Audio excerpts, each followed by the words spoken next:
Okay, that's weird.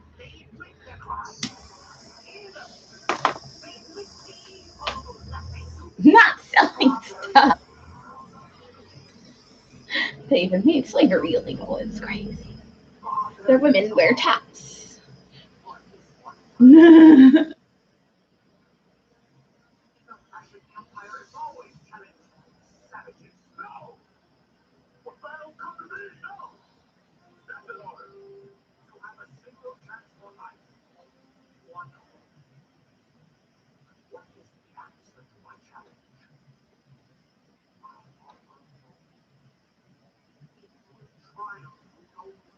Blah, blah, blah, blah, blah, blah, blah, blah.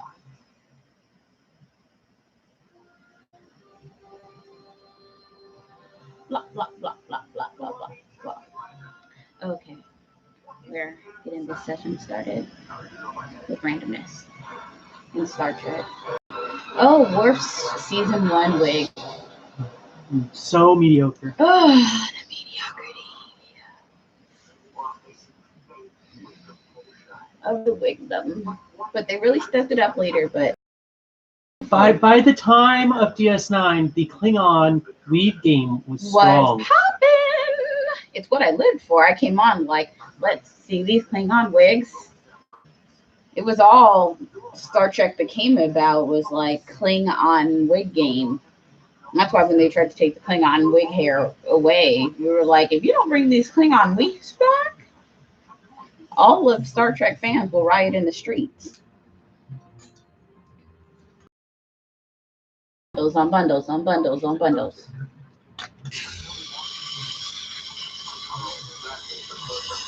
So we do have to take some time in the beginning of our session to talk about the terribleness of today. Truly awful. The truly awful happenings that have occurred. Because our government is in the clutches of a madman who just does whatever his pea-brain little mind decides to do. He was mad. He was angry, and he sat down on the toilet. As always, unilaterally put us on a course for war without even sending a memo to Congress like, "Hey, yo." He said, "Things aren't about me. Be prepared." People aren't talking about me I'm enough. going to prevent war by taking the first action in war, by unprovokedly attacking somebody. I think that really he was just upset that people weren't talking about him enough. He's like, my name hasn't trended because they're only enough. talking about impeachment. That's the only thing about him they've talked about enough. And then even the impeachment, they had gotten enough people to notice. They were like, they were not actually really probably going to impeach him. They had actually even gotten the impeachers, one second, to calm down a little bit. They were like, chill. They've explained to enough impeach people what impeaching is. They're like, impeachment is actually like a charge that you charge somebody with. That's it.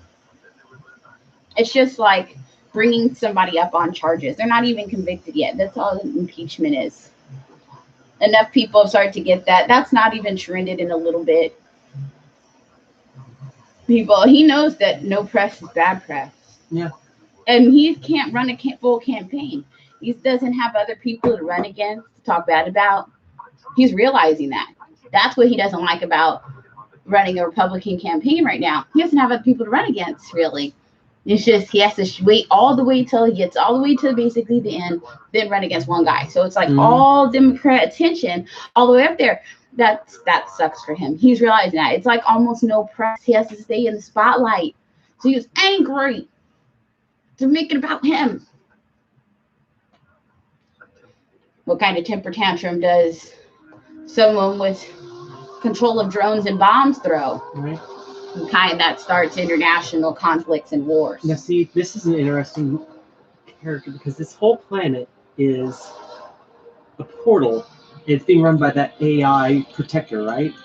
And he's sleeping, so he's still out there with his immense power, just waiting for They just put it back to sleep. Just waiting for Riker or some other Starfleet officer to show up and say, "Hey, We need your help. So they could still call back to this character and the Khan Empire anytime they want. I love my cat before.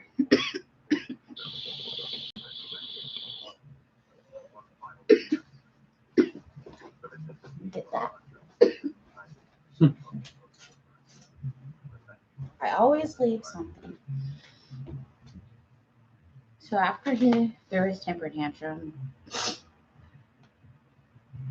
do something. He Unfortunately, smashed now on some his buttons. temper tantrums include Patriot missiles. Yeah, exactly. He smashed on some buttons, and like one of the buttons went off and sent a drone. I mean, the drones are connected to guys in Vegas, like flying, but you know. And now people are dead. The two main and most important dead people, unfortunately, affect Iran and Iraq. That's a horrible nightmare. The extra troops to Kuwait to help bolster security earlier this week, and now 100 extra troops are over there.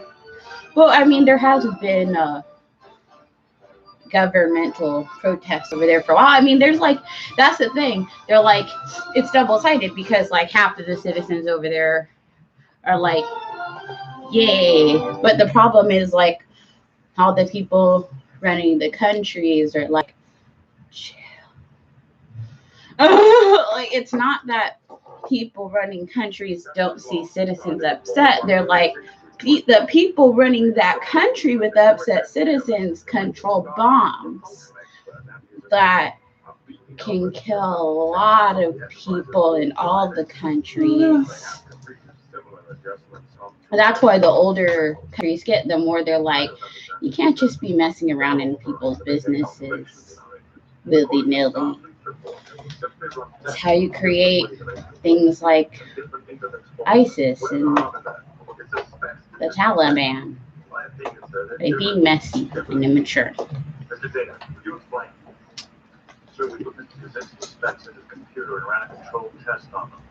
Irresponsibly. And how do you explain Starfleet report of the USS Ajax is not the field over there, but also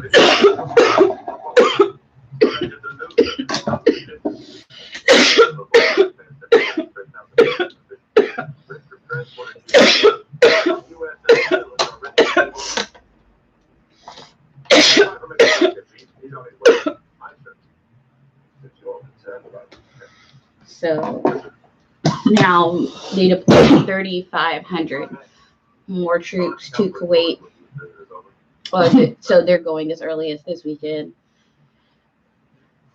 to, because we're never going to leave the Middle East. Further bolster security. Once we start packing our shit in the Middle East, that was it. It was over. We're never going to get out of there. We're going to be stuck in the Middle East for 20 or 30 more years. So much. Oh yeah, and they deserve to. They truly deserve to. They should. Mm-hmm. I mean, there are people who do like us, and there are people who don't. There's completely reasons why. And when you see like areas where we participated bomb in entire towns to get one guy. Exactly, that's exactly why people hate you. And you're like, they should. That memory of like that airport that you bombed while like some kid was there going to like pick up their grandma. You're like, yep, that's why they're gonna hate you. And yet we get mad, and they do the same shit. And then then your feelings are hurt. And you're like, then it's a terrible crime against humanity. Like like those weren't human lives. When it's people in the desert. We literally bombed an airport. Village like village the same thing that's supposed to be like our biggest nightmare in the world. Yeah, the thing we're supposed to be terrified of, exploding airports. I don't.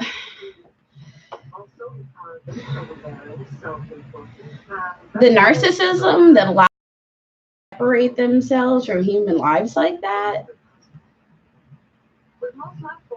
That kind of thing should be a last resort. Like we have to just do it. Otherwise, that wasn't a battlefield. It was not. It's No, not. it's And not. that's the thing. And after World War II, they specifically told them, they were like, battlefield war is over. That's not what's going to happen anymore. It's going to be urban. And they've already told them, they're like, urban warfare is pretty much, it's going to be cyber warfare. We don't even pay attention to all the cyber warfare that happens at the level that we should. Some Mhm. people do, like if you watch cyber news and pay attention to it, Mhm. but a lot of people don't. No. And not to the level that we should. Even like I watch some cyber news, but I forget, and I'll be like, oh, I haven't watched cyber news in a few months. And it's like there were still cyber attacks happening that we're not paying attention to. All over. They still don't report to us half or more of the cyber attacks happen. They still don't tell you the cyber attacks that happen until a year or so after they happen. Its continuing mission to explore strange new worlds, It's like, so we don't even know about those scrimmages new civilizations, until after they've taken effect where no and one affected has us gone in before. different ways. So those are escalating all the time. Mhm. That's the warfare we're supposed to be concerned about, so we can protect ourselves. And governments and countries where only like 10% of the people are online, that's how And- they should be yep. protecting themselves too.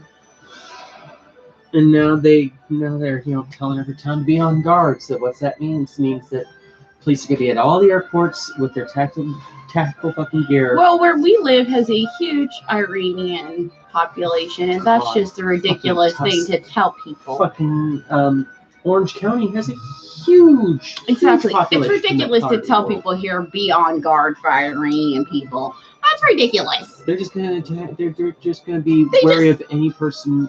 Brown. Brown. It's like that's a ridiculous thing to tell people. Oh, what? How about one? They need to be more protected.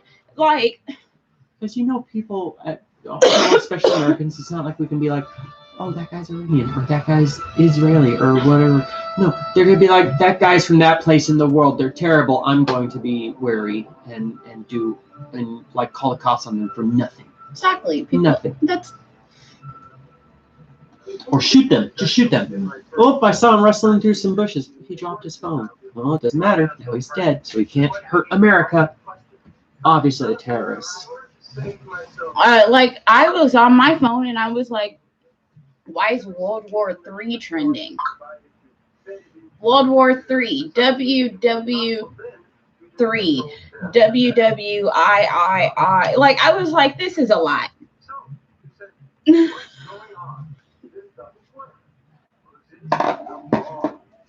The levels to which this escalated from a regular Friday to a 12 in 10 minutes is insane.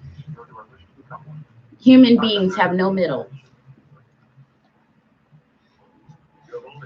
So for the LAPD to put out a warning, like, if you see something, say something. Iranians are out there.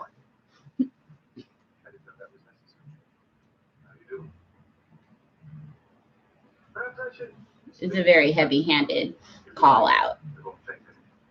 It felt. It's basically because you have to be until somebody understands you. Trust me, you're not so smart that you've thought of something that nobody else anywhere can understand. You are not Isaac fucking Newton creating calculus to explain gravity to people. He's like, but I am. But you're not. And even other people, after about 5 minutes, especially mathematicians, were like, okay, that tracks. Yes. You're not, it's not 3 months later and you've done this on 5 different ships and people are still like, how the fuck does this work? No, somebody would have been able to like, that tracks. Okay. That math This works. is math. Math is math. It's not math. They're like, oh, this is the other math. There will still be somebody out there who can understand your new math.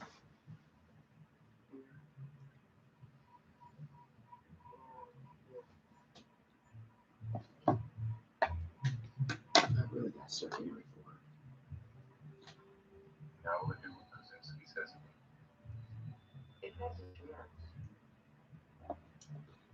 It might work better this way. He's like, it has a chance, but Kaczynski doesn't know numbers.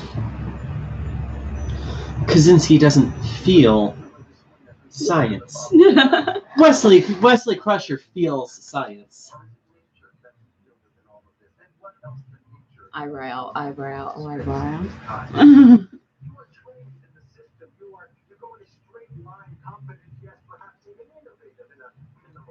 Minimalist sort of way. Oh. That because the piece is over there. I accidentally put it too far from me. I needed to put it here. Because it was right here. Yeah, that's what I meant. I put it over there instead of here, which is where I light it. Mm. The lighting zone. Can't actually reach and light it from there. My shorty arms. My shorty Morty. Oof, this childish motherfucker. I'm so glad. He's like, no one talk to me. I'm doing math. I'm doing new math. New math. There will always be somebody who will eventually catch up and be like, okay, I can do this too. Boom, boom, boom. Especially if you can write it down and prove it out. Math has these things. They're called proofs. You know why? Because they're proof that it works. That's why I didn't like math in school, because teachers don't explain it. They're just like, do it. That's why I didn't do well in Nope. math test. I think math is taught wrong to children. Oh, it is. I got up to algebra 2, and it was like, huh? I'm just like, explain math. Why can't you just teach math theory to little kids? I think the fact that you don't teach math theory to children is very condescending. My science teacher's so angry because they're like, you can barely do the math, but you know everything, so why? I was like, how do you get these scores? And it's like, because math and science are the same. But different. I was like, isn't chemistry algebra? Yeah. It is, right? But it's explained in a way that's easy. Like I can, like if I had a chemistry refresher, I could do chemistry all day. Yeah. I loved chemistry. And biology. I liked all the science classes. I just like and don't like certain parts of them. You know what's interesting about bio and food is like what I don't like about biology was just certain part of memorizing. I realized that I didn't care enough about biology to keep memorizing stuff. It wasn't that I couldn't do it. I knew that. I knew that I had the capacity to memorize all the parts of the cell and the body. I just didn't want to. I was like, I don't want to get an A on this test. I liked you ever have that feeling where you don't want to get an A? I like doing the chemical bond segments of chemistry. That was always fun. I like the genetics part of biology. I got an A and went to that section. I was like, well, this is fun. Yeah. But like when food, I went to food and they just had you memorizing so much terminology. Oh, words and words and words and words. So many things. So pedantic. I learned it all. It was terrible, but I did it. I cared enough. You know what made me care enough to learn my multiplication tables so fast in elementary school? For every multiplication table we learned in I forget what grade. They had a system at Cypress Elementary School. You learned the times twos at the ice cream party that they held every year. That the math instructors held. You get ice cream. I would have learned mine. And then for every table after that, you get a different topic. I would have learned mine. I didn't learn my multiplication tables on purpose until my dad made me. I refused to learn them. That's why I learned up to the 12s. I did learn up to the 12s. Yeah. Once my dad made me. I wouldn't learn them. I was just like, I was like, I can add really fast.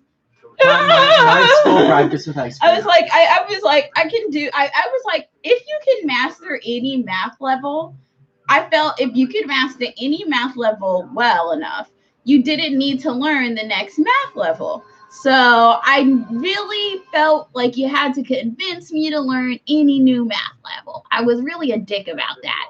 Like even with division, I was like, can't you just like multiply in reverse? I would like to figure it out, like kind of what it would be. Like the reverse of that multiplication, I would figure out kind of the solution to that. I think. Like if I know what multiple tables would make those numbers, I don't really need to know division.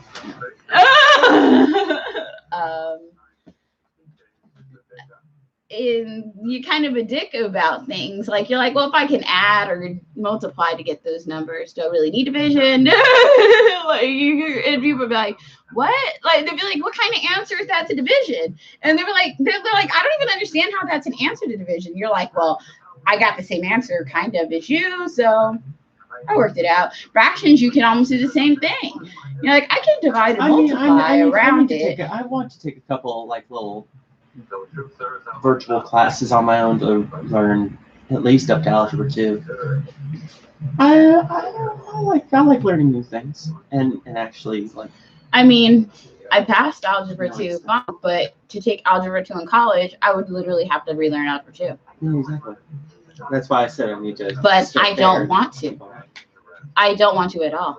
I have no interest in relearning Algebra 2. It's fucking useless. You know why I don't want to relearn it? Because it's fucking useless. Exactly what I told my Algebra 2 teacher in class when I looked him dead ass in the eyes. I said, this is the most useless shit in the world. I was like, unless someone kidnaps me at some point and holds a gun to my head and tells me, solve a quadratic formula, I'm never going to use this shit again in my life. This is the most pointless shit I've ever done before. I don't want to do it. It's fucking horrible. This is painful for no reason. This is moronic. Algebra 2. There's no point in learning to do that, except for the point of letting your brain learn the ability to do Algebra 2. You only need to do that once. Once your brain has learned to think in that way, you only need to do that one time. That's the only point. You've done it one time, so you're good.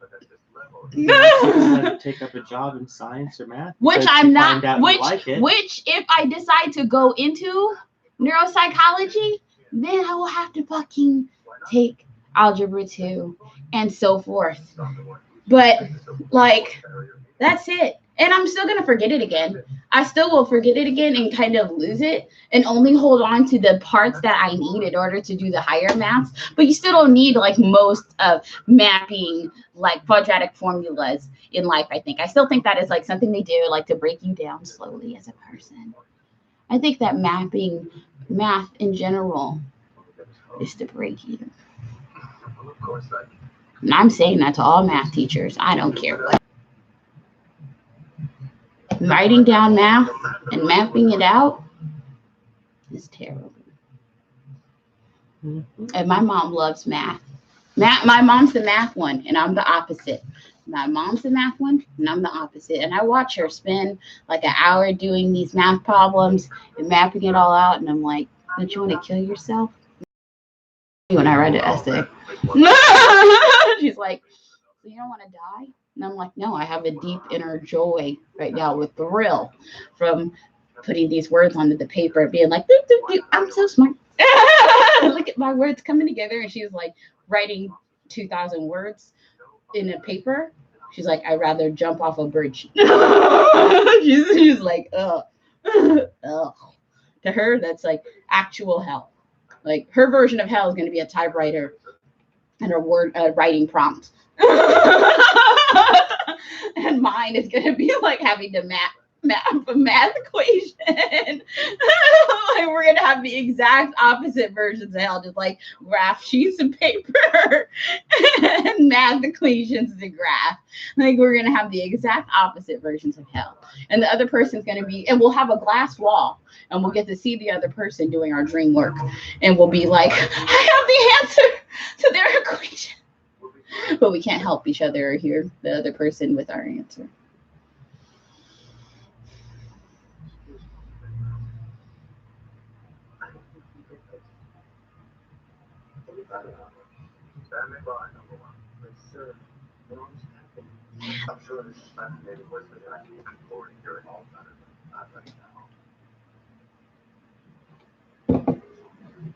That's probably why I dislike geometry the most. That's just all mapping. Just Well, geometry was actually kind of fun. Just yeah.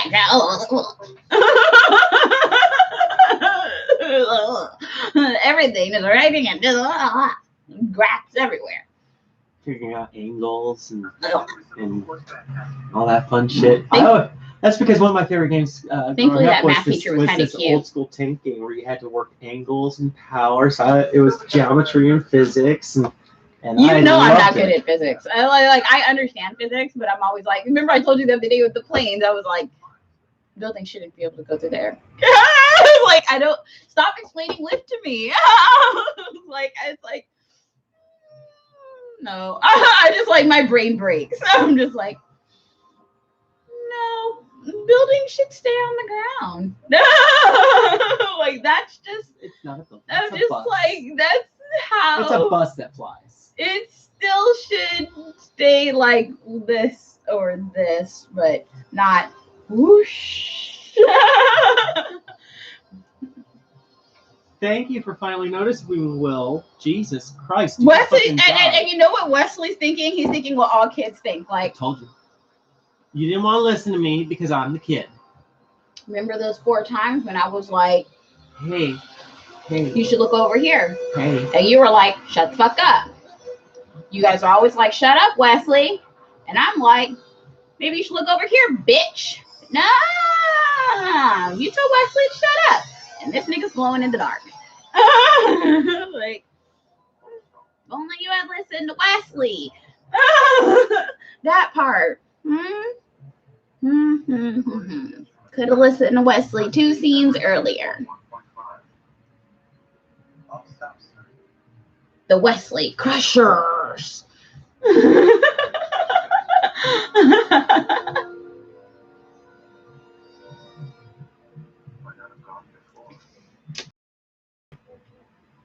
Fucking damn it.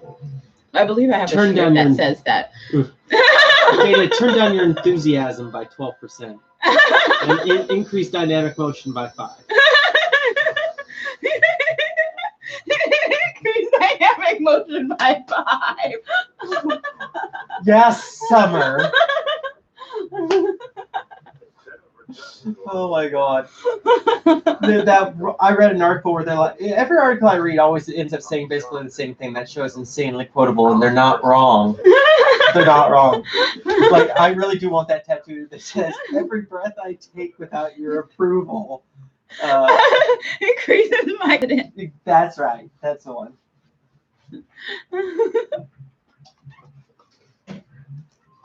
I always slay it, queen.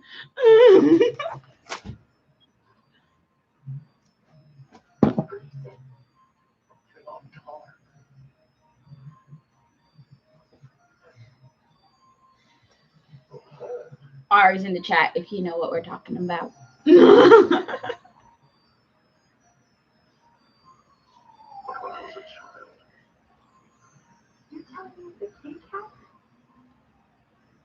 Yes.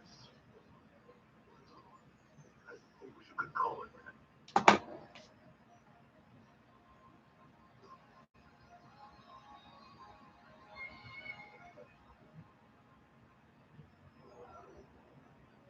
He's got his terrible kitty. His terror kitty. His kitty. His tar kitty.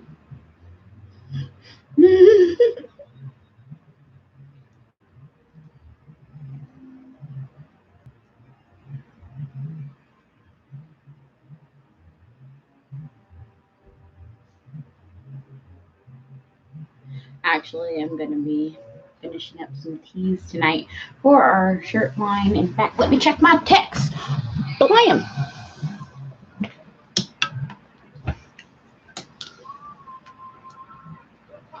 Now run. This place isn't safe at all.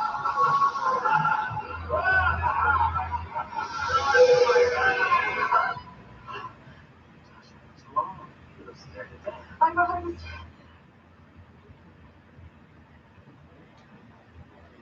This is crazy. I was at the colony. Being chased by a red thing. Are you alright?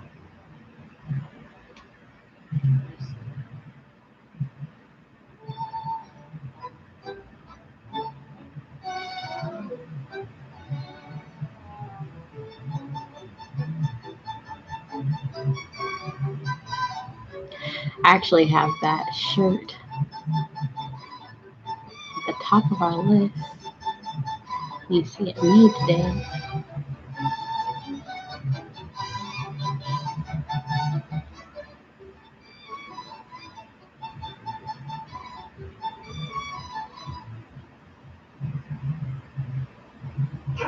Captain, we need your help.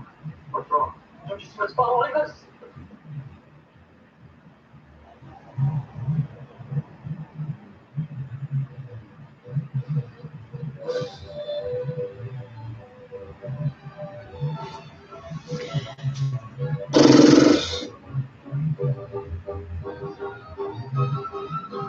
What are you doing?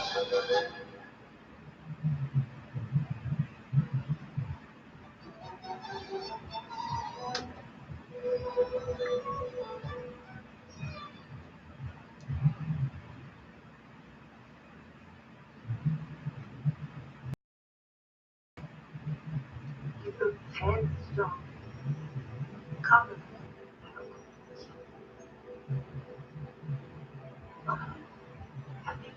We're strong. Breathe tight. Come on. Relax. Nice. Long. Talk.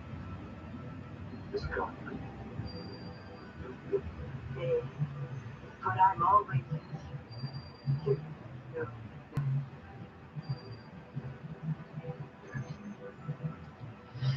Oh, we're getting a lot of stuff done really soon. I think we're going to have like 100 new designs done for the site for the. I hope you all are ready, baby. Understand these things. Can't you tell me when I should eat? What is this place? Captain? You were reported headed for just a moment, number one.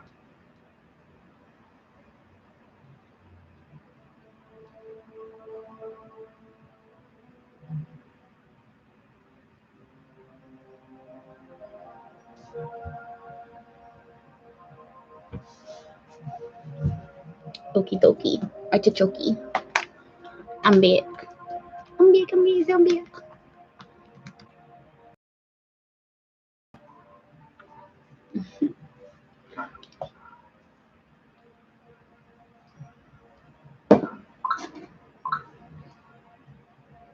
Oh, that was your phone. No.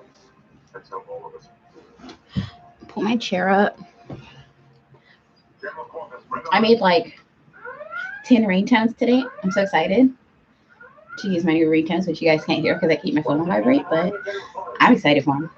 How'd you get everyone to this? For my ringtones and my notifications. I'm gonna get a notification. I'll be like, hey, I don't want to answer my phone, but then I'm not to stop and answer my phone. Because I haven't had a new ringtone in so long. I've been using like a Cardi B song from last year, like last January. But now it's new. You like my Gur and taco?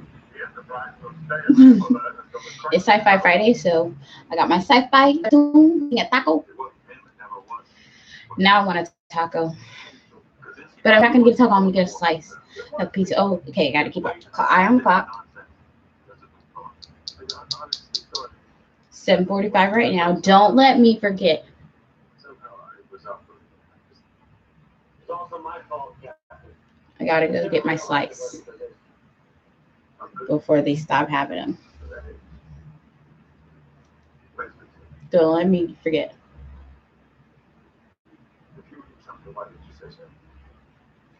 Oh, now they're gonna get mad at Wesley after they told him to shut up like 3 times? Yeah, you better be honest. I'm not certain. What does that mean? Person who disappeared and then came back. Nobody else is paying attention to it. But we saw this night. From fighting. He's the only one who can get us back. Realistically, that doesn't seem possible.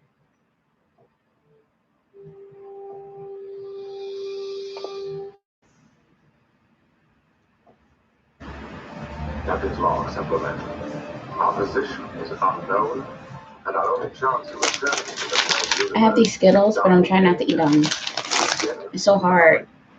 It's so hard. Sufficiently different from our own to create medical problems. I'm allergic to Skittles, like all candy. You're gonna be all right. Antonio's looked up, like, he's like, is there candy? You can't have Skittles, Pooh.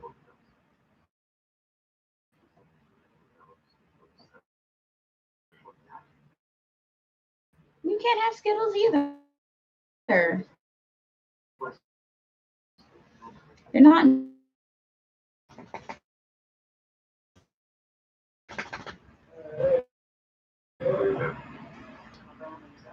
We don't have the luxury of waiting. We could die. I'm looking at any chance we have. Doctor, wait. You all have other men to watch. If we stay here much longer, we may lose the ability to distinguish thought.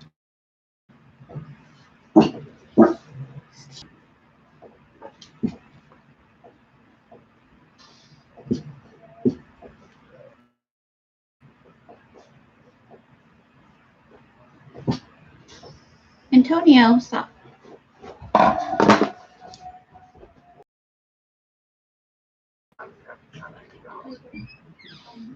Like this. Fine.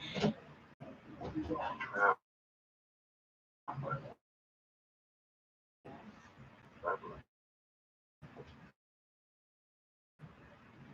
What is your destination?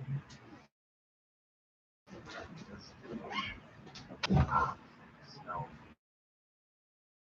There's no specific place I wish to go. And what is the purpose of your journey? Curiosity. That's not an answer. I have certain abilities. We've taken down Christmas, as you can probably tell from the shelf behind me. I haven't put my books and stuff back up, but you see Wayne Manor is gone. Until now. I see no transformation of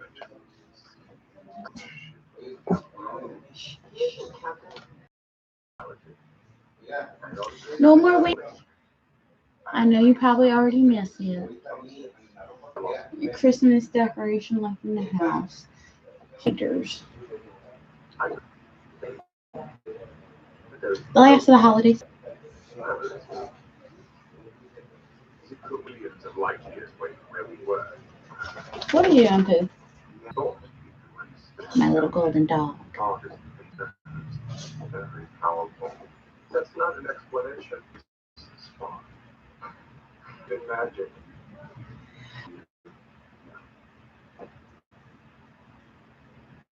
On this essence of where you are now. You understand the danger, don't you? Chaos. What we did is what happened. I was so careless, Captain. My intent was only to observe, not to cause this. You should not be near to your far, far distant future. Certainly not to learn control. You're on from a different time, I think. No, not exactly from another time, I think. As you understand the concept, yes, perhaps that jump is slow. Oh, thank you. That reminds me of something else I need to do. Why?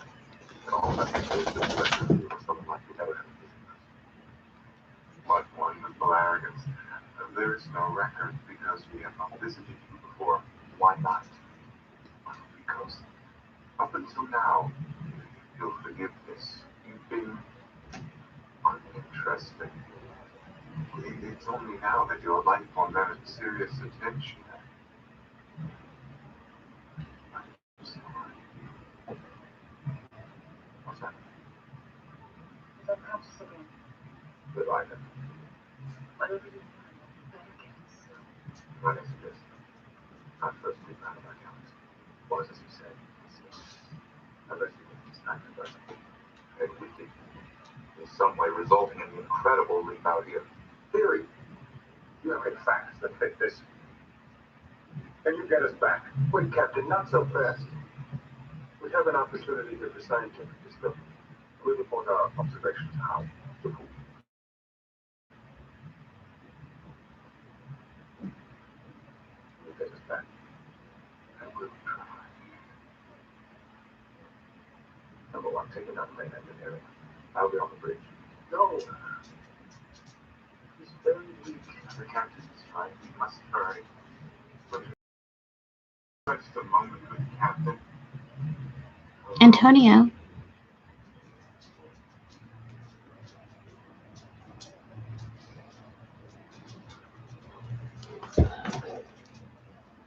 We're staying so on top of stuff this year. My brain is going to be exhausted. Because I actually, not even on my medicine right now. By the time I'm on it, my brain's going to be tired.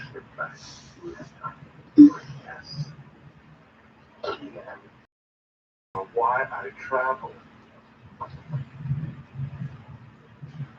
You have it in your power to cover them without interfering. Because you know what? Which might explain the million intricacies of what is called enemies. Someone such musical genius as I saw one of your ships live, but is one called Mozart. Child. What are you doing, Antonio? A genius fell beyond the understanding, the ability of You're shaking the whole now? such a person. From the deep, only love the intricacies, time, energy, propulsion, and the instruments of this vessel, which allow all that to be played. You're right, I must hurry now.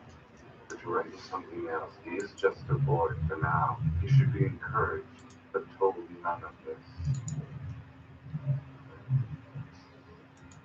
You're going to get back home.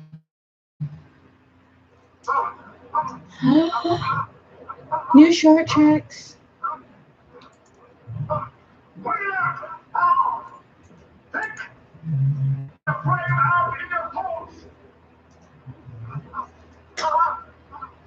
New short tracks.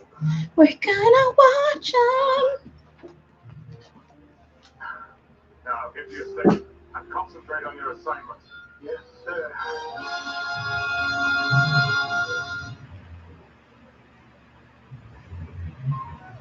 Captain's log. Any time entry is meaningless. Any time entry is meaningless. Warp experiment, but with one variation. A principal part of this warp formula will be the thoughts of everyone aboard the Enterprise. We have no idea exactly how this works. We understand only that the traveler makes use of this somehow. It will be most important that those aboard avoid random thoughts that might change the reality of what we're attempting to do. Do you have any further advice, Counselor? When you begin the attempt, there will be stress. And it's only natural to increase concentration issue. Plus, a genuine fear, Captain. You can't notice what's happening outside without being some of that. All decks, all stations. This is the captain speaking. All decks, I must have your full attention. In a moment, let's begin. Walk back home. It's vital, absolutely vital, that you center your thoughts on your duty, or on the welfare of the one called Picard. On your duty? Think of giving him some of your strength. Now, this is an order. You must try to do this.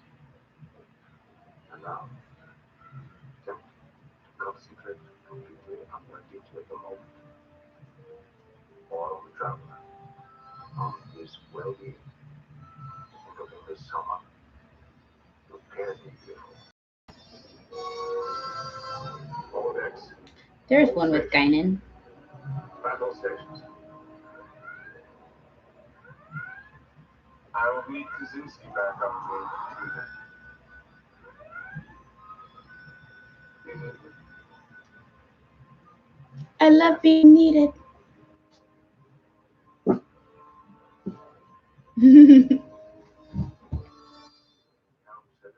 Oh, haunted. Warp 1.5 retroactive 261 Mark 31, sir. Extraordinary, standby.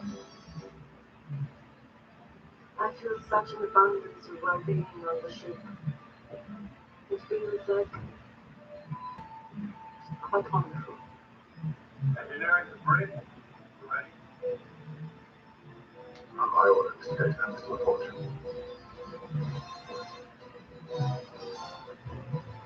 Engage.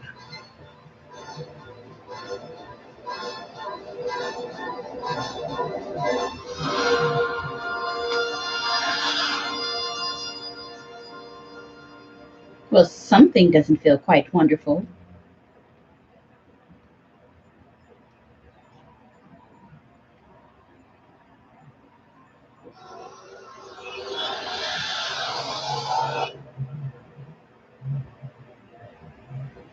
It's not happening. Not enough.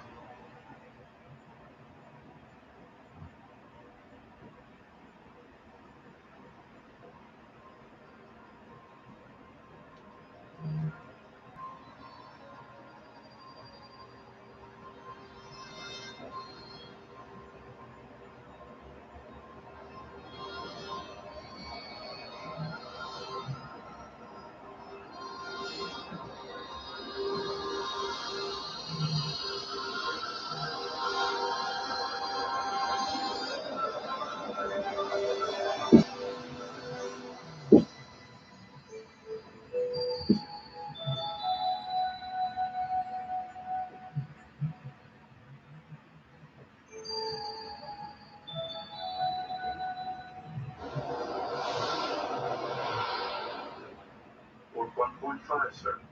Which is what my instruments have read all along. And our position reads exactly what it was before this sleigh ride began, sir. Back in the Alpha Quadrant. Whatever you want to call it, Data. I don't know properly. Because I was gone, sir. Gone. Oh, my highlighters. I was looking for these the other day. Of course, they're in here. Attention, all Reds. My backpack. This is to inform you that the little support traveler has returned us to our own galaxy. However, Duh. he has not left us. Wherever he is gone, we wish him well. Have the boys sent to the bridge #1. Have the boys into the bridge #1. On the double. Our next assignment is on Gettin. This is what Borg Warp 5 said. Warp 5 said. On that same mission, sir. Always there. Go on the bridge. Move. Oh, you better go get your pizza before they close. They don't close for 2 hours, but this is around the time I wanted to go.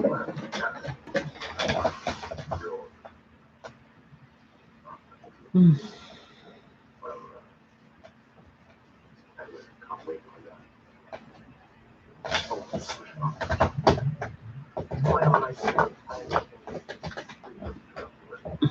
Please don't interrupt me, Wesley. I was speaking.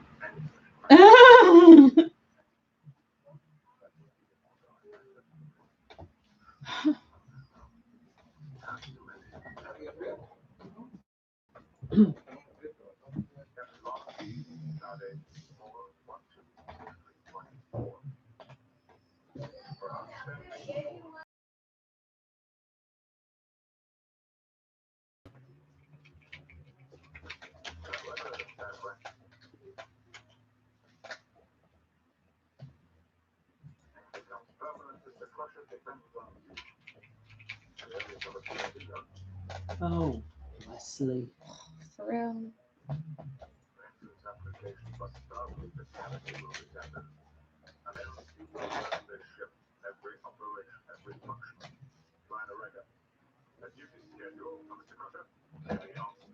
Heavy on study. I love Picard.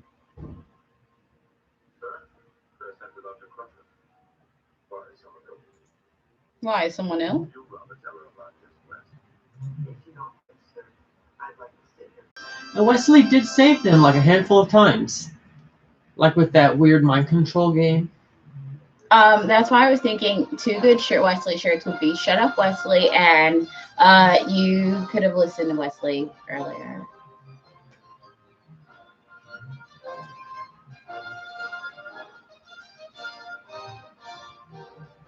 Wesley told you. Like Wesley tried to tell you. Like 4 times. No.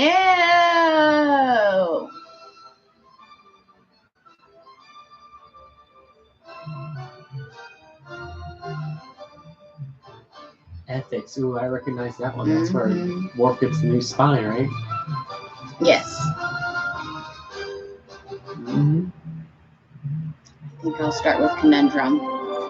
Oh, instant row. Little row your boat. Row, row, row Yeah, your attitude. She didn't die, right? No, she joins the Maquis. So she's still theoretically out there, but remember But the Maquis we don't a large know. portion of them were I was wiped about out. to say, but what we don't know because Voyager didn't get time to check and see who died. That most of their friends had been killed. We need a 3D chessboard by and to learn the 3D chess. Cardassians. Yes. Because the only thing better than beating people at regular chess is beating them at 3D chess. It must be awful to suck on every so single many level. levels. On so many levels. Well, Sheldon's shade at 3D chess. All the pieces of one color gone. Like all the clear pieces gone. But one, and like half the other piece is still left on the board,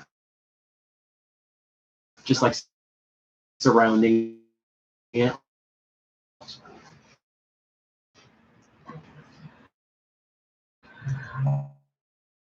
But don't think a compliment's going to get you out of our bed.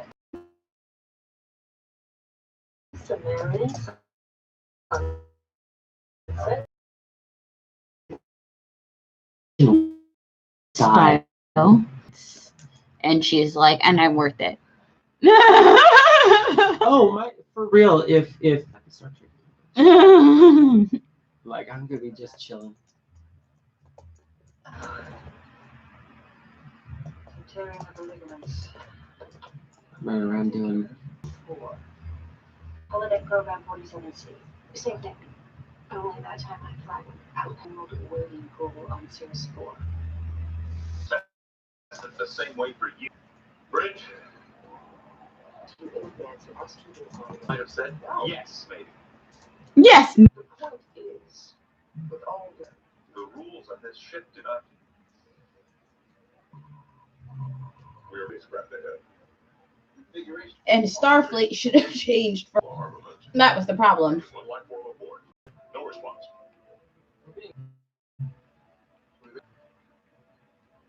The scans are now matching the frequency of our optical data network. Increased by 1,500%. Shield up.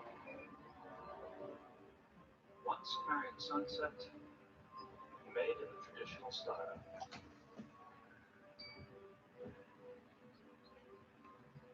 it's beautiful. I hope you enjoy it. I hope you enjoy it. Scanning signal has penetrated our shields. Computers are going down. Take evasive action. Somewhere there's a vegan joke wrapped up in Porthos, and I'm gonna find it.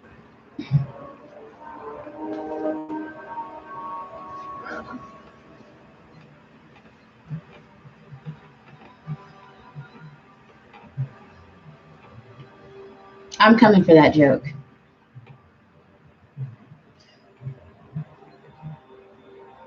What the hell?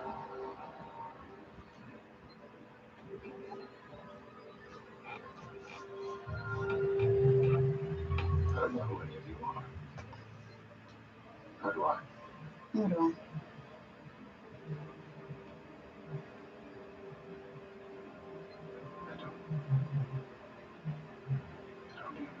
who I am.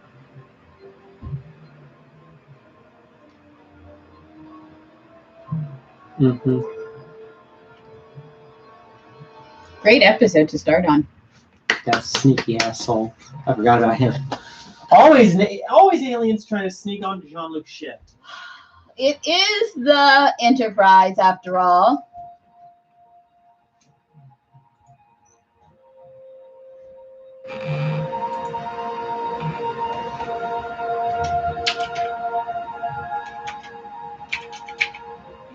Space, the final frontier. These are the voyages of the Starship Enterprise. Its continuing mission to explore strange new worlds, to seek out new life, new civilizations.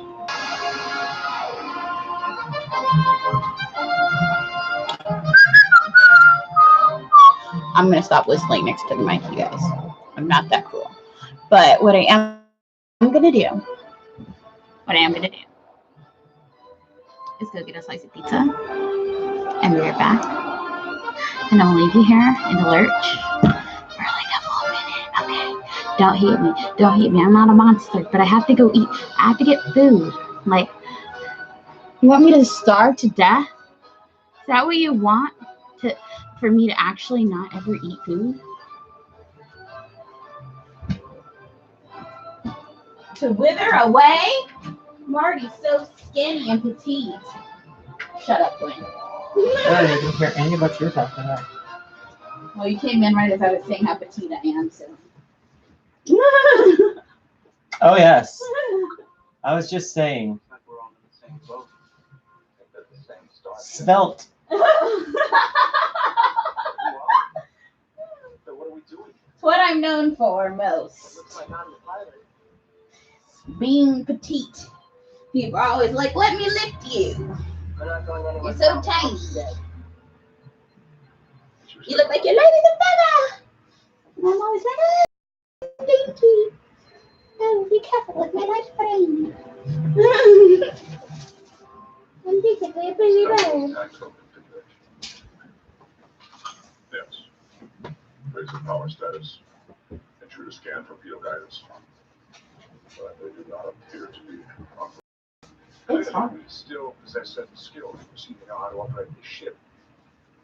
But our identities have somehow been erased or suppressed. We are on the bridge. The chances our ship. But I've learned to live with this shame. Perhaps we should draw conclusions. I am decorated as well. It seems to me But you have fewer that pips. leadership is not crucial right now. We need to find out who we are and well, what we're doing out here. How did this happen? But a lot of guys have the 3. Better still, who did this to us?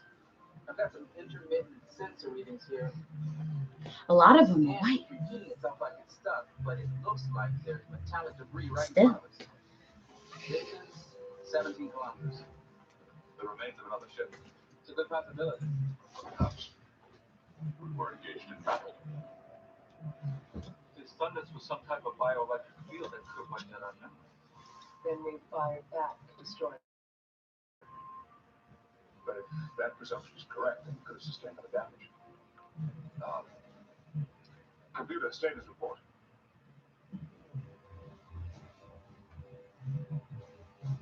But they do know computers exist. No interface period. So they're not like children. Hey, got something.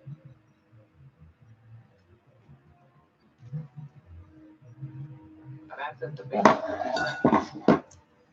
Navigator general status report. systems throughout the ship are fully operational. Ugh. Navigation, propulsion, offline. What about communications? Completely disrupted.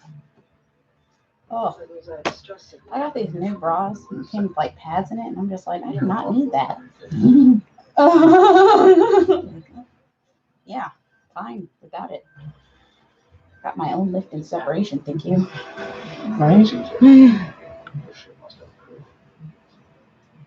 Like, find it the sisters to do. Just, I'm okay. What we say, there could be a boarding party somewhere on the ship. More than enough stuff and fluff. Like a representative from your group to contact the bridge. Yeah, see, I've actually still got spillage. Stay calm. Lift back. What about status? I wonder if everyone is in the same conditions we are. Cutlets.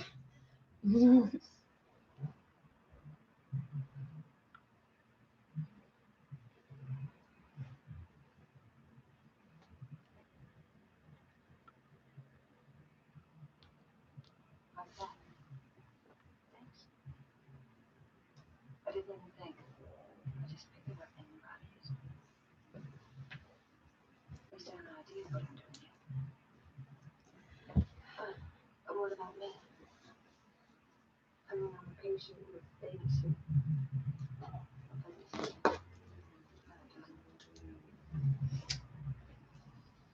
Do you have any clothes around here? I could buy at least until I figure out this one home. It's on the leader deck.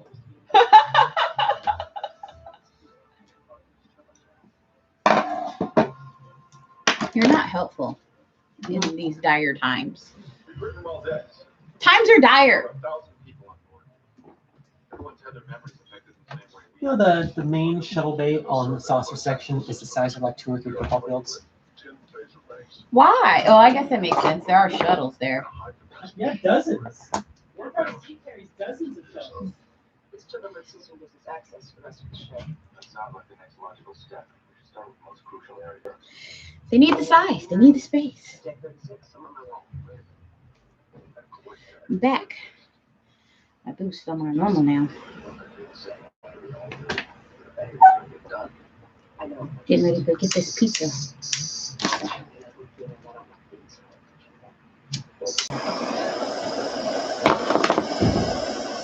Hopefully, anyway. Hopefully, they still have food when I get there. It's 2 or 3 stories high. So the shuttles actually park in their stack in little slots. They actually fly in and shelve them. Yep, they fly in and shuttle them. That way they can fit dozens on dozens of shuttlecraft. In the same I've area. never seen a shuttle actually fly in and shelve itself. But I'd like to see that. Well, it doesn't necessarily shuttle itself. I think normally what happens is whoever's flying the shuttle parks it on the main floor, and then one of the basically lot attendants comes by and valet parks your shuttle for you in one of the slots. This nerd ass nigga. I had the Enterprise NCC 1701D complete technical manual on CD-ROM published by Simon & Schuster. I took the virtual tour a lot. I'm like, what? like the fact that you spent enough time wandering around the Enterprise to know this, you're like, might work. Like, I love that you know that.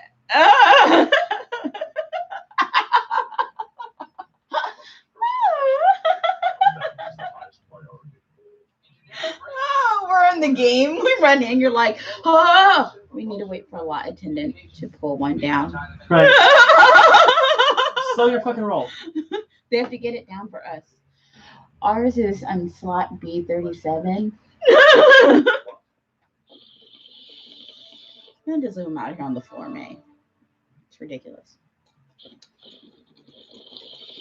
Be stacked parking all the time. We now have full tactical control. We've designed a big diagnostic system. A full diagnostic requires to take our systems offline. Yeah, the shuttle bay you all see is the aft shuttle bay. The tiny door, either on the it's either the one on the back of the either one of the ones on the back of the deck. But the main shuttle bay. Oh, yeah, hold on. I guess you're gonna be here tomorrow. Mhm. Too bad the fish market is open tomorrow. We should have a seafood day next week. You should. Is it possible to bypass some operation? Gettin's members out of the way. That's what I hope. What I need now is to see some normal brain scans for comparison. Oh, we are currently running a full diagnostic. Computer resources are limited. Medical record priority. See, like, and you know the size of a shuttle, a regular like Type 3 shuttle. Uh-huh. So think of each one of those little white dots as a shuttle, and that's what like the floor layout of the first floor is. Okay. That's how big it is. Okay, I see what you're saying. Fucking big. Yeah, that's big. And that's just the first floor. Then there's the second floor with the command control for like all the force fields and the tractor beams. Man, they ought to be in good shape to be running across those places. Which is why I'm always saying, why don't they run to the shuttles? There's so many shuttles. If they powered on all the shuttles and dumped all their energy back into the Enterprise, they could at least keep life support on. In so many of these situations where they're getting fucked. It's like, guys, shuttles. Come on, shuttles. Well, on Voyager they do that. You know there's a shuttle chief on the Enterprise who's constantly like dipping into On shuttles. Voyager they do. On Voyager they say many times, take the energy from the shuttles. They're like, fuck those shuttles.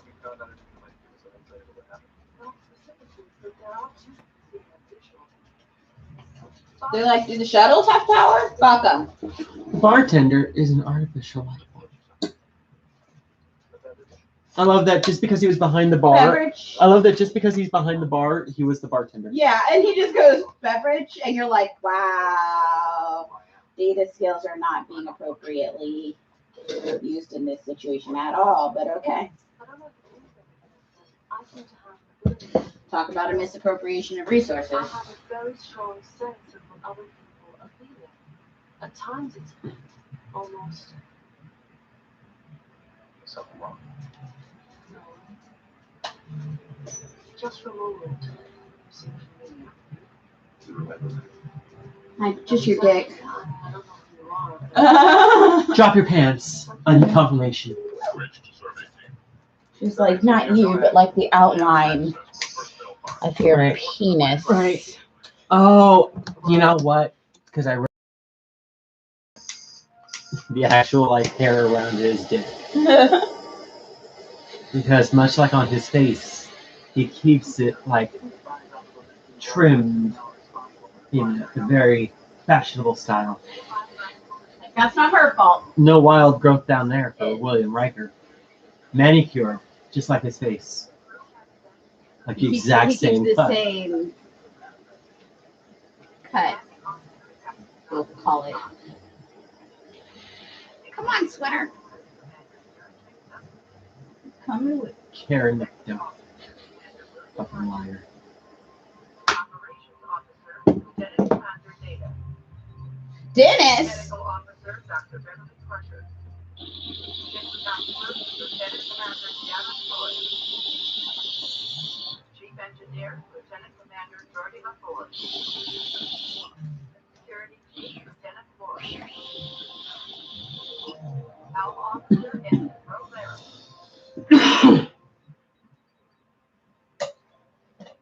Commander, McDuff. have the other officers listed here report to the bridge. Who the fuck is McDuff? Your next priority will be to retrieve any information we can. Who the fuck is Dennis? His name is Karen. K-H-E-A. No, K-H-E-R-A-N. Karen. Captain, Karen I'm not McDuff. caring about that. I regret my recent behavior. I assumed an attitude of authority that was unwanted. Mr. Wolford, we're all doing the best we can in a difficult situation. Nothing more of it. Thank you, Captain.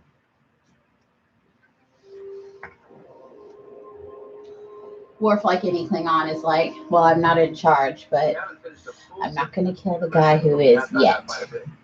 Enterprise. We're part of an organization. Okay, I'll be right back. Federation of Planets. See you soon. Federation is currently in a state of- Although, if you're not back in 10 minutes, I'm going to be gone from the bus. Okay. There are genocidal races determined to destroy us. Words are Leave my going on screen computers. Starfleet Command believes the Lysians are using a new weapon, which has shifted the balance of power to their favor. Over the last 2 months, 14 Federation vessels have been captured, apparently very easily. Their crews held captive on Lithium. What do we know about this weapon? Our scientists theorize the Lysians are using an energy wave, either plasma-based or a subspace interference pattern. The weapon severely disrupts a starship's computer system, as well as the mental functions of its crew. That's what it does. Mr. Borg, do we have any record of our current mission? Yes, sir.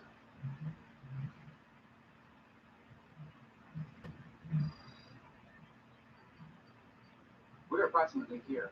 We've been ordered to cross into Lysian territory and destroy their central command. This is it.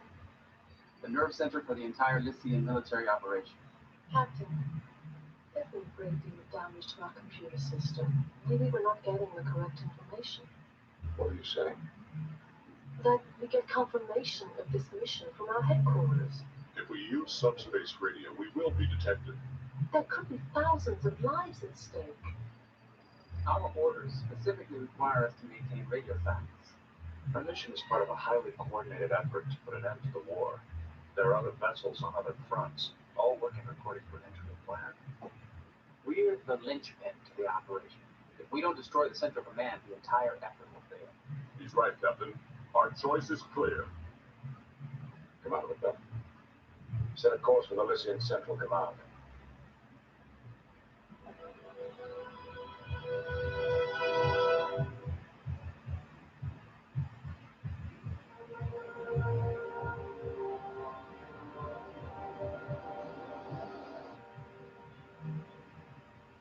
These are your quarters. Thanks for your help. Come with me.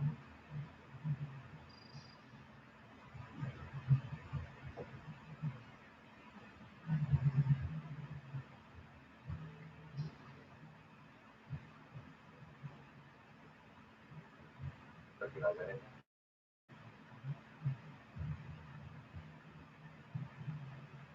Thought it belonged to someone else.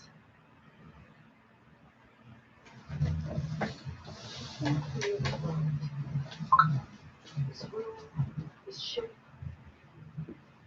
This one was all worth fighting. I don't think I did a war. I refuse that. If that's true.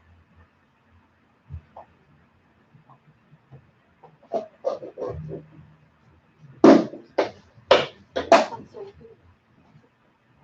You seem familiar with the only thing I know. Okay, you remember anything specific about us?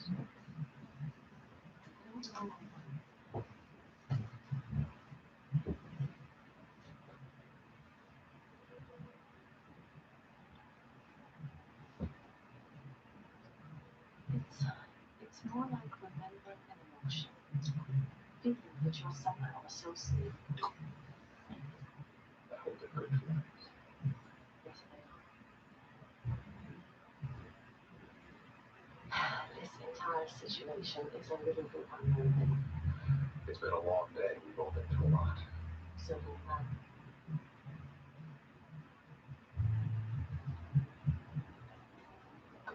I'll see you tomorrow.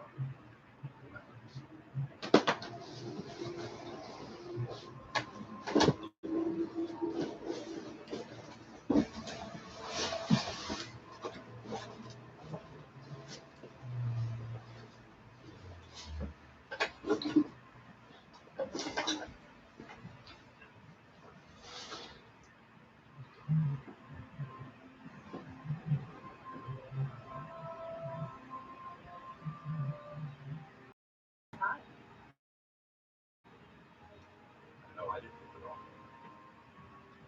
I just didn't like the way my quarters were decorated. Besides, I had this funny feeling that maybe I spent most of my off hours here.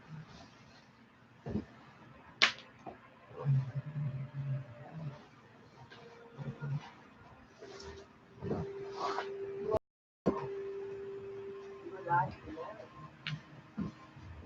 For all we know, you and I can hate each other. So exciting, isn't it? But you're still with us. I regret this. Regret me. What? Aren't you getting any presumptions? Like I said, I just didn't like where my quarters were taken. Maybe we should switch. Maybe we should stay around here and see What if I saw this? what makes you think you're gonna get. Oh, God damn.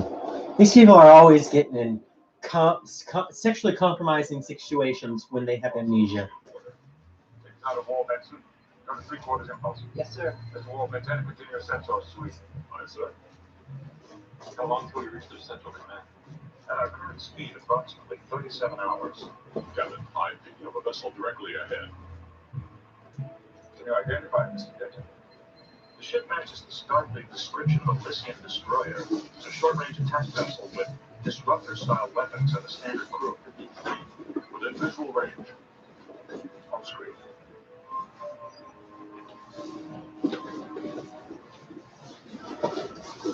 The destroyer is increasing its speed. They are moving to intercept. Basic maneuver chance, Delta. Yes, sir. They are matching our maneuvers. Activating phaser arrays. Ready to fire, sir. Stand by. Captain, our orders were to destroy all Lysian warships.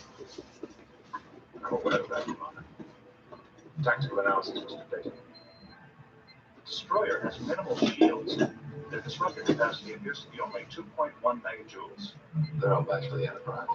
Captain, the destroyer is hailing us. No! Their new weapon. Whatever it is that erased our computers and our memories, maybe this is how they do it. Or communication channels. It is conceivable, sir. It's also possible you just want to talk to us. I think we should respond. Captain, the ship is hailing us again. If you're wrong, it can mean our destruction. We can't take the risk, Captain. The Lysians have stopped transmitting, Captain. They are powering up their disruptors. They have locked onto us, sir. Full shield. Shields up.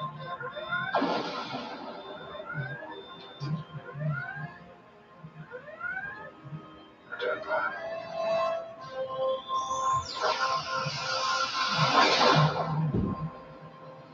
The ship has been destroyed. Maintain this course, Ensign. 3/4 impulse. Yes, sir. Well done, Captain.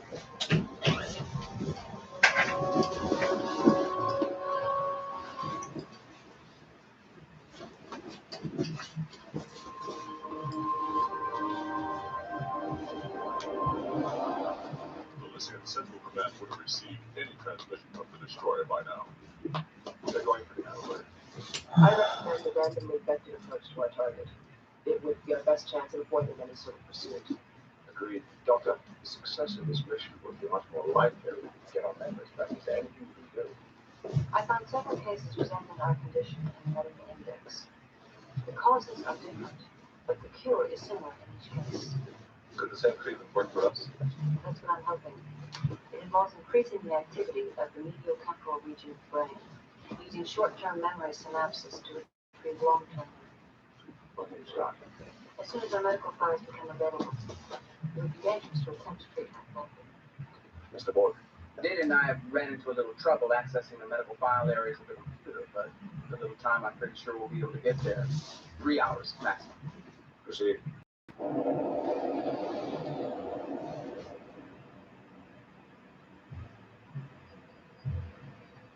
don't get it. I'm studying a file wall. There appears to be a command path discontinuity. I shall attempt to rewrite the locator subroutine.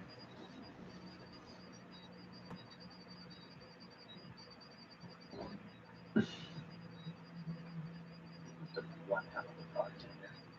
It's too bad there aren't more of you around. We could certainly use the help. Vince, I wonder why you're the only one on board. I've expended considerable thought with respect to my apparent weakness among the crew. Any conclusions? Several possibilities suggest themselves. I may represent an entire race of artificial life forms. If so, there may be a home planet for others of my kind, a shared history and a culture of which I am not presently aware. Then again, you could have been built just for this ship. I consider that possibility as well. It may also be the case that every starship in the Federation is equipped with an artificial life form such as myself. That should be all over the line. A standard issue handbook is hard to construct, so we want to select it. There is another possibility. Perhaps my origin is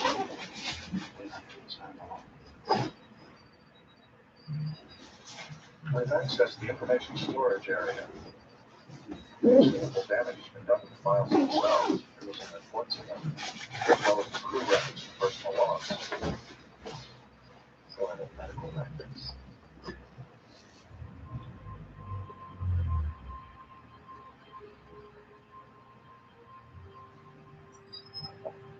Come in.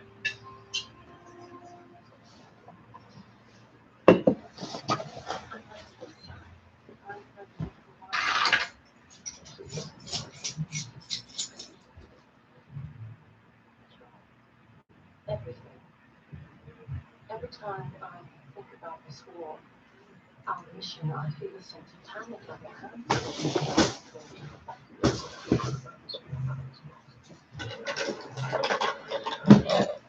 I should have taken another nap, but it's too late. I've been doing a little research, trying to find out more about William T. Riker. What have you discovered? He's a musician, for one thing. Very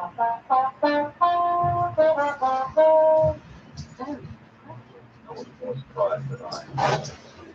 So what else is your research uncovered about William Riker? He's athletically inclined. Loves the Long Mountains. That's somewhere called Alaska. Enjoys exotic food. And takes his vacations on a planet called Rumsat. Oh,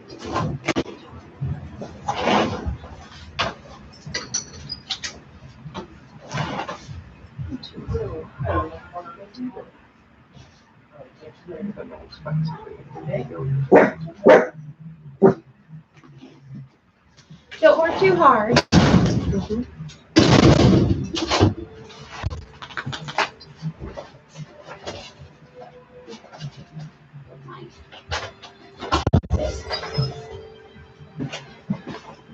Come in.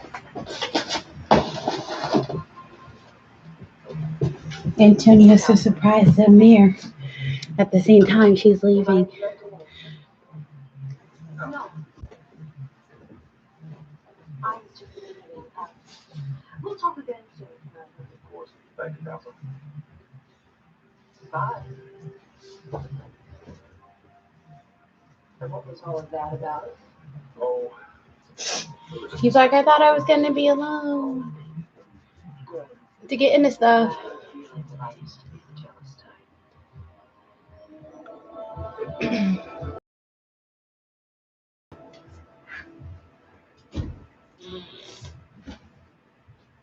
What bothers me, Captain, is how specific this damage is. Any records of a personal nature, any files that can tell us about who we are, and the ones that are gone.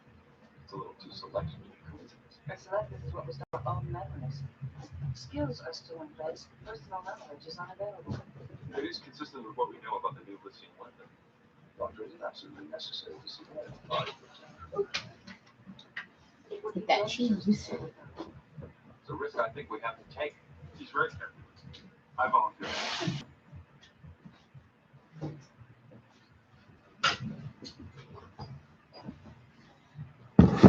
Cheese. The Borg activity is exactly the same.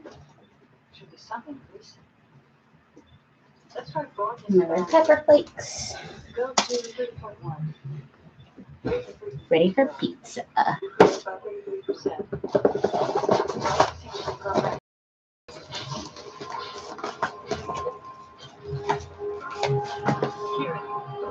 Kieran.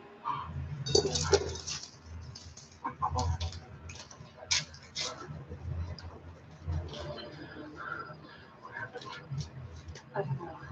Something went wrong with the sequence initiator. We're lucky we didn't know each other. Are you lucky? Did any of this work? Do you remember anything more about yourself? Sorry, Doctor.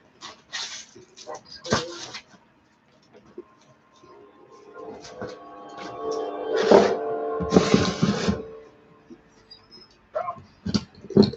Wanted to see you, Captain? Yes, come on. Please come in and sit down. Commander. Fucking Karen. I find myself having grave concern about our mission. Concern is no more. Fundamental doubts whether or not it can be justified. I've been asking myself the same thing. I'm sure our superiors feel their orders are justified. Orders we can't obey. I also can't be more. If we have greatly outclassed the one enemy vessel left, every single possible shred of information which might shed some light on this situation has been conveniently eliminated. I feel as though I've been handed a weapon, sent into a room, and told to shoot a stranger. I need some moral context to justify that action.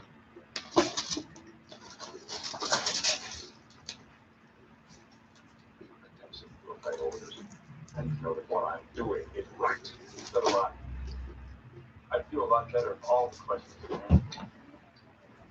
And if you want to abandon our mission until our memories return, that's your choice. But I must ask you, is it right to risk the loss of the mission?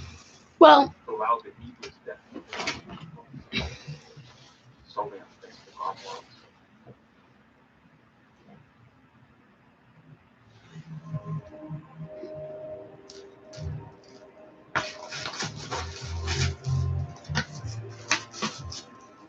fucking care. Come. Lieutenant, You wish to see me, sir? I did. Please. Memory or no, it seems clear that both you and I were born to the fact. Once of it's conceivable that that is the very reason that we have assigned success.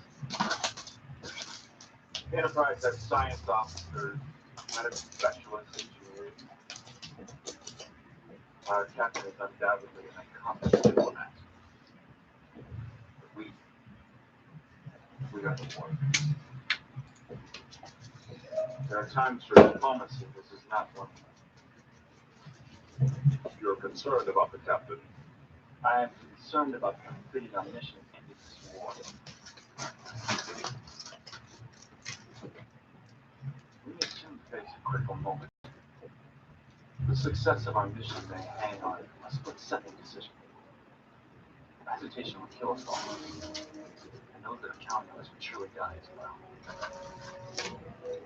We cannot let this happen.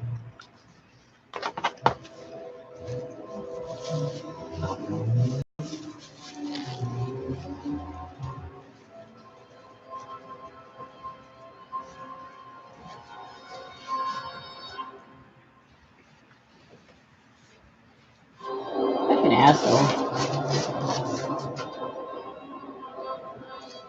We are entering the listening system, sir. Start a 1/4 impulse. Yes, sir. The Central Command is directly ahead, still beyond weapon range. Regularize battle stations. Bring us to an attack posture, Mr. Wolf. Aye, sir. Sensors show several objects on our path, sir. They are 29 meters in length and are unmanned. According to Starfleet records, they're sentry pods programmed to defend the Central Command. 347 of them around the perimeter. Tactical analysis, Mr. Gettin. The pods are equipped with fusion-generated pulse lasers and mineral shooting. How much power there? What would you use the maximum? Lock faces on the central box. Prevent reserve fire. Shields up. Faces locked on targets. Full impulse. Take straight through.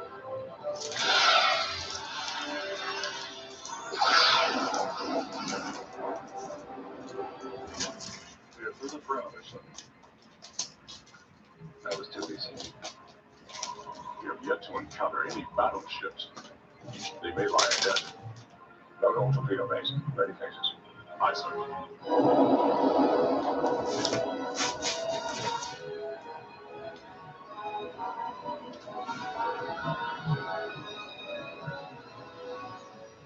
Approaching Central Command.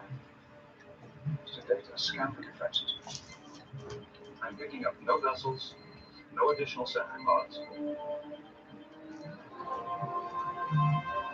Operator Optimal firing Their range. confusion is just. Base effects ready. Loading for field. Other defensive capabilities of Semicon. Armaments consist of 4 laser cannons and 39 cobalt fusion warheads with magnetic propulsion.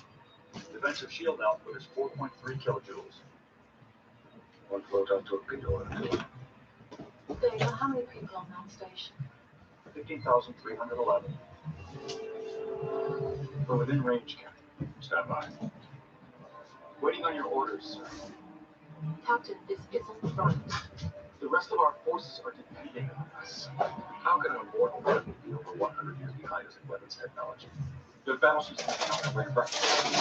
We must attack. I do not fire on defenseless people. Mr. Wolf, open a channel for the Lycians. Immediate order. There's something wrong with the captain and taking command of this vessel. Fire all weapons. What? Mr. Ward.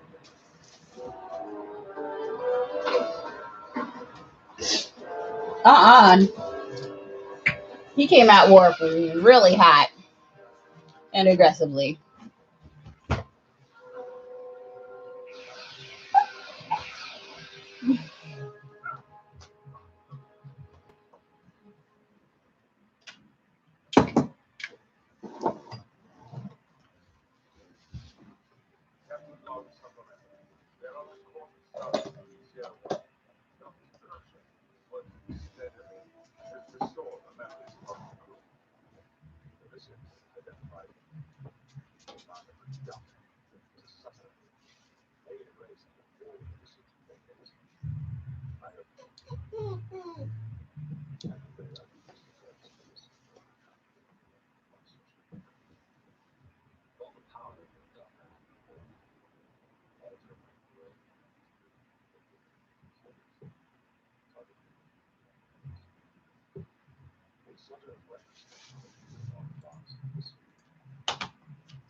Someone in my stream was saying that like their ex came over to hang out and smoke with them, and it felt kind of weird.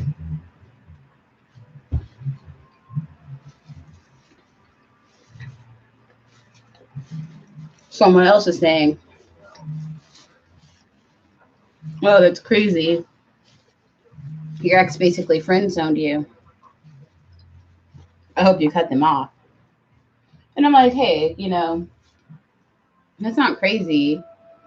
If you had a healthy relationship and breakup, especially, there's not a reason to not consider being friends with an ex, especially if you still like them as a person.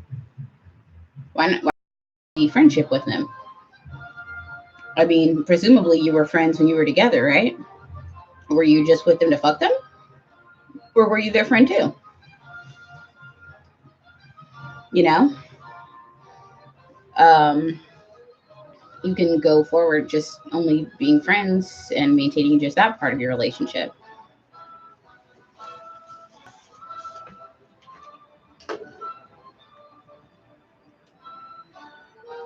So you can decide. If you did now have an unhealthy relationship and break up, of course, that's someone you have to cut out of your life because there was an unhealthy relationship, not because you can't have a relationship with someone that you previously had a sexual relationship with. You see, that's different.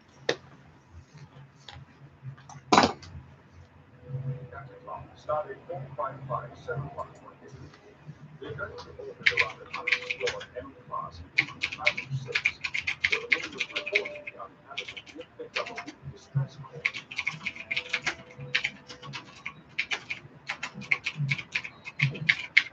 Electromagnetic wavelengths on the surface can approach 1 miles from what is solar system. And individual minds created these areas embedded itself in light experience. And the recruiting minds there. A separate point. And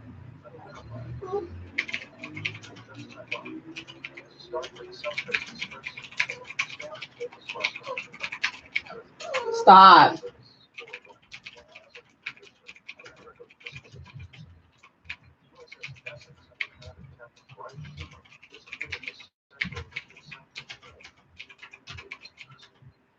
I have access to subspace transformers of the essence. It is identical to the signal on the surface. It allows you to wait. That's all I ever found there. But it was less than the ocean. I might stop here to solve them. I'm not sure we have. Someone's down there. Alive.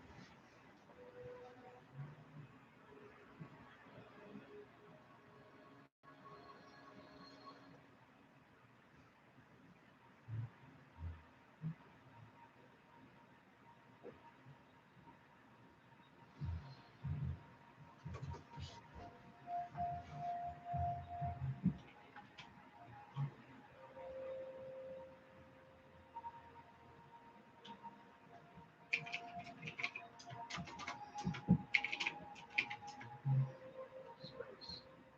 The final frontier. These are the bones of starship empires.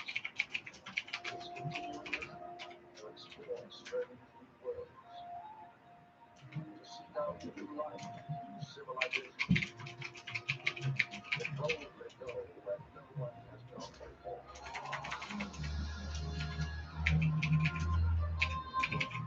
Stop, Antonio.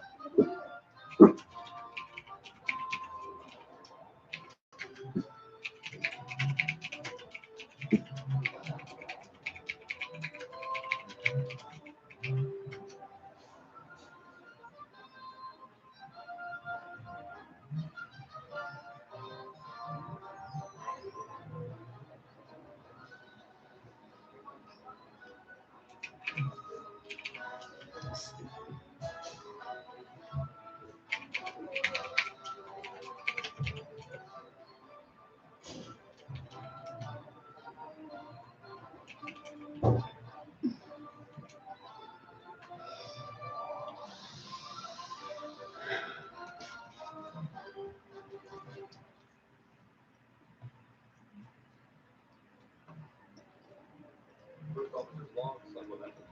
The electromagnetic materials on the surface have been dirty, too dangerous for anyone to transport down. We're taking some.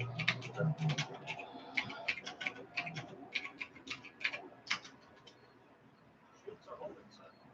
Here's incredible. Keep an eye on the stabilizers. If there's anything like this in the ground, those people keep the fire in this booth for very long. Maybe they can dig up the ground. That is where I told you most of the sources are there. Sitting on the traps around where we are.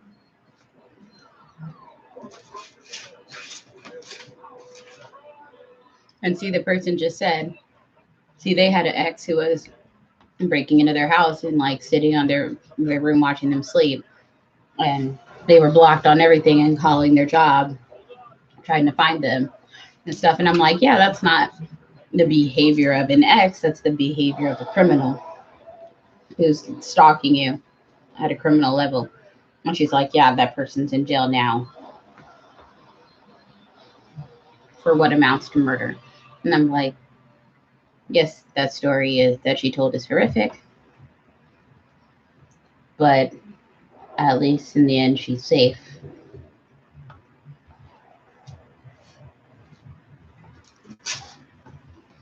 The shuttle is crashed on the surface. The shuttle's trace signature from the shuttle signature is destroyed in its position. Can you locate them? I did my best. I followed their entry on the coordinates. Calculated coordinates for every descent.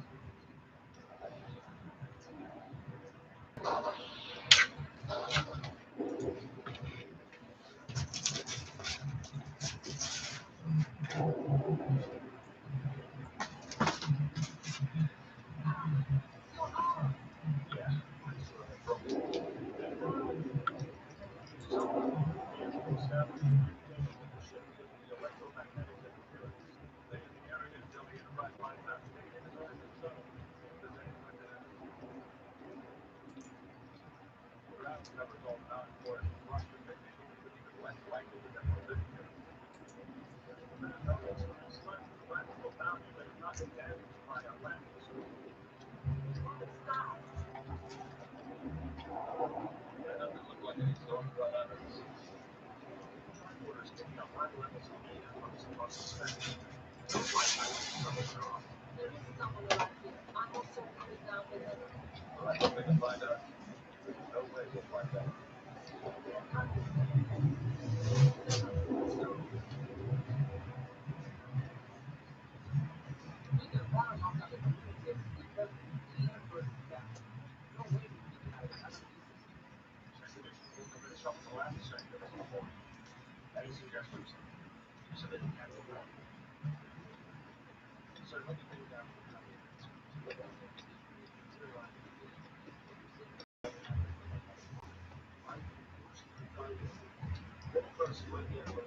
No. People Brian wants to get down to the surface with a parrot. Making it down the stage with no parrot. You can't beam down the chief.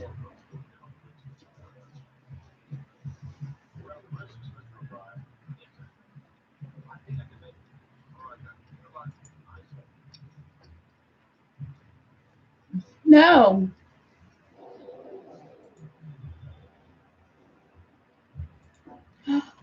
He made it.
Stop whining.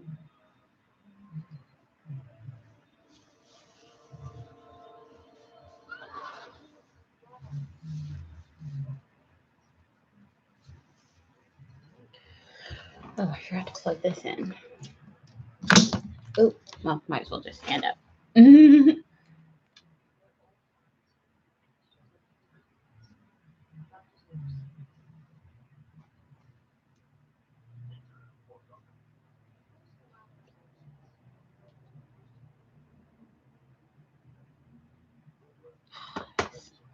More in her hair.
field properties of this one, I recommend a search pattern.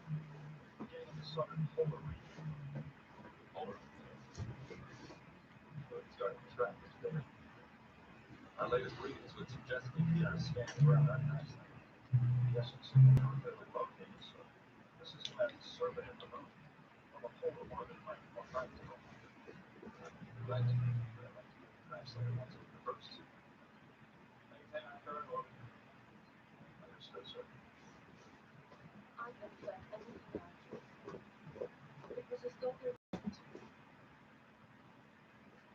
You think someone was communicating telepathically?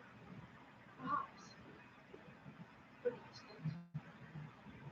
It was like their voices had been carried on to Maybe the right people. I'm not sure. But they were calling me to the southern polar region.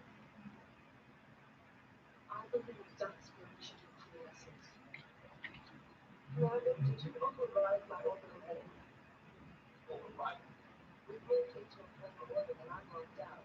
The helm isn't responding. Know anything about that today?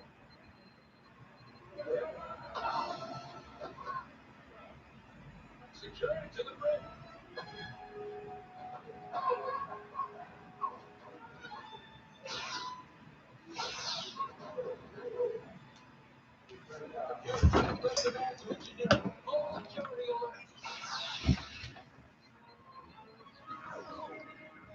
Hey, had to check my texts.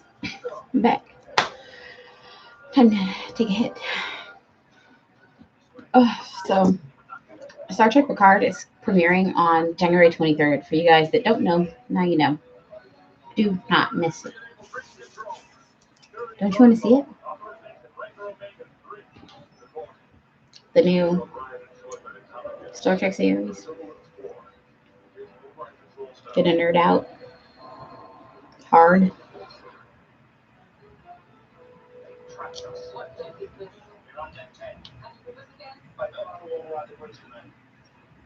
I've been annoying one of my friends to watch a show for a week. So that's why I have to keep tracking my tests because I've been harassing him hard.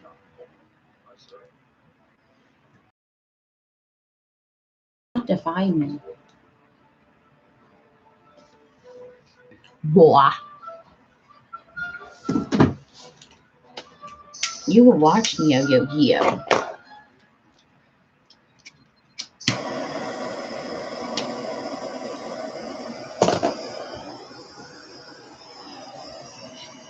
They took off their communicators.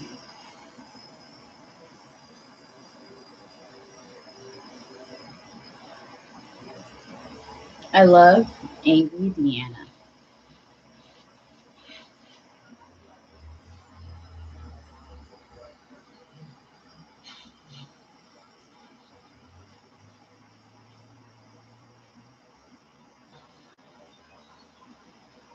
My entity's artificial beauty.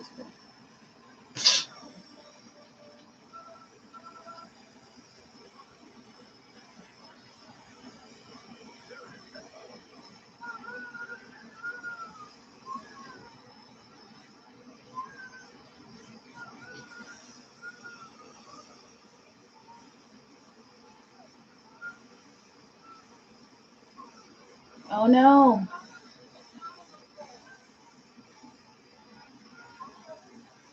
Miles.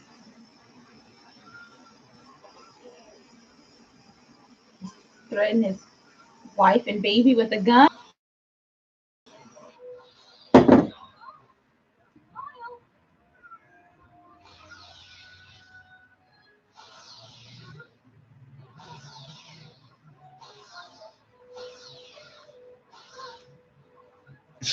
They're shooting people in civvies with guns.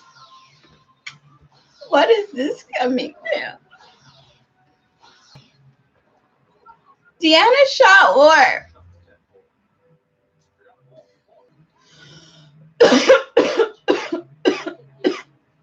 Wasn't even knocked out. Sat right up.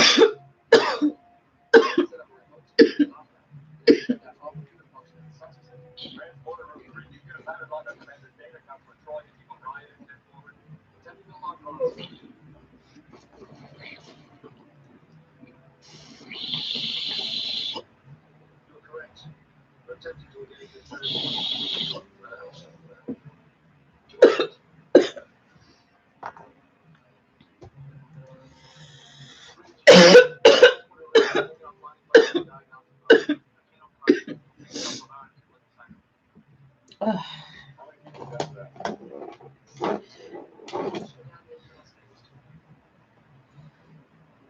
Need to refill my drink.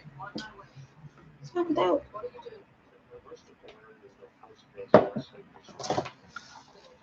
I need to refill my pizza. It's still. I have another slice though.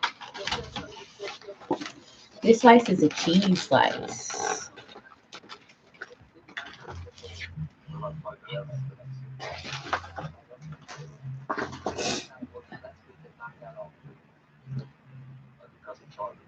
You got a man that you fucking around. That's what I need to turn into a ringtone. Megan Thee Stallion on Tiny Desk.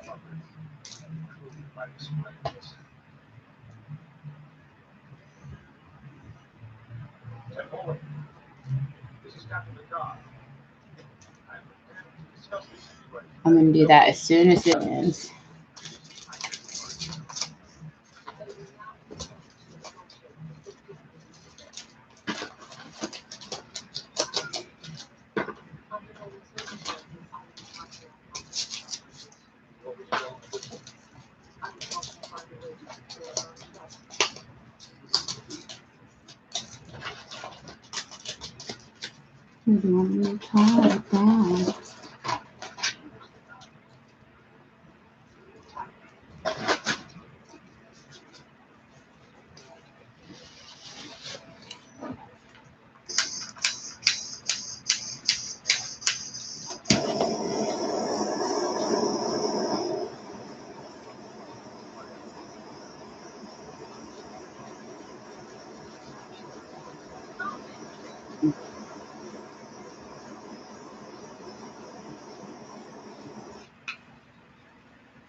New Year's Eve in the Chronicle stream was really popping. We had a good time.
I like that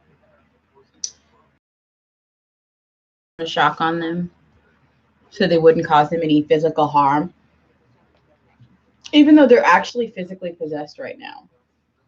Like, break their leg. You can regenerate it. That'll work. Like, interim. Who cares?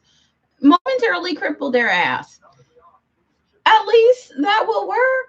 And then they won't be fully possessed and unable to run their own bodies because an alien consciousness has superimposed itself on their mind. Doesn't that make more sense? I like that that's how far removed they were from willingness to. Did you think about?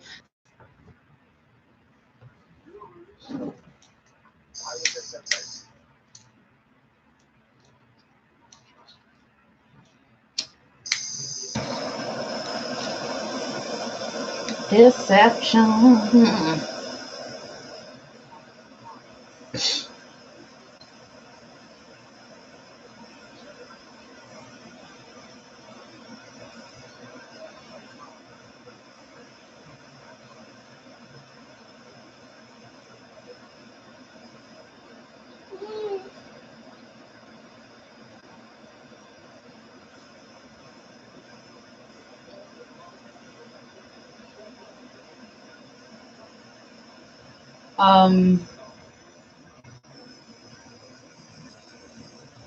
Being taken hostage.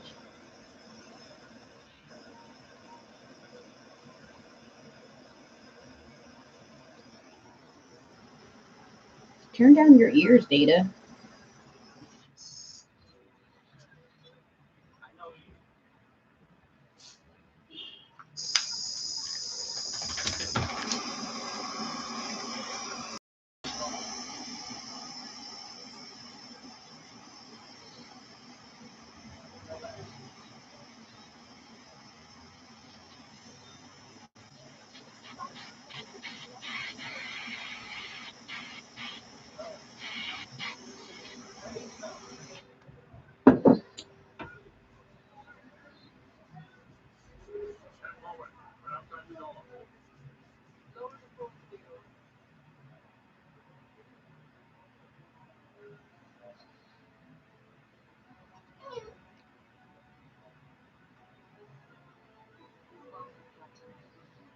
Allow me to introduce myself. I'm Captain Borg, Federation Starship Vessels. Get in your bed.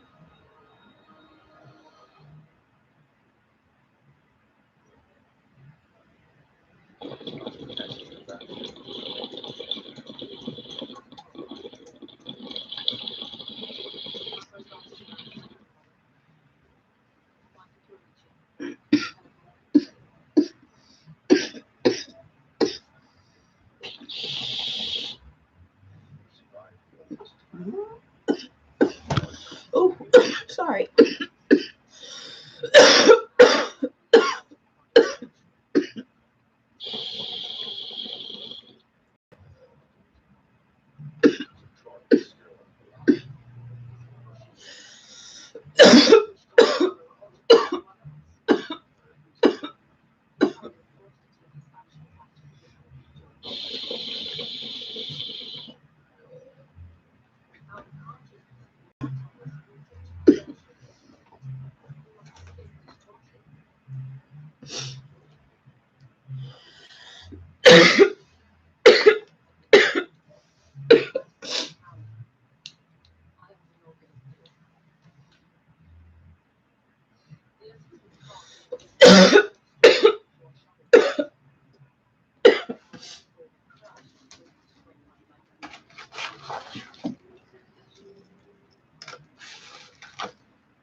Oh yeah, I forgot to make that ringtone. I need to stop and do that.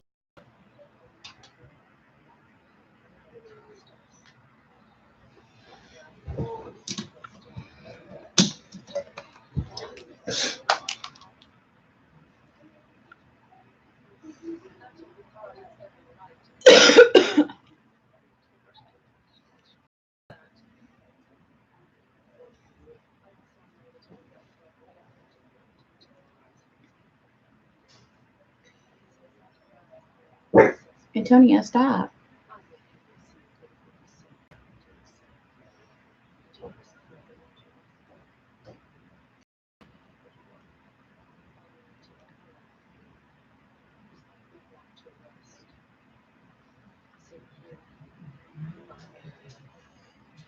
Antonio.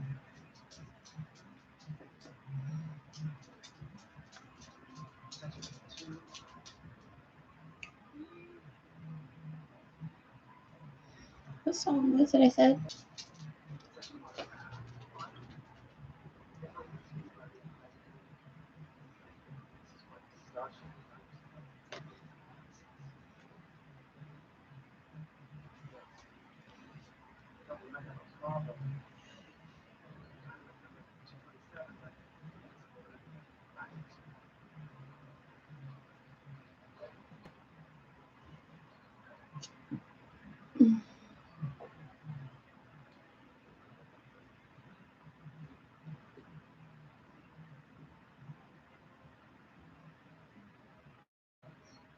I know.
Get in your bed. That place called McKinley Farms.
Oh my God. So I saw this video today of a man getting a full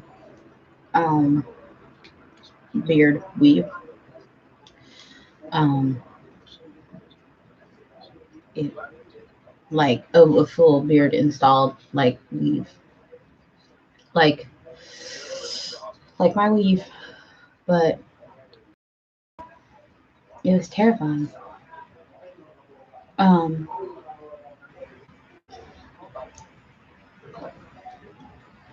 what was my son was like? Could you imagine, like you're having sex and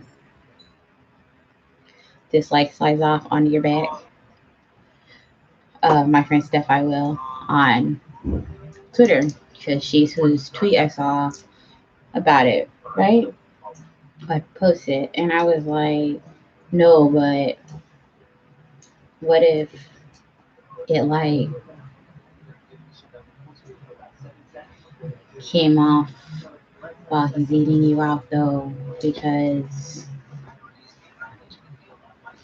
that's actually like, because the thing is, you're gonna be the whole time like while you're dating him, like, Trey, why won't you go down? He's like, I don't know why you're mad because I haven't been pressuring you into anything. And you're like,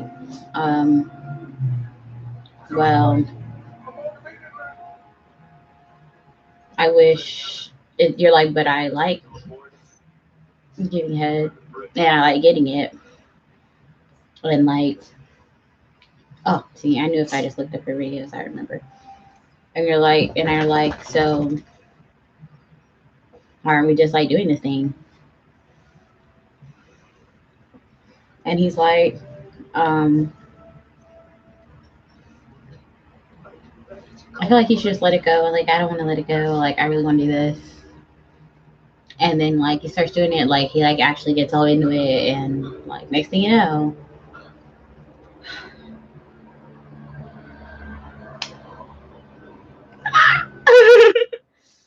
it like literally like they like put on like a whole face full of glue and then like smushed all this hair on. If you can't grow like a full Rick Ross, just Hey, now don't be scared to get ratchet.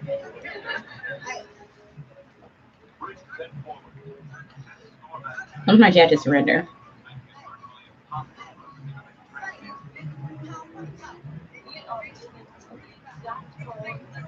Which one was what I wanted?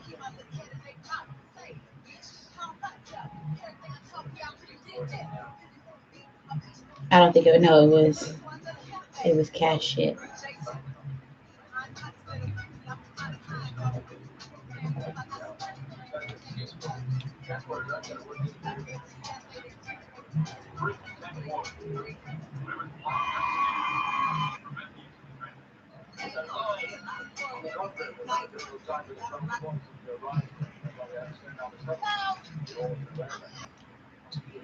What's in front of me? I told you I was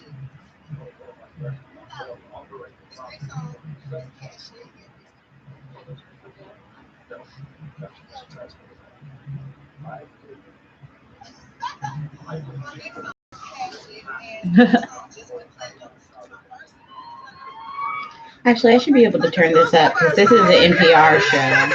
NPR is free, right? It's NPR. It's featuring the baby, but he's not here today. But shout out to him. We love the baby. We love the baby. We love the baby. Talk this shit. You can subscribe to Tiny Desk.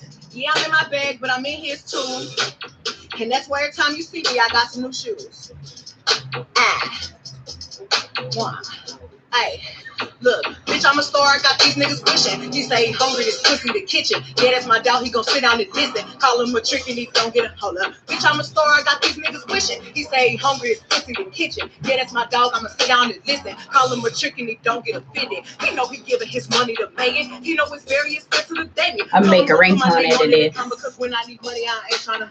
He know he giving his money to Megan. He know it's very expensive to Damien. Tell him go put my name on that account because when I need money, I ain't trying to wait. Fuck with no, no, you can't touch this. Hey, bitch, I do brick shit, huh? My money thick. Hey, walk with a pimp, huh? I'm on some pimp shit. Hey, he say you all about money. Yeah, I'm on that cash shit, huh? I'm in my bag, bitch, huh? I'm on your ass, bitch, huh?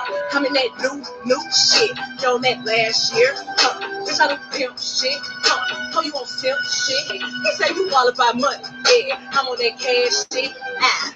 I don't be stressing about none of these niggas. When they be talking, I don't even listen. Telling me secrets, I probably forget it. But he say he gon' lick it. He told him send me a pic cause he missed me. I told him send me a stack if he really. I don't be trusting these chickens, they tricky. Send them. I need to restart it a little bit. My next song is Cash Shit, and this song just went platinum. It's my first platinum song ever, so yeah. Congratulations. Thank you.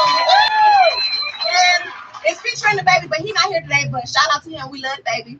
We love the baby. We love the baby. Drop this shit. Real hot girl shit. Yeah, I'm in my bag, but I'm in his too. This house band this band is so good.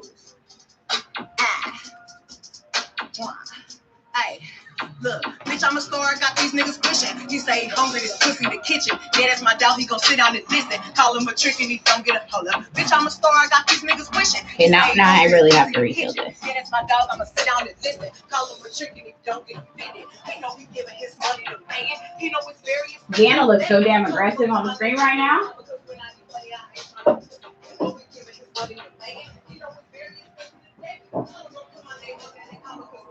I ain't trying to wait. No, you can't touch this. Hey, I do great shit.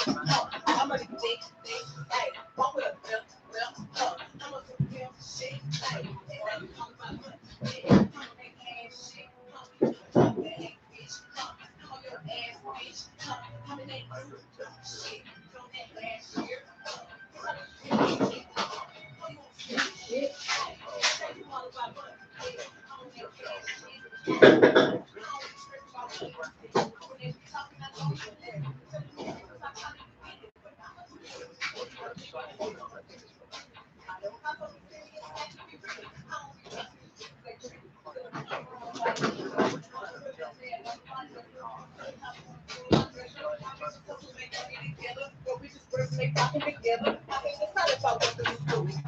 Your mom always in Gucci. Your mama don't bring your dad to the mall. When he be in there, she know he be choosing. Well, we know how you can't touch this. Hey, bitch, I do rich shit.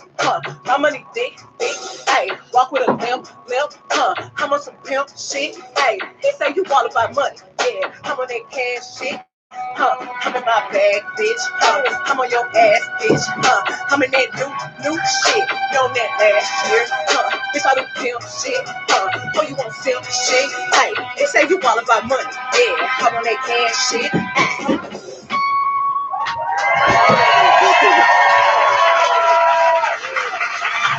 You know, that was for my ladies, you know. Because we like to talk a lot of shit. And I know I'm making my own money. And I know all the women up here making their own money too. And I know we don't need a man for nothing, right? Facts. Okay. Yeah, you know the vibe. First time by mail, facts. Yes. I don't need a King energy. Drop that shit.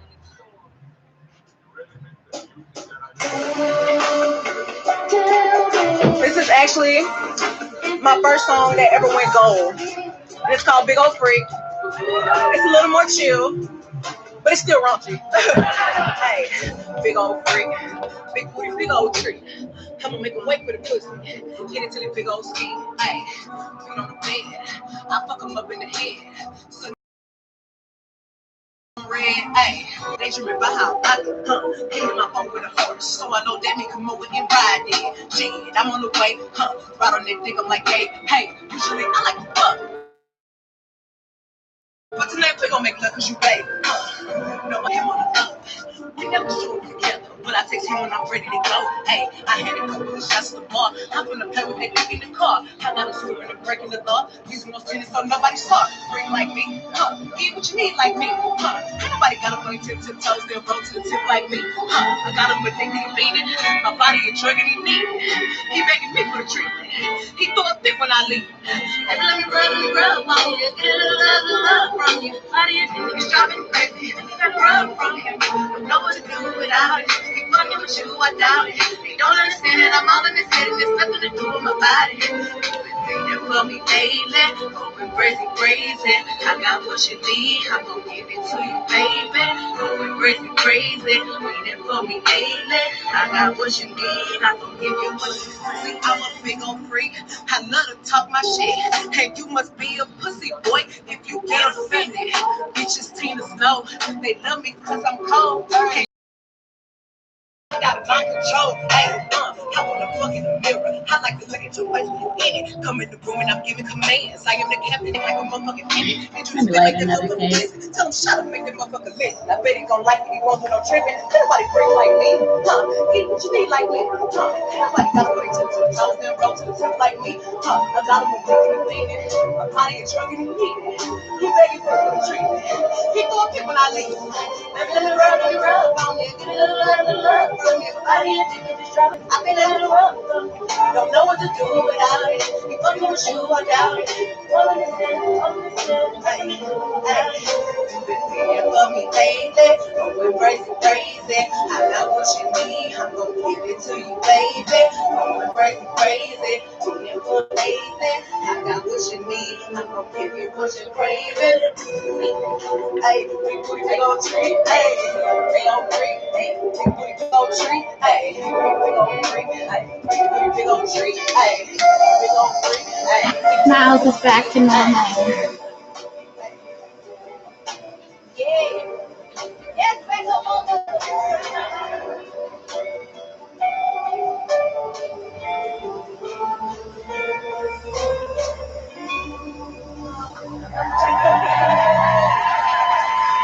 So, I told y'all that I'm from Houston, Texas, and actually, me and my producer, his name is Lil Ju, we would like damn near living together, and we would like sat in his living room, like made all the beats for these songs, and he's just amazing. So I just want to give a shout out to Lil Ju. Lil Ju, for keeping it real and holding it down. Let's get into the next song. It's all about my girls. And I know y'all been having a hard time. Let's see what other song I want to get. Let's just give a shout out to Funny People because I might go back and get Reeler. first time anybody's ever been here, so let's get into it. Turn up.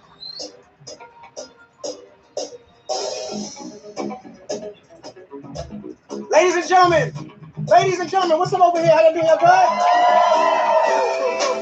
Everybody over here, what's good? Y'all good? Y'all This is the one I was waiting to get.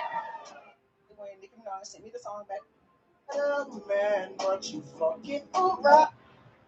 and they're just both so amazing. I was so excited when Nicki Minaj sent me the song. This is the first time I've ever played with a band, and they're fucking amazing. And we just did a song together, and this is like the first time anybody's ever done this. So let's get into it. Turn up.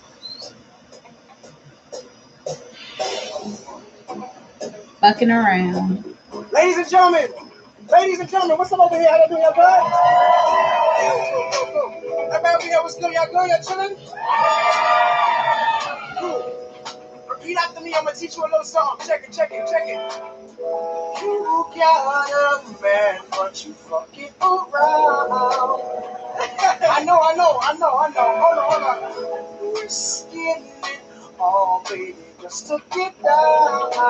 Don't forget it, but hold on. No, if you know just what you started, but I can see you like to play with fire, darling. Hey. Hey, your man just picked up autograph with chalice for you too. Turn his back just for a second, look at what you do. Sending me the supersonic signal. Hey, you ain't laughing up, but I feel you. Independent woman, I won't tell you how to act. But you and I both know we could be gone before he gets back. You got a man, but you fucking around. It's funny, but it's real, you know? Oh, baby, just to get down. Hey, don't question if it's sexy. I got situations, no confirmations. Everybody wanna know who making dating. That depends on whatever the date is. I got me a European, probably out of Italy, and he like the model, but he always let a picture me. Flying overseas, and he's just that bees to the pink from the back just to give him a tease. I got a man in Texas, that's where the best is. Down south, hottie, any cool, never straight. Thing, I'm in love with his slang, and he keep it hood when we bang. Ay, I got a man, but I'm fucking around because I'm young and I can't be tied down. He got a girl, she got nothing on me because we young and we both do the same thing. Hey, you got a man, but you're fucking around. I'm fucking around. Risking it all, baby, just to get down. Got a girl, she got nothing on me because we young and we both do the same thing. You. I know you're so wrong for what we've been doing. This place seems to ruin this whole thing. I'm only half as long as you know that I know you're so wrong for what we've been doing. This place seems to ruin this whole thing. But I'm only half as strong as you. Cause you got a man, but you fucking around. I got a man, but I'm fucking around. Cause we young and I can't be tied down. You're skinning it all, baby, just to get down. Got me, I'm young. You got a man, but you fucking around. I got a man, but I'm fucking around. Let's get it on. Tied down. You're skinning it all, baby, just to get down.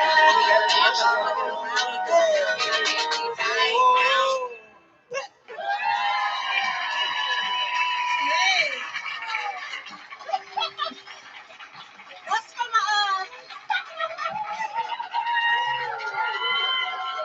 Yo, stay tuned. That's for the real ones who ain't said they admit it. But we don't condone cheating. But I'm just saying, sometimes it happens. We don't condone that shit. What? We don't condone that shit. We don't condone that shit. No. But sometimes, you know. Jump that shit. I'm sorry, my future boo. Future boo. This song was just me talking shit to let these hoes know that my money good, and to let these men know my money good, and I don't need you. Ay, money good. Go up where I'm from, let them know I'm still good. Ride with some hitters and they wish a bitch would. I don't wanna argue about it, baby, yeah, I'm good. I don't worry about shit, money good. Ride with some hitters and they wish a bitch would. Before I post a picture, I face y'all shit. Yeah, that song is so good, right? That's what I really want I ain't gotta worry about fucking oh, around. I ain't big riding that bitch. Never let a sack chaser hang in my clique. Fuck getting clout, bitch, I'm trying to get rich. Better hide your body when I fall in the mix. Yeah, I can't deny I'm a star. You can tell by my walk. I ain't even gotta fuck him, he just love how I talk. I'm embracing the fate, I'm accepting the hate. If I wasn't number one, they wouldn't come from my place. Money good, throw up where I'm from, let them know I'm still good. I ain't had to get nobody hit, but could. Yeah. So I post a picture like this. Yeah, sure. I ain't gotta worry about shit, money good. Ride with some hitters and they wish a bitch would. I don't wanna argue about it, baby, yeah, I'm good. If she got a band, let her in, yeah, she good. I don't gotta worry about shit, money good. Go up where I'm from, let them know I'm still good. If she got a band, let her in, yeah, she good. I don't wanna argue about it, baby, yeah, I'm I'm good. I don't gotta, hey, I know some broke ass niggas who be hating. Pop a rubber band, put that money in their face. I be out here grinding like a nigga who ain't ate. You ain't bringing nothing to the table but your plate. Bitch, I'm out here ballin' like a motherfucking babe. I can't gossip with you when it's money to be made. I'm trying to get my pockets 99, Ricky Lake. When you being real, you ain't worried about who paid. Hood money good. Or where I'm from, let them know I'm still hood. I ain't had to get nobody hit, but I could. Before I post a pic, should I flex? Yeah, I should. I ain't gotta worry about shit, money good. Ride with some hitters and they wish a bitch would. I don't wanna argue about it, baby, yeah, I'm good. I ain't gotta worry about shit, money good. Or where I'm from, let them know I'm still hood. If she got a band, let her in, yeah, she good. I don't wanna argue about it, baby, yeah, I'm good. I ain't gotta worry about shit. Ay, hair long, nails long, money long too. Get a bag, spin it, make it back time too. I can never let nobody tell me what to do. If a nigga get the trippin', I'ma throw that boy to do up in the Rolls Royce, finna rock a show. Clip full of bad friends, we at Papa Do's. Rent due, finna let your baby daddy know. He in love with me, but he know the player's role. But he good. Throw up where I'm from, let him know I'm still hood. I ain't had to get nobody hit, but I could. Before I post a pic, should I flex? Yeah, I should. I don't gotta worry about shit, money good. Ride with some hitters, then they push a bitch would. I don't wanna argue about it, baby, yeah, I'm good. If she got let her in, yeah, she good. I don't gotta worry about shit, money good.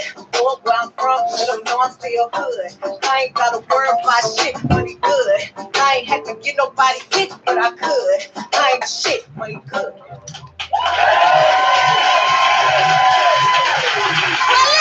We're watching the episode of Star Trek right now where Worf like broke his back and needs a spinal transplant, wants to like kill himself because he's paralyzed. You and I have served together for many years, fought side by side. I know Oh shit, that's fucking amazing. What the fuck? And so I'm walking up and be like,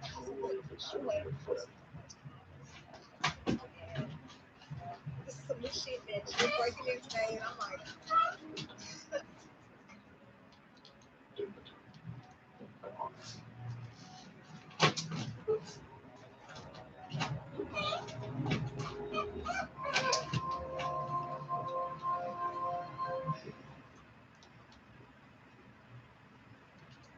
Cortical spinal practice continues for the last 72 hours despite severe pain and what about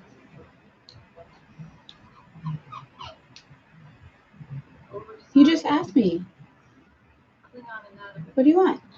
23 Now. ribs, 2 livers, 8 chamber parts, Okay, give me a minute. double line rows of water. Besides the unnecessary redundancies in my body. And what's this level? Klingon reported the block law. Almost every vital function in their bodies has a built-in redundancy in case any primary organ or system fails. Beds. It's a good design in theory, but in practice, all the extra organs just that much more to go wrong. I've been experimenting Unnecessary? with generators. This is a genotronic replicator.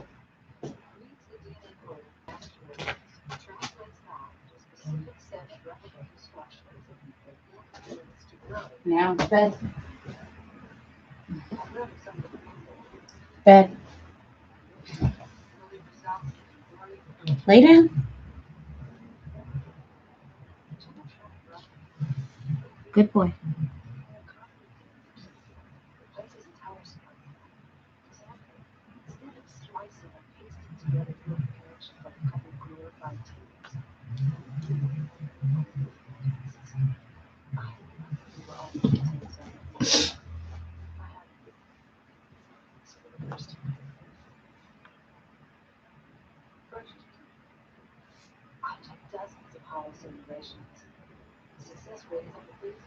Up to 37%.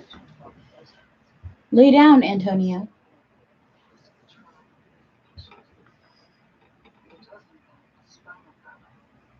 Even before we can replace it, we have to remove the existing and we don't know about the neurological medicine to reattach it.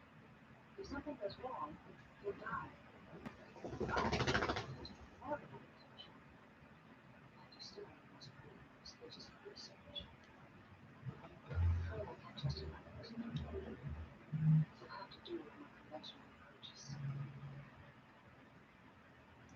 Dr. Crusher, please report to the bridge.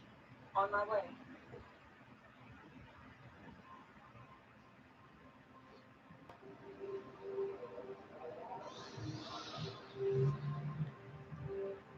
Doctor, the transporter Gettin has struck a prevented mine left over from Cardassian Borg to sustain heavy damage. Their last message said they were making a crash land on one of the planets in the Valley Core system. It arrived in less than 7 hours. How many people were aboard?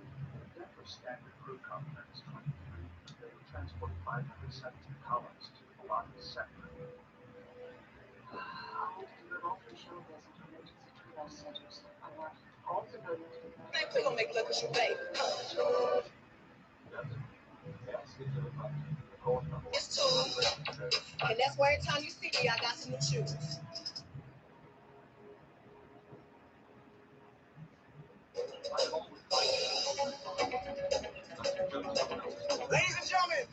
Ladies and gentlemen, what's up over here? How you doing? You good? Hey, man, what's good? You good? You chilling? Repeat after me. I'm gonna teach you a little song. Check it. Oh, God, man, but you fucking around. I know. Hold on. We're still all baby, just to get down. Don't forget it, but hold on. If you know just what you started, I can see you like to play with fire, darling. Hey, man, just hit the ball and grab a chalice for me too. And turn his back just for a second. Look at what you do. Sending me the supersonic sound. Hey, you ain't laughing up what I do. I get my back and the woman now I'll tell you how to act. You and I don't know, it could be gone before he gets back. You gotta plan what you Based on that friendship. Okay. Well, look, I'm sorry, I cannot help you to make this decision. I can tell you this.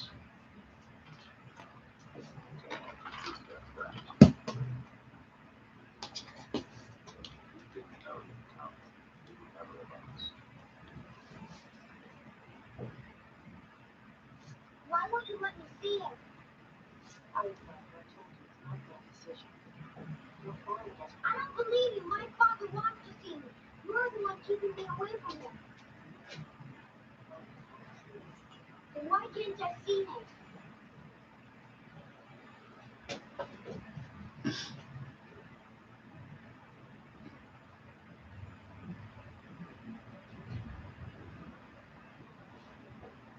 It's the illusion. Fred is a forest. Everyone sees This is part of that Klingon stuff, isn't it? My mother always said Klingons are a lot of dumber kids.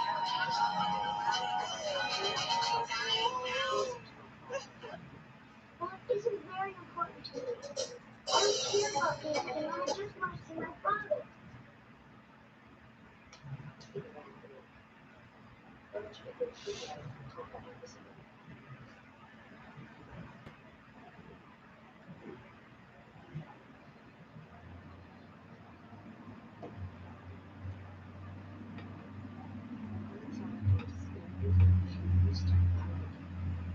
Only because his father is refusing to see him. Besides, it's not the care of the It's a question of honor. And I would ask that you respect the wishes of this letter comes from.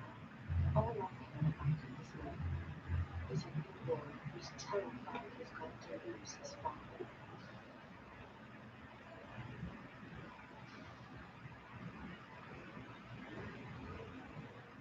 It's time you stop looking for the light about your honor and started thinking about someone else. Yourself.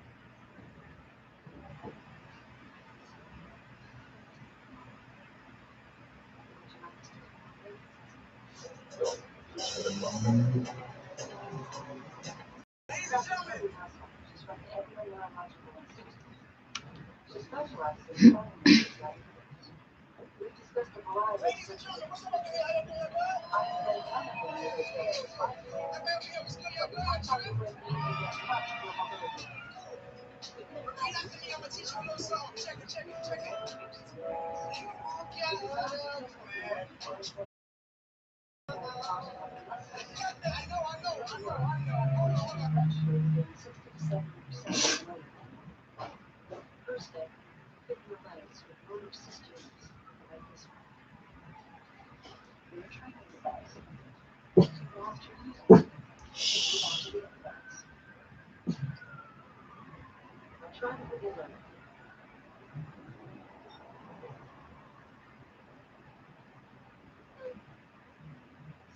The first try. It will take some time before you get used to manipulating. No.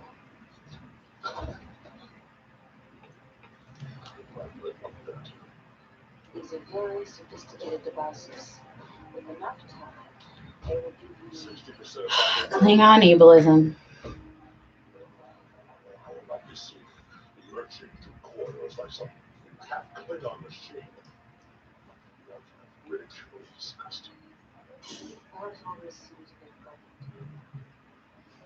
I want you to take some time to make your decision. Think about it. There is one other option I'd like to consider. It's called genetronic replication. Still in the experimental stage. If it works, you will restore virtually all your mobility and without the need for artificial implants.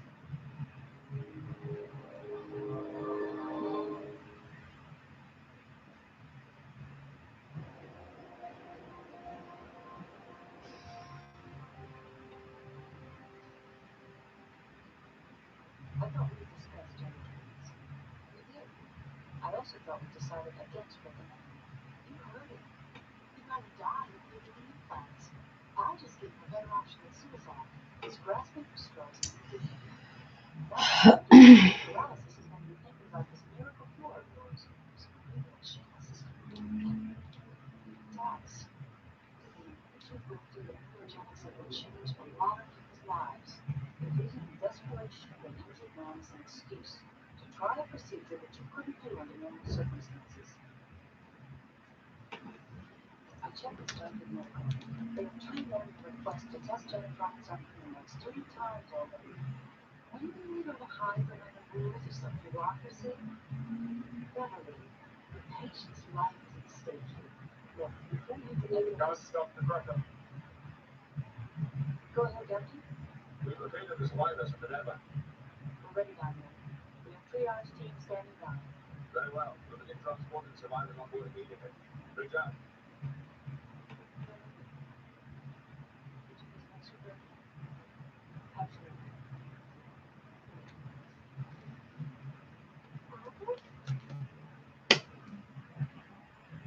Come in, Alexander. Do you want something to put your back? It's coming up. I'm still struggling with my I'm worried about you. There is much to discuss. You must be strong. I understand. As Klingons, we all must be prepared. Father! Oh gosh. My gosh, Worf. Way to be dramatic.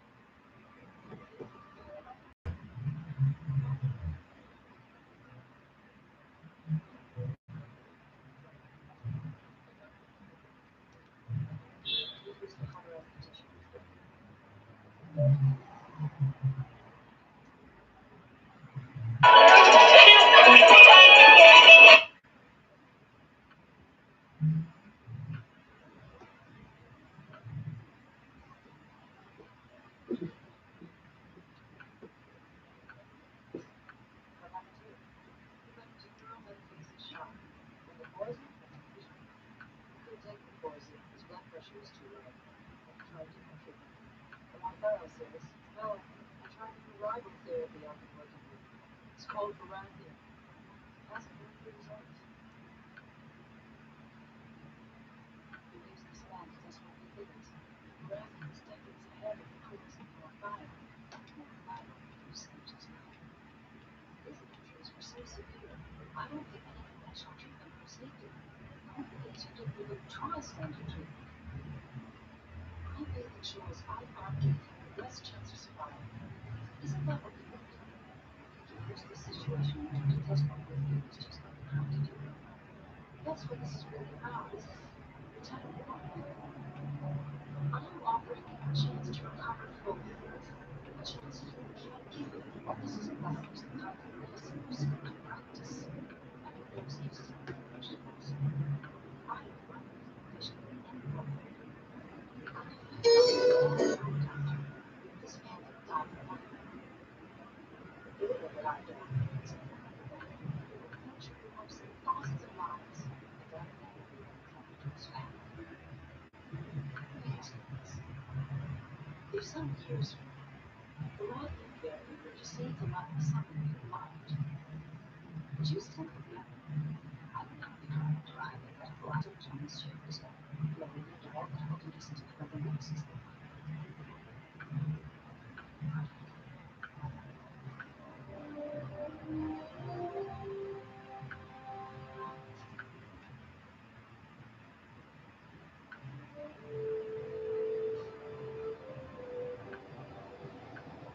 Doctor, I'm on my way to look at our young patient. be my guest. Just don't expect the last conversation. He's a full Picard load. Honorable, strong, and charismatic.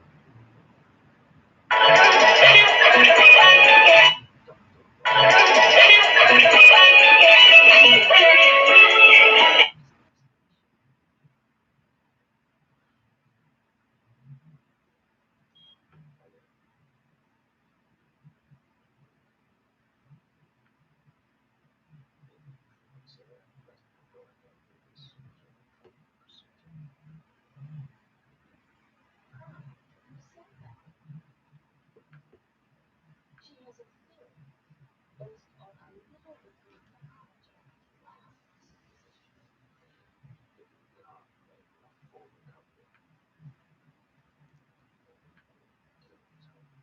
Not your medicine, though. I put straight through your school without a stroke or anything suicide. And how long will you be there? A year? Suicide is not an option. In fact, they tell people to live a very full life. There is also a conventional therapy that can restore much of his mobility. Not all of it. No, not all of it. There are some things I can't fix. He's going to have to accept his condition. Beverly, God made you wait till the last minute. You wanted to go from contemplating suicide to accepting his condition. The disability goes too far. She's like, why? Goes becomes a lifetime values. Beliefs. Can't do it, Beverly. Not. Perhaps you can become part of it. This way, all go for each other. Always give a chance of getting the kind of life it is. To let it up, but it's a all around it, of course. First take that we need is different picture of worse.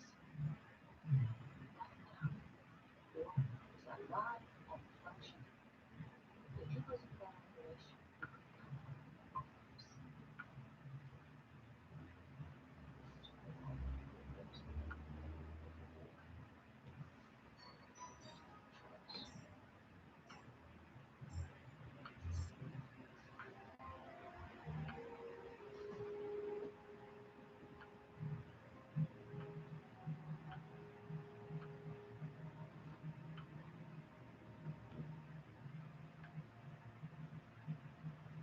I'm ready about that.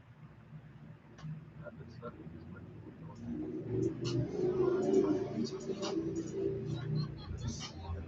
way. disregard for life when it tries to cloak suicide in some glorious notion of honor. And then I suspect that it's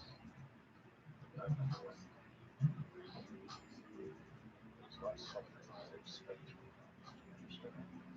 So, all you really expect me to do is bring you the knife and then walk away. You kill yourself in peace. Well, I'm not going to make it easy for you. It was not easy for me. But each of us must die in our own time. And why was understandable? It was disrupted last few years ago.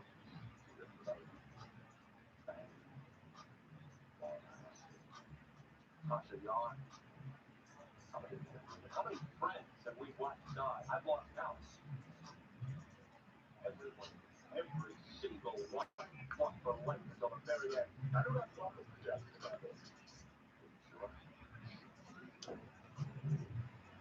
I get the sense you're feeling pretty noble about this whole thing. Look at me. Aren't I courageous? Aren't I an honorable Klingon? Let me remind you of something. Klingon is not for the desires of those who respect or his friends.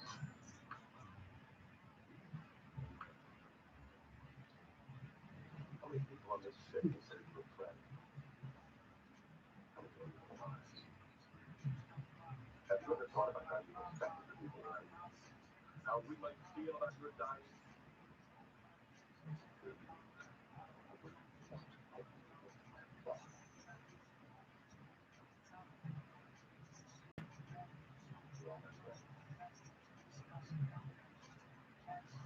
And in spite of everything I said, you put my place. I would probably know. But I've been studying the Klingon ritual for that long. I've discovered it's not my place to go. According to tradition, that body falls to a family, preferably the oldest son. That is impossible. He is a child. The son of a Klingon is a man the day he can first hold a flame. True. Alexander is not fully Klingon. He is partially. That means what you really do. It means you are to look at your son and not be with you. Watch you stab him in your heart. Then pull the knife out of your chest and wipe your blood off his right. I'm sorry, Mr. Ward. Don't work for selfish.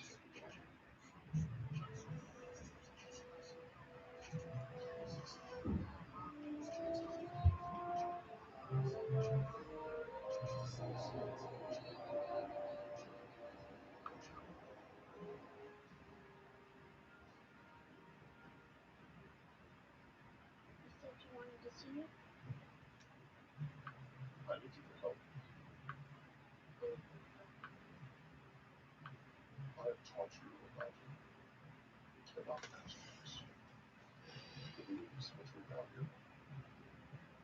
According to tradition, I must take my life after suffering this kind of injury. But I have decided to break with tradition.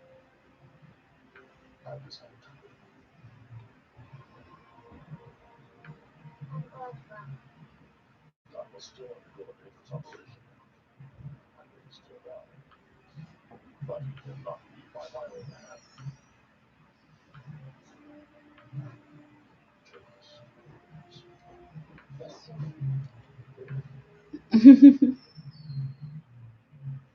Oh, Klingons.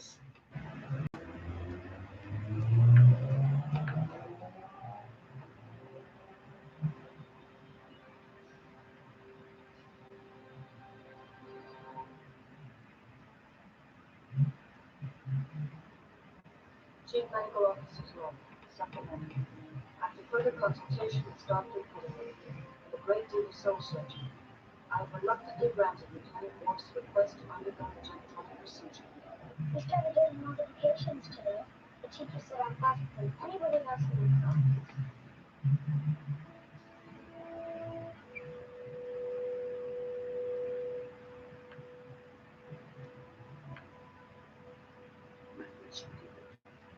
soon.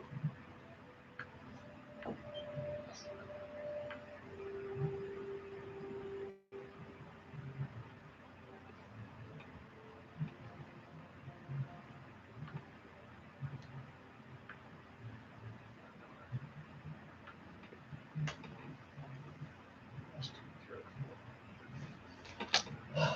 I'll make sure they reach us with things. They're elderly.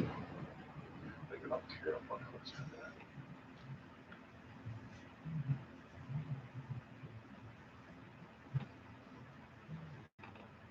Counselor, I have a serious request for review. What do you consider You want me to reach some time. great respect?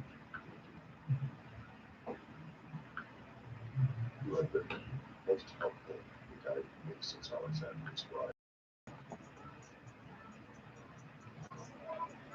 And imagine me would do it better after myself. If it is too much to ask,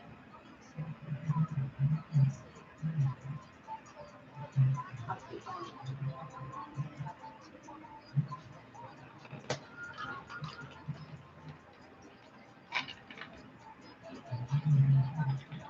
I am ready.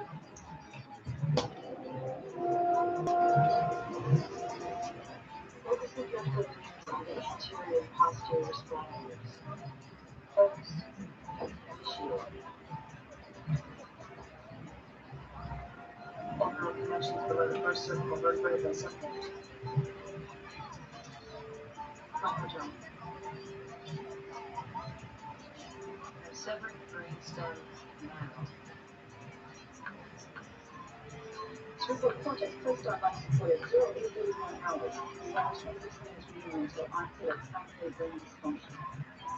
No fluids from the support equipment. System.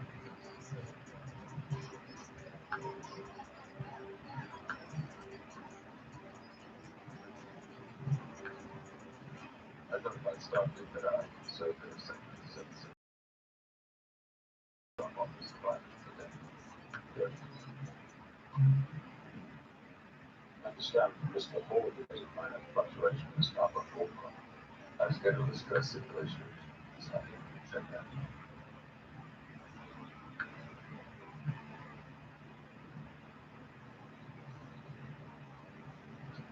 As a good.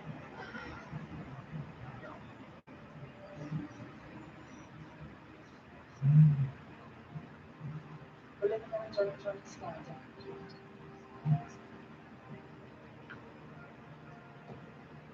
Yeah.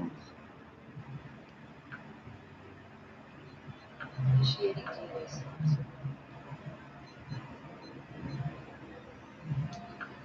Reading initial sequences at 10 to the 9th base 50%. Once we pass the first two levels, we'll be beginning coding sequence. Increase TCH levels to detect. The scanner is having trouble reading the numbers of the given. Did they show up in your simulations?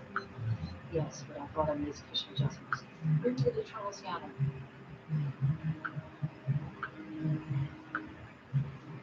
Scan the ganglion line. Just take a minute. 1 hour, 43 minutes until primary brain dysfunction.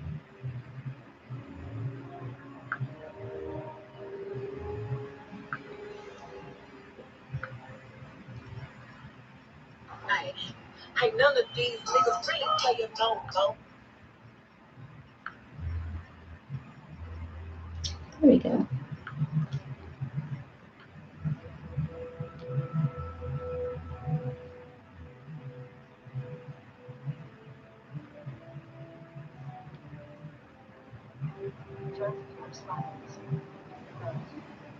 Watch the proximal nerve endings.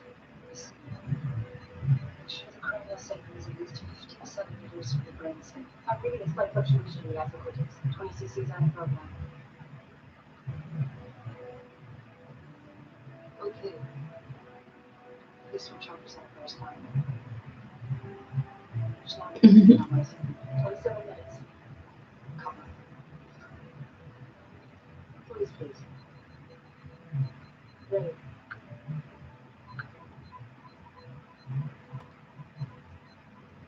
Tissue growth proceeding at anticipated rates. No initial signs of rejection.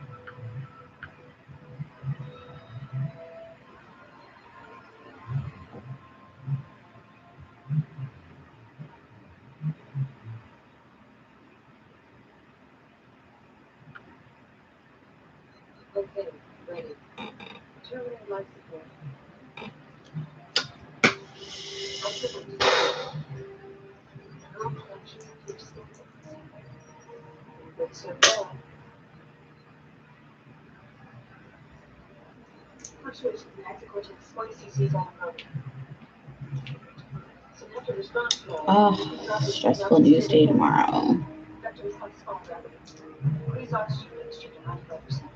Connect direct synaptic stimulation. Respiration is shallow and rapid. The response to the active cortex. 75 cc's on program.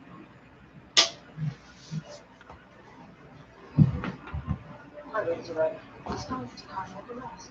Alright, let's go to 4 off drive. 15 cc's. Okay,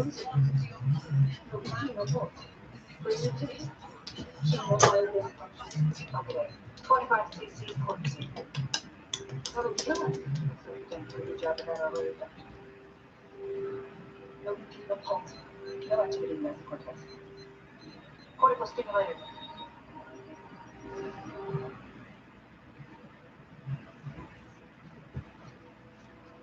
I hate when I just like move all the files in my phone on accident and like it just reshuffles everything purposelessly.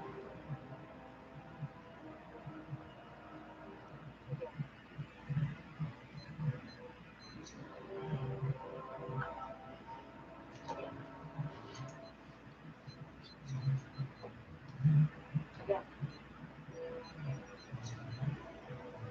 Again.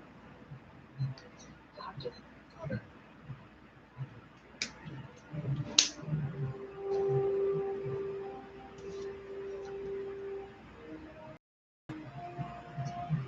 Okay.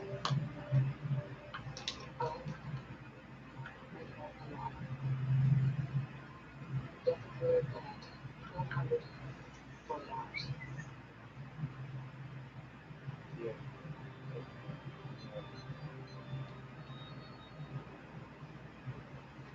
There's all going some non-used communication. Yeah. Initial rejection. Yeah. Yeah.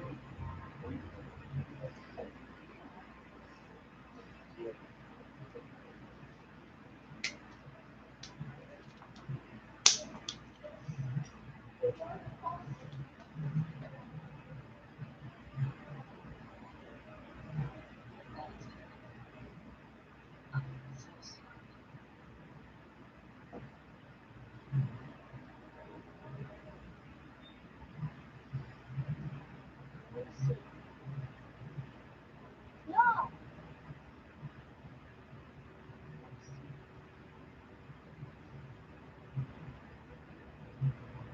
Wow.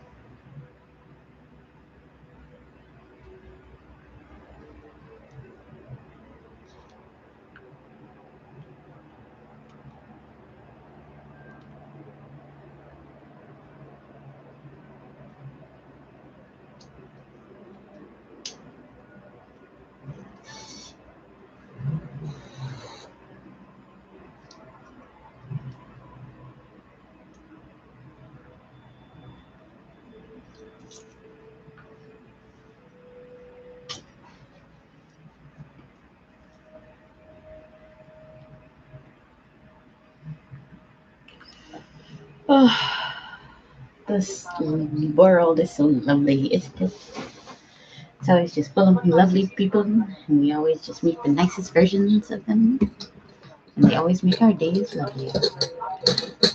I hope that you guys have met someone lovely today. There's Picard Countdown Comics. What? I can go buy Picard Countdown Comics. I love comic books that are either countdown or between series. I love that shit. I live near comic book stores. I also get paid tomorrow.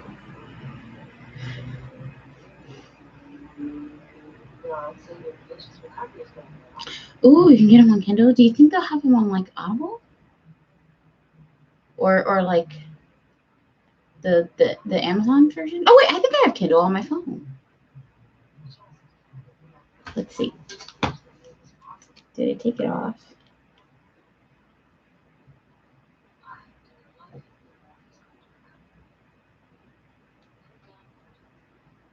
HIJK.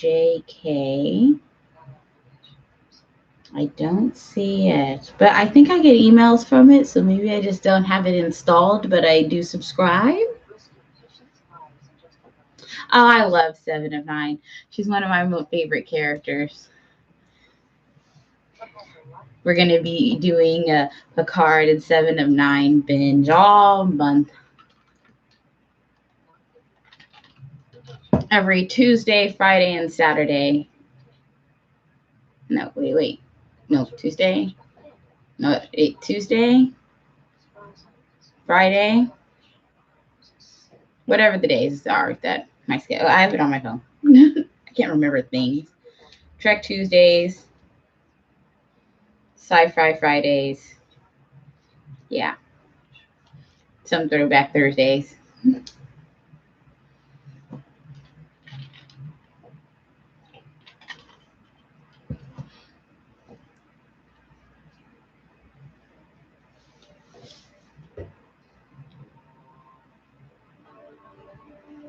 Oh, yeah.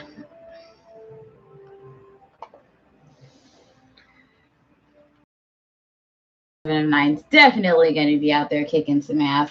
My roommate says she thinks that Chakotay is either like dead or something terrible happened, and that is why 7 of 9 is going to be like back and going wild.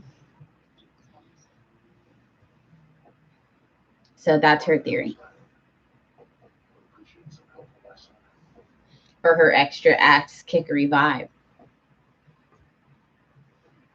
She thinks she's going to be like widowy. 7 of 9. Not divorcee vibes. I'm like, you don't know that divorcee vibes can't be responsible for that energy.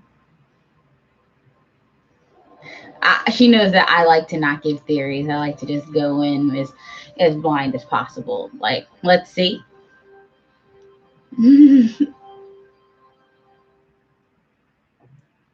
Oh yeah, we know he's gonna be. We watched the interview stuff. With most shows I try to avoid that stuff, but with this show I couldn't.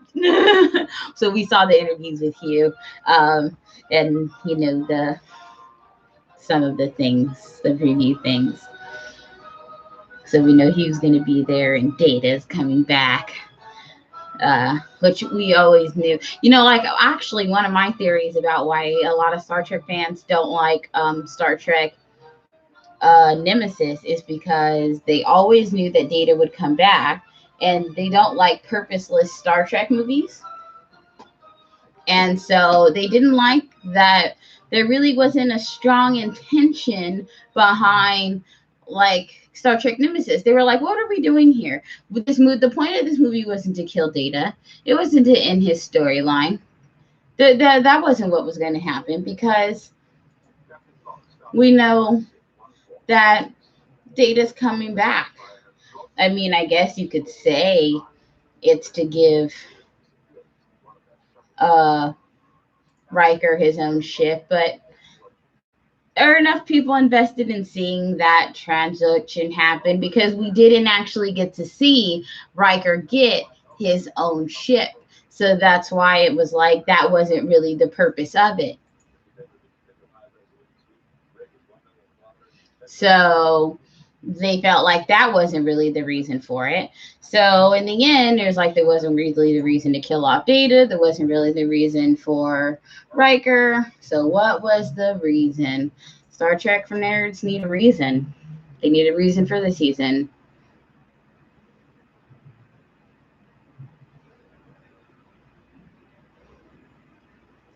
How is it similar to Insurrection? Just because there were Romulans there? There were Romulans in the movie, the new Star Trek series movies, and that's a whole new fucking set of movies with the whole that goes all the way back to Shatner and his set of characters. Like, and it's still Romulans all of a sudden.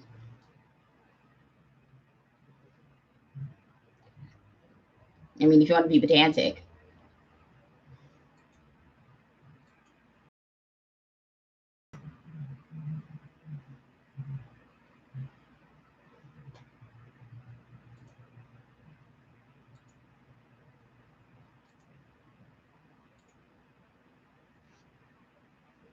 I'm just saying.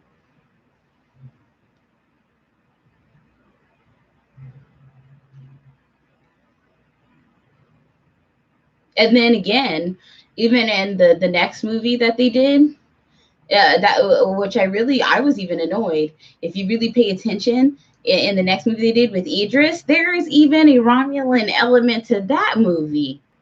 It's annoying. They really lean into Romulans. You're like, why?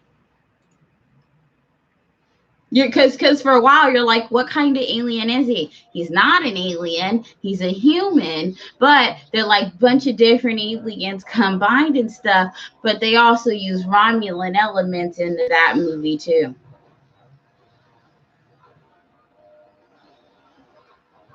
There's nothing. How is the plot similar?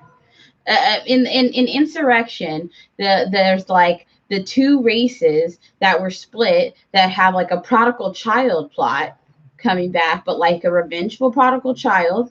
Okay, so I do see that. But in this one, the prodigal child is against the Federation, not against the indigenous race or non-indigenous, whatever. Like the indigenous race, however you want to refer to the Baku. These guys came to fuck with the Federation. Like, they came just for Picard. Picard was just a random happening in Insurrection. He's just someone who happened to be there. Intermediary in Insurrection. In somebody else's prodigal son story. Whereas in Nemesis, he's specifically caught up in his own prodigal son bullshit. But it's not even prodigal son, because it's not a prodigal son. It's like his own prodigal DNA. It's like a prodigal clone.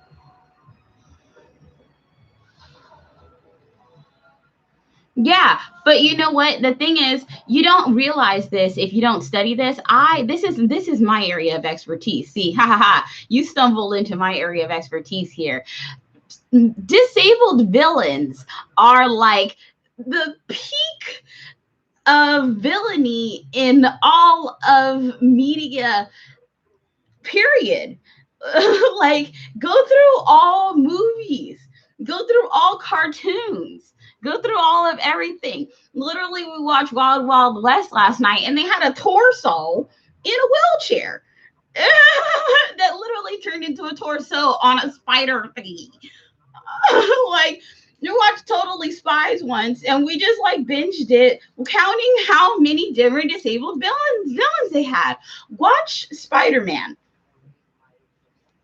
Rewatch Spider-Man for how many villains have medical issues. Watch Spider-Man all of this series for how many times they rewrite the reasoning behind Dr. Octavius's medical issues. It's fascinating. Like, it's literally my specialty. This is what I do. Like the deep sense of insensitivity and lack of psychological reasoning that they're just like, well, they have a disability and or mental illness, so they must want to take over the world and kill everybody, right?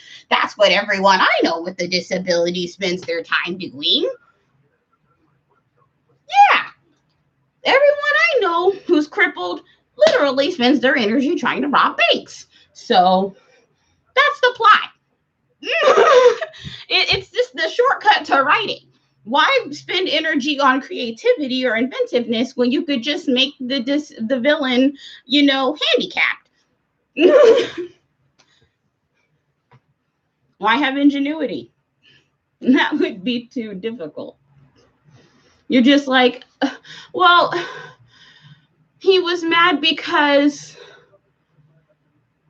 he fell down the stairs that time. Yeah. And no one cared. And then he had that crutch and everyone ignored his crutch and he was so mad. And he was like, see my crutch? And everyone was like, we don't care you have a crutch. And he was like, fuck everybody. I'm going to become Lex Luthor. And you're like, what? And then the next time they rewrite him, he doesn't have hair. And you're like, well, now I really get it because he had a crutch and was bald. And that's relatable. And you're like, what the fuck? The escalate. And then some kid with a crutch is reading this, like, turning the pages like, wait, I've never gotten this upset about it. Like, I mean, I'm upset. Yeah, but this upset?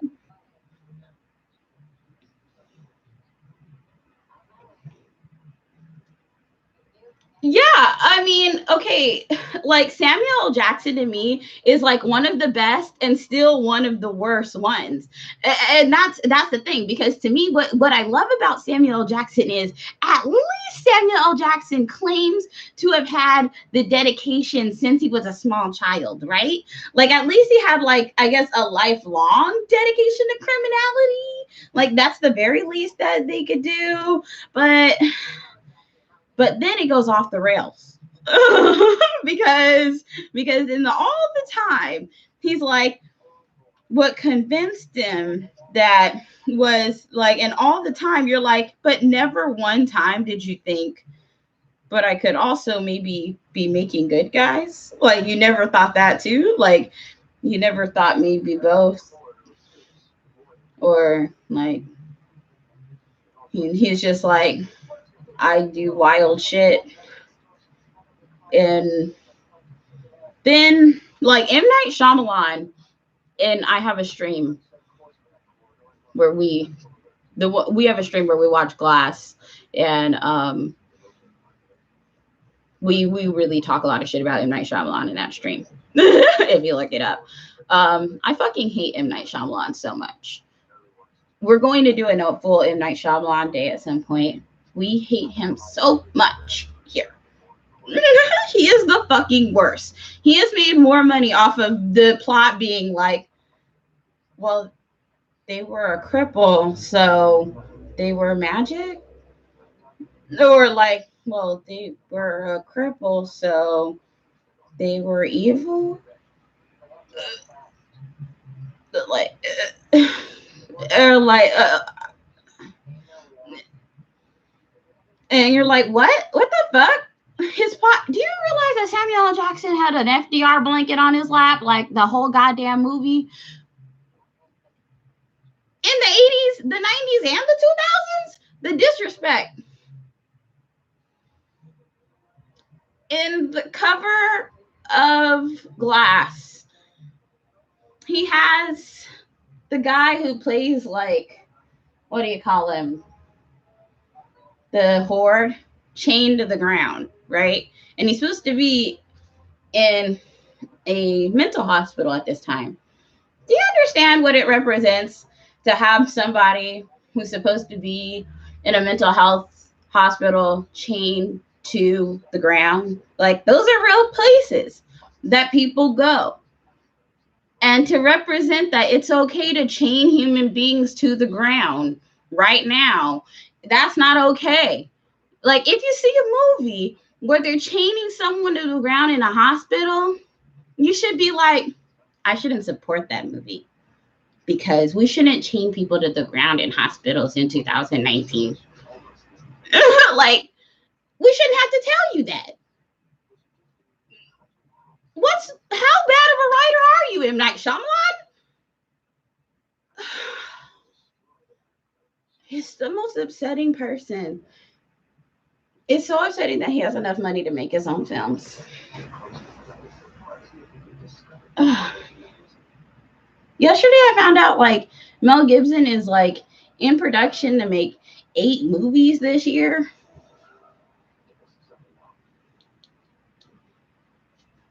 8. Who's paying for these?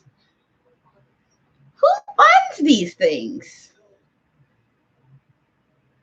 He doesn't write plots. He writes plot twists.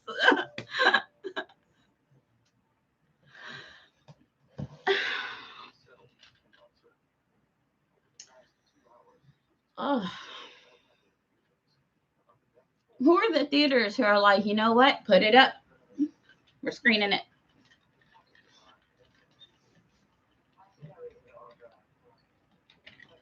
If you're a dick for like 3 years, most theaters won't screen your movies if they don't want to.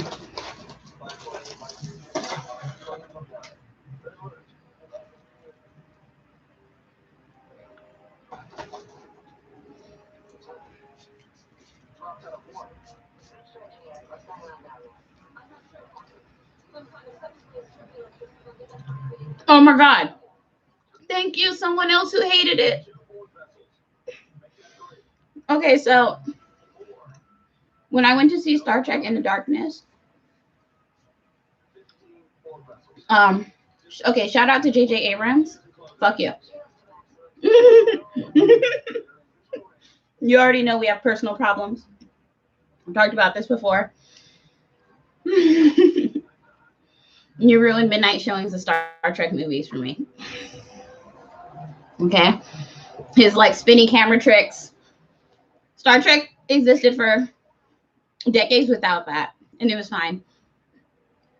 And because of you, I get vertigo so bad that I spent 45 minutes of Star Trek Into Darkness throwing up into the popcorn bucket. And literally my mom had to go empty the popcorn bucket and bring it back. That's how horrible it was. It was a tragedy. It was like I was there with almost 2 rows of family. That's how into Star Trek my family is. When you're there with 2 rows of family, you can't be like, let's just leave. Like, you can't. There's too many people there. You have to take 8 people with you.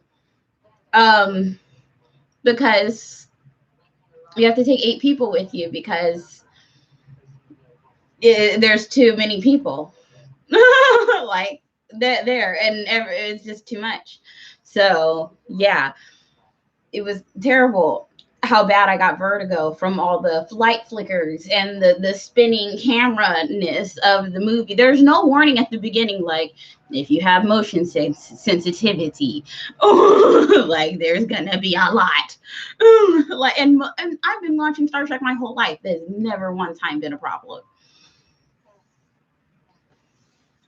So, one, Khan should not still be played by a white guy. Please stop giving Asian parts to Benedict Cumberbatch. I mean, with Doctor Strange, I guess it was cool because Doctor Strange is white, even though the entire aesthetic of the film isn't. But, you know, with this, with Star Trek Into Darkness, just Why? Why continue? Why continue this? Why do it?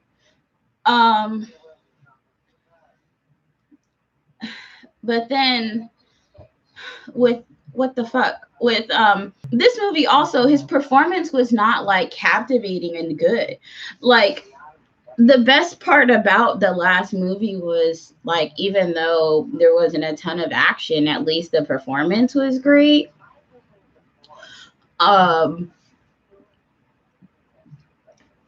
If you ever watch Enterprise, you know, on Enterprise how they brought out you actually got to see what the augments were like. Did you like, if you watch the Enterprise Star Trek series, you actually got to see what the augments were like?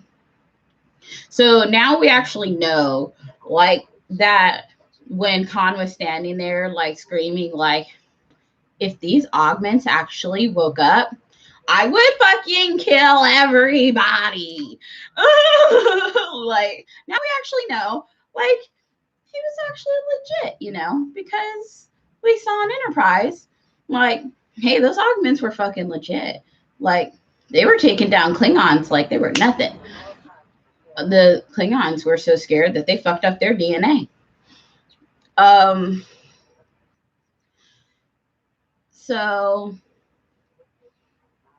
when you see that, and then I sat there half sick and then half conscious through the movie, and I was like, correct me if I'm wrong, but no augments in this movie? Like, did they not bring any out? I was like, you know, I was in and out, but I feel like they could have brought, like, in this version, you know, we have the technology and the casting ability and all of that, where now we should have had him with some actual real augments back there, right? No reason not to, right? Did we really make a whole entire another Khan movie where he was just screaming and there weren't any augments, like, killing people? Did we really do that again? I was so mad when I rewatched the movie and realized there wasn't any, he wasn't badass. There wasn't, he didn't have like a single carry augment with him that was like killing everybody. Just one with him that could have been killing anybody. Exactly. Ricardo Montalban could outact Cumberbatch at any point in time, which is why I'm like, I watched Wrath of Khan 2 days before I went to see that movie so that I would have it fresh in my mind what it was like before I went, because I was like, a lot of the original Star Trek movies are boring. It was like, I don't fool myself. Like, so this is one of the ones I actually enjoy. Let me make sure I'm remembering it accurately. And how it is now. Wrath of Khan still isn't like all super action packed, but Ricardo Montalban's performance is like so interesting, and like in feel like an augment is gonna come out. Like, you almost feel like you got attacked, even though you're like, oh shit, they never did show up. I forgot. He had me scared shitless. They didn't actually come. You were like, he was scaring he looked like he acted. like that was a performance. Like, how did he have us so scared that I felt like we were already fucking attacked by the augments, like they had already invaded. I felt like it was already the scene on Enterprise with, like, you remember the first scene on Enterprise where they actually show like an augment attack and you're like, who the fuck are these people? All buff with torn clothes. You're like looking like dirty humans. Like, you're like, who are they? Like it was like that, but you're like, but they didn't do anything. They didn't bring that in Into Darkness. That didn't happen. It wasn't that. It was boring. It was like the boring 60s version, like the reversal, because he couldn't perform the way Ricardo Montalban could. He couldn't give you that fear out of just a speech, almost like literally like a Hitler, like really, like he has the Hitler youth behind him, and he's like, I'm about to bring these overactive kids over to you, and you don't want to know what the fuck they're gonna do. I've had them really hyped up. They're buff, and they've had way too much vitamins and fascism, and they believe that they're the Ubermensch. So get ready.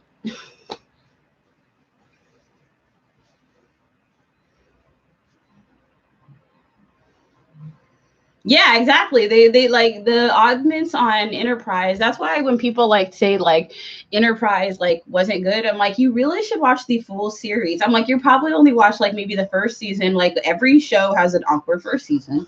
The cast is still getting to know each other and everything. The plots are still coming together.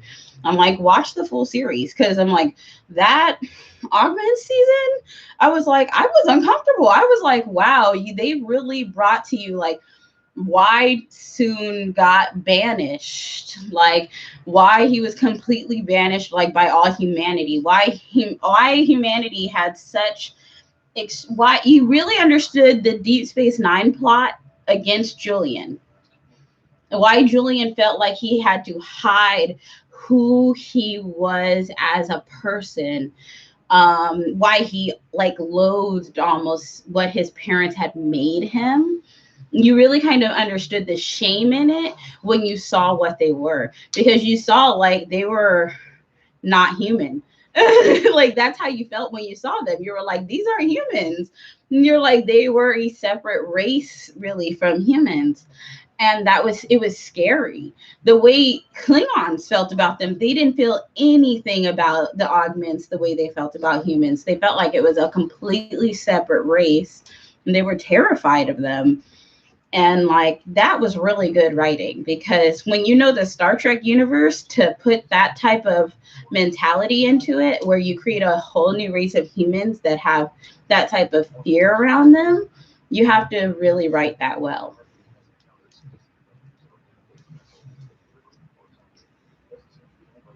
And that is so true. Like an extreme form of humanity that doesn't have any restraint, and doesn't have the they didn't have the emotional development that humanity had either. And that's what you realized at a point, because for a while the humans kept being like, why can't we bring them back into the fold, you know?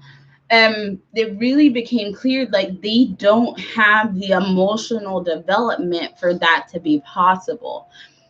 Like they're genetically modified and engineered to not have the emotional development, to be weakened by our sympathies and empathies, because like their designer felt that those things were weak.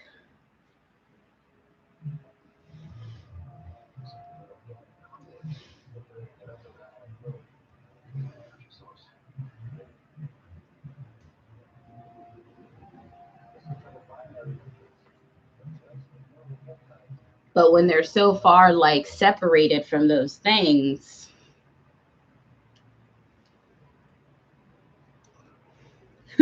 thank God we didn't live through the eugenics wars. Can you imagine how terrible that would be?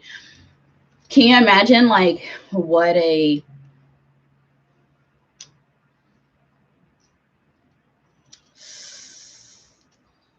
interesting statement that is, because we still have the possibility of that happening. We could still live through the eugenics wars. Our children could, our grandchildren still could. Like I listening to NPR, I still feel like the eugenics wars is something that could still happen in the next 10 years. 20 years could start. Now the way genetic modification is something that's going to start happening now. It's something that's going to start being offered it's something that is being offered to rich people now, 100%. And it's going to start being offered to like above middle class people in like the next 10, 20 years. Gattaca is coming, baby. And what we need to do is to start making laws that address realistic way, because the eugenics wars is a real thing. It's not something that we didn't live through. It's something that we are hoping we do not live through. Yes, it is a scary future. It's a scary possible and potential future. Like, okay, here's a very interesting thing.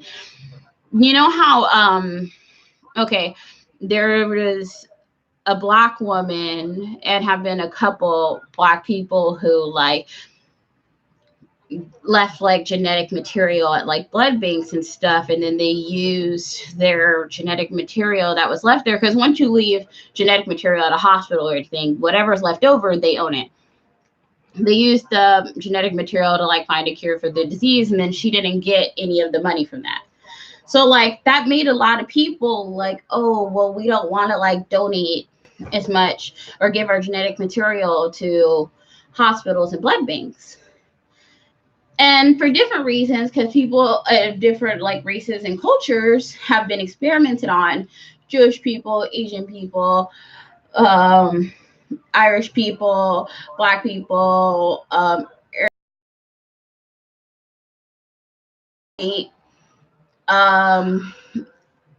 to like 23andMe or different genetic clinics like that. But then I was listening to this science podcast that was talking about how because less minorities give to those genetic banks, they have like such an imbalance of minority samples that they're like, they research.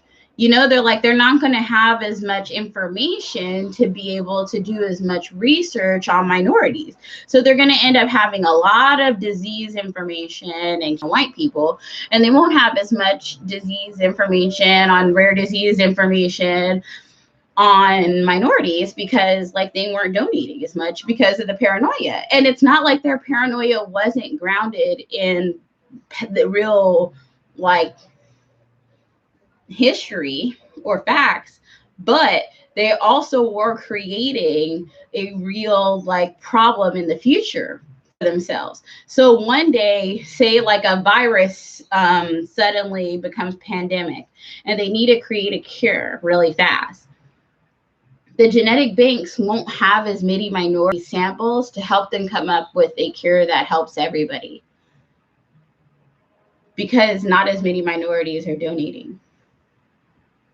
It's one of those things where it's like a really weird catch-22. Like the past is creating a privileged, the privileged past is creating a privileged future.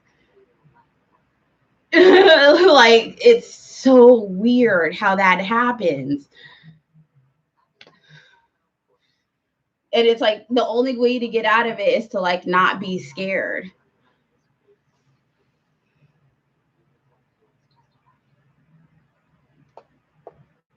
You know, that is so true. That is so true. Not being into dystopic stuff. I try not to get too much into dystopic stuff either. I used to be really into reading dystopic versions of things, but I realized that at a certain point too. I realized looking around, I was like, we're very much in or on the cusp of dystopia as it is. And I wanted to read more about optimism because it was almost like you needed to study it. It's like I need to study optimism in order to even like know how to achieve it. Like, how do we get to it? I'm not a professional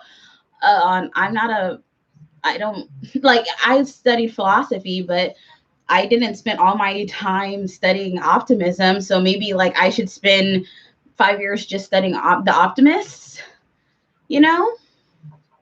What could it hurt? Shit. You know, I feel like it couldn't hurt just spending some time deep into the optimism, because it's got to be ways to lean into the positivity.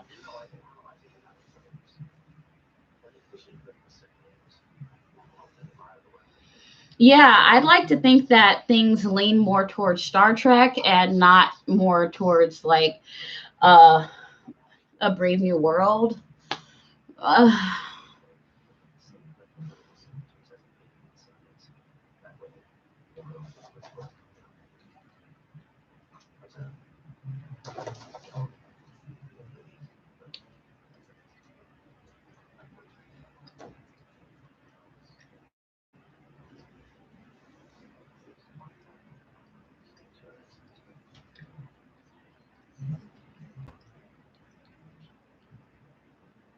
yes, Star Wars is dystopic. And you know what I like about The Mandalorian? The Mandalorian really shows you how, like, when things go dystopic, it takes fucking forever to recover. That's what I don't. I don't like when people respond to revolutionary talk like with nonsensicalness. When people just say stuff like, "Well, maybe not," and I'm like, "Do you read history?" like I've been studying history most of my life, and I'm like, "Have you ever read a story in history that ended that way?" And I'm like, "Because I haven't. I haven't read that book. I haven't read a story of revolution that went like, well, then they said maybe not." like you sound so silly right now. Can you please make a sensible plan? Like I need you to please sit down at the table and be sensible. You can't say things like maybe not when people are on the verge of revolution. That is not how any history book has ever gone. That is why today was so terrifying. That is why today was so fucking terrifying. Today's, I don't want to say the words assassinations, but history books will. Today's killings were so fucking horrific because I woke up in the morning and it was a regular Friday. And then later in the evening, I looked up and the words World War III were trending all over the fucking internet. Because 2 people got killed. And those 2 people directly affected the power structures of 2 countries, 2 strategically important countries in the Middle East, and like one strategically important asshole killed them or decided to kill them. And like his fucking nation allowed it to happen. And then like, 2 in the pink and 1 in the stink and you're fucked. And that is how like you're reading your history book and you're like, and then a few months later a war started. Like if you read history books, that's why it's terrifying when you read something like that in the news. It's just like really terrifying. Stop it, puppy. My dog's trying to eat my pizza. Oh my God, I love you equating that to Star Wars. That's exactly what I would do.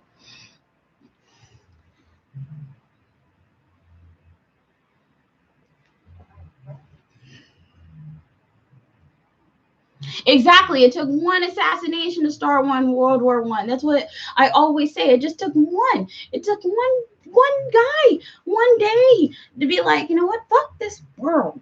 And that's it. It's not that hard to destabilize like the entire world. And like it can take one asshole who wants attention campaign to destabilize the entire world.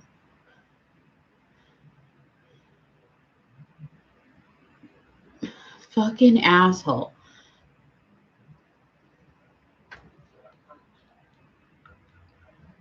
And a lot of people along the way could have stopped him, but they didn't. And that's why I'm like, when people just say, maybe not, I'm like, I've never read a history book that ended with maybe not. So you really should make a plan.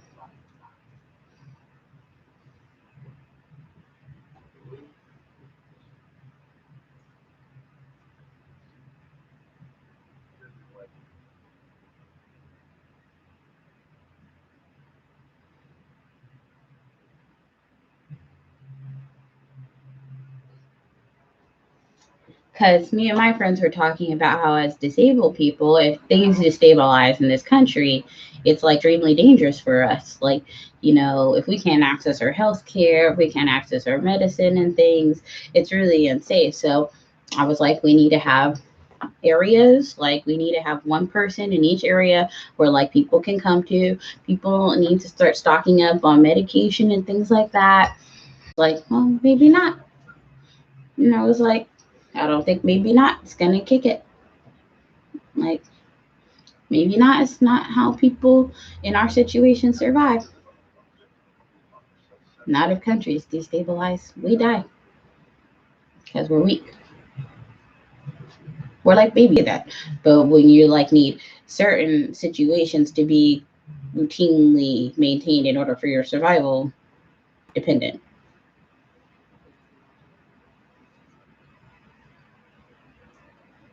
That's why when people are like, why do you need a government? You're like, because there are dependent people in your society. Like you in your car and getting to work. And maybe your old ass mom.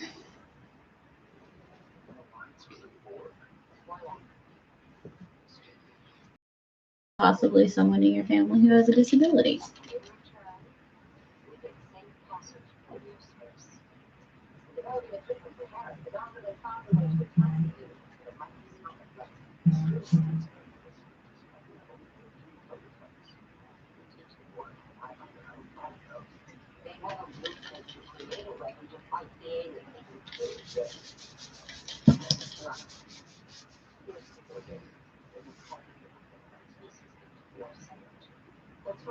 I like heroes and anti-heroes, but I don't think that people really understand anti-heroes well. Um, like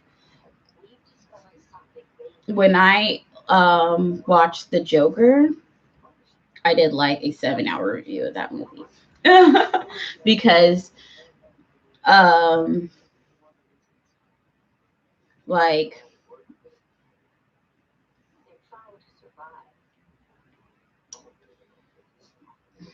okay, like if you study archetypes, you actually understand the heroes. And like sometimes heroes are anti-heroes and sometimes heroes are underworld heroes. And sometimes a hero is an underworld anti-hero, and that's different too. People don't always understand that. Like a person's an anti-hero, like the Joker can't just exist in any place. Like the Joker is an anti-hero like that will only exist like in maybe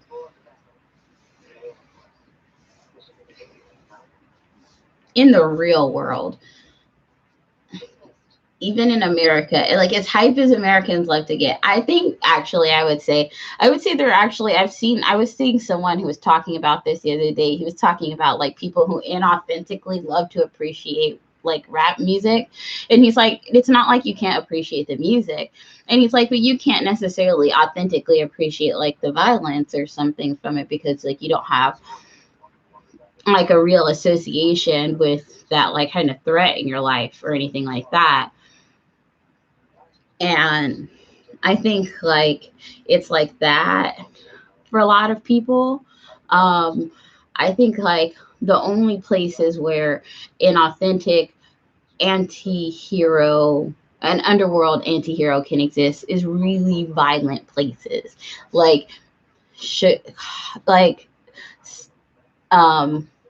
the only places like the violent parts of Chicago, not the bougie parts, because there are extremely nice, extremely rich parts of it. Um, the like really some really violent parts of our country or other countries, or those places can relate to the Joker as an anti-hero.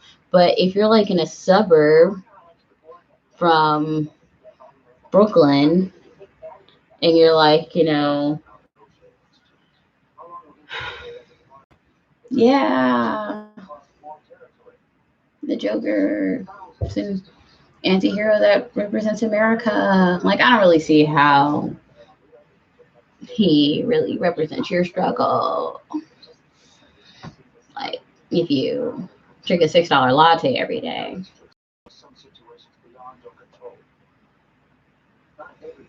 You know what I mean?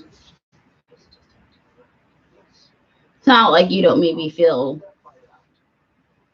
like our government is shitty.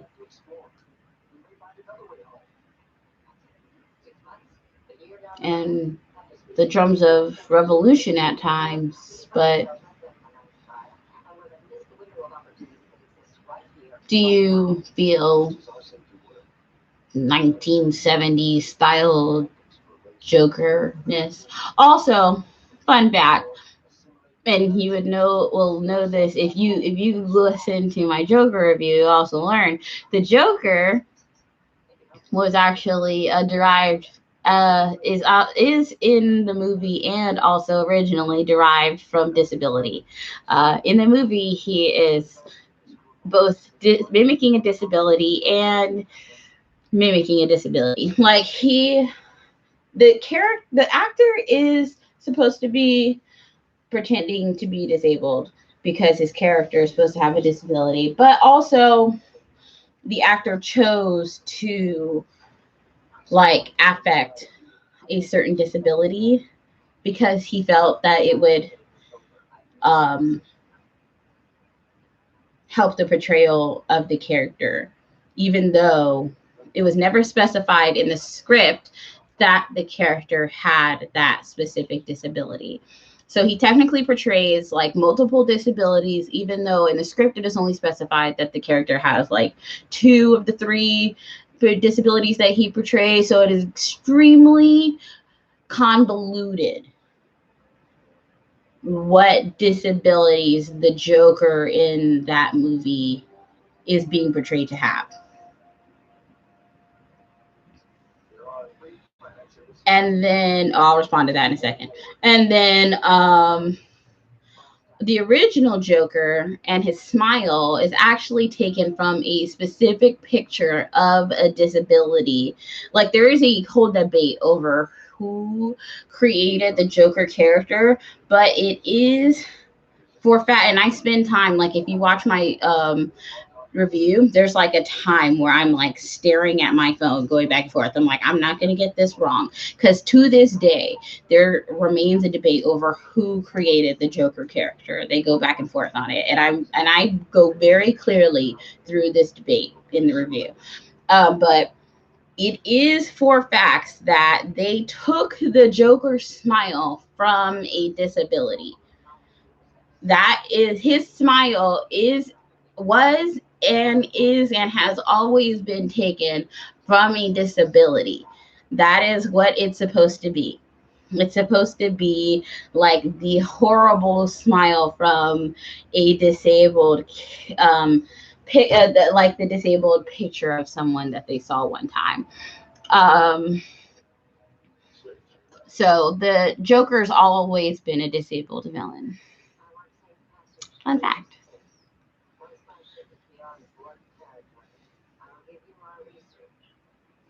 Unacceptable. Our space is vast.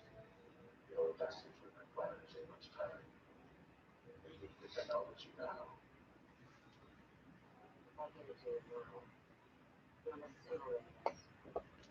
Yep. They love grotesque villains. They love disfigurement. They love scarring. They love disfigurement, scarring, disability, um, double amputees, all of that. Oh, the industry loves the monstrousness of disability. And I put that in quotes because we're not monsters, but they love disabled monsters. So, like for Halloween, we did Cryptober, and artists sent in all types of pictures of disability, and every week had a different theme, and they did, you know, their different versions of disability, and this is like their versions of what, you know, jokes and themes and stuff on disability in the industry, because you see it so much. The ideas they came up with were amazing. I mean, it really was. Like one of the things, like okay, the way I grew up, I'm gonna answer your one last your Joker question in a second. But one thing I didn't know, okay, I the way I grew up is we weren't really allowed to watch scary movies and stuff. My parents were into that. So I've never watched most scary movies until I was an adult. I've slowly been working through them as that I was an adult. They don't really scare me anymore, but I have nightmares. I always have. So sometimes they'll like get in my dreams. So I mostly watch them during the day. Even though they don't scare me when I watch them when I'm awake, sometimes I have nightmares about them. Like when I watched Hannibal Rising, I was like, this is sad. He had a sad life. But then I had nightmares for weeks about people trying to eat my cheeks while they were still on my face. See? And you know probably why, because the dish he was making with people's cheeks, I actually knew exactly how to cook that. The beef cheeks. I knew exactly how to make it. It's delicious, actually, the beef cheeks. It's really good. um, but so when I watched Jason, was it Jason? It was Jason. I think it was Jason. I can't stop saying it. Sorry. Okay, yeah. When I watched Jason finally, I was like, wait, okay, spoilers for anyone who's never seen Jason. I was like, wait, Jason's a bitch? Like, Jason's not a man. Jason's a woman with mental illness running around killing in the name of her son who died. Jason's a disabled villain.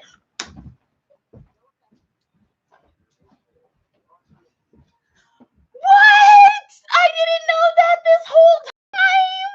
Oh my god. What? So Freddy versus Jason is actually two disabled villains. It's actually a burn victim versus like some wild mentally ill bitch. What? Oh my god. Oh my god.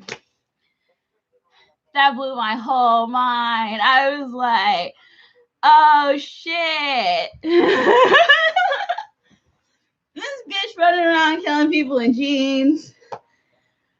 Also, those are just the worst movies in the world. Bitches running outside in their panties over and over again in the rain. All those bitches deserve to die.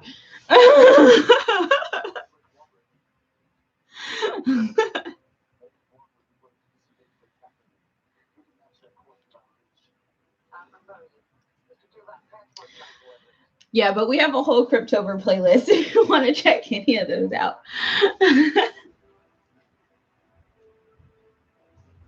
And I show the pictures of the art too.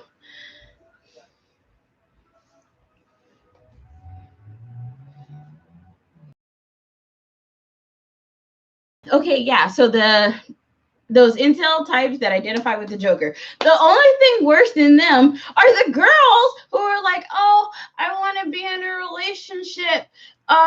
like Harley Quinn and the Joker, and I'm like, what's wrong with you? Were you paying attention to their relationship? It was abusive as hell. Like, did you watch anything that happened between them in the show? They had a horrible abusive relationship. He treated her like shit. Just because someone's calling you pudding doesn't mean they love you, bitch. Oh my God.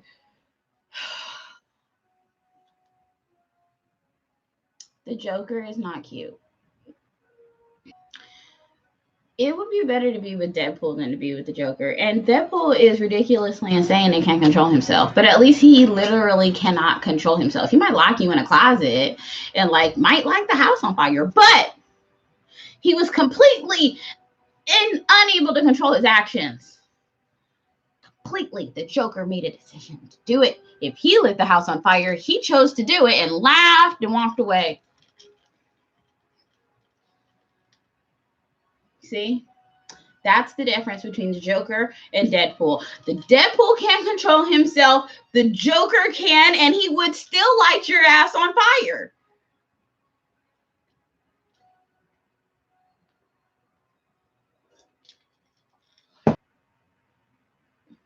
Love yourself.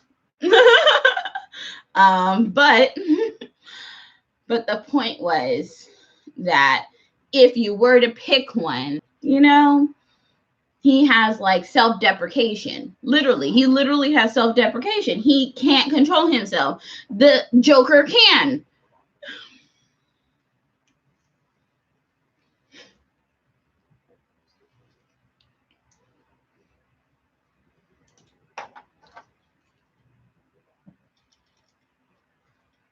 Oh, Philip is great. Empress Philippa is great.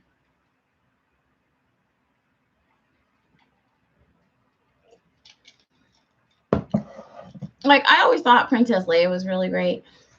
I always thought that I wouldn't be with Luke or Han Solo because they were both like too into themselves.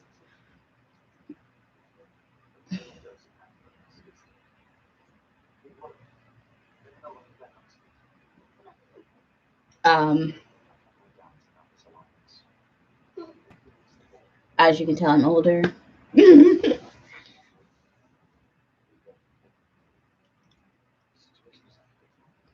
So that's how I always like judge. Oh, you know who I always loved? And this will tell you like the decisions I made. And this will also tell you like that I was really, really, really slow. I did not realize or accept, I did not accept that I was bi until like my mid-20s. And I was like deeply in love with Padme, like probably most of my life. Like I was always like, what's Padme doing? Like her makeup. I mean, clearly she's spending way too much time on her hair. I hate waiting for girls to do their hair. Oh, God, she's going to be doing her hair forever. Look at my hair. Can't you tell that I'm not spending a lot of time doing this? This is a very simple hairstyle. It's just like, I'm done. And I got to wait for Padme to do those like 18,000 year long buns. With like 1,600 loop-de-loops. I'd wait though for Padme.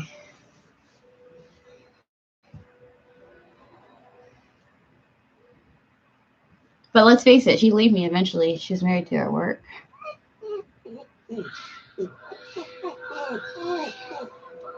I'd sit through all those boring ass Senate hearings. Just be sitting there behind her chair like.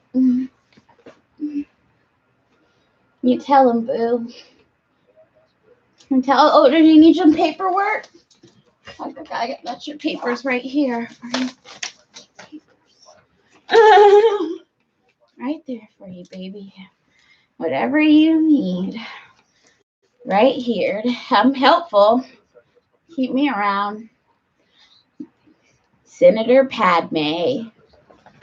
Queen Amidala. On top of just trying to stay useful to stay in another relationship. No, she doesn't really need you. Does she need anybody? I think that the outfits are hot. Why do the new outfits have to be less hot? I mean, so they respect a woman's agency. I want crop tops, and I hate crop tops. I can't wear them. They just make me feel insecure about my body. But you know who looks really good in a crop top? Zoe Saldana. And Eartha Kitt. No, not Eartha Kitt. You know, I meant. I got distracted because we were talking about Catwoman earlier with my roommate, and I'm so bad with names. We're watching Rick and Morty this morning and talking about Catwoman. It's been a long day of sci-fi.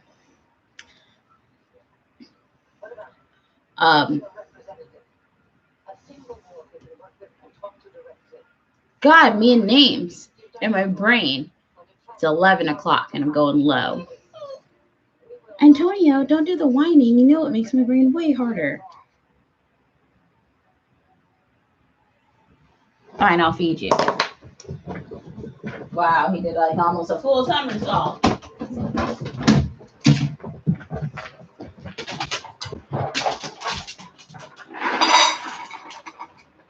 Move.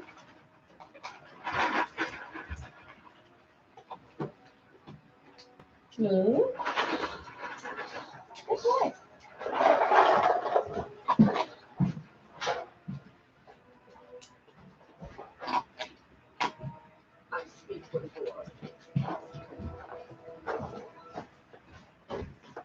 Nichelle Nichols. Nichelle Nichols is what I meant. Yeah. Oh, yeah, she was hot too. Paul.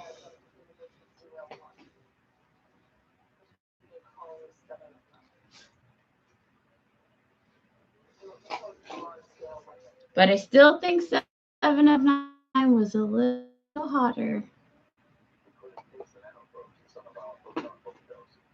Well, to be fair, Tucker was a little bit of a slut.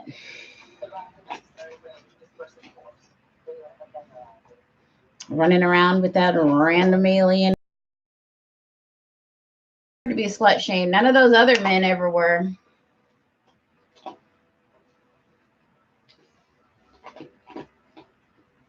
Oh, you know who looked really good? Vincent Soto. Is that the name I'm trying to think of? I'm really bad with names. That's a legit claim.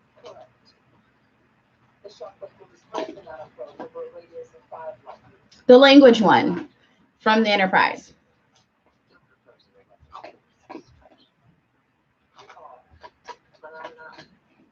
What's her name? I'm going to remember later. How long is it going to take me? Sato. Thank you. Oh, damn. Mira Sato. Oh, she came out. Oh, flexing. Yeah.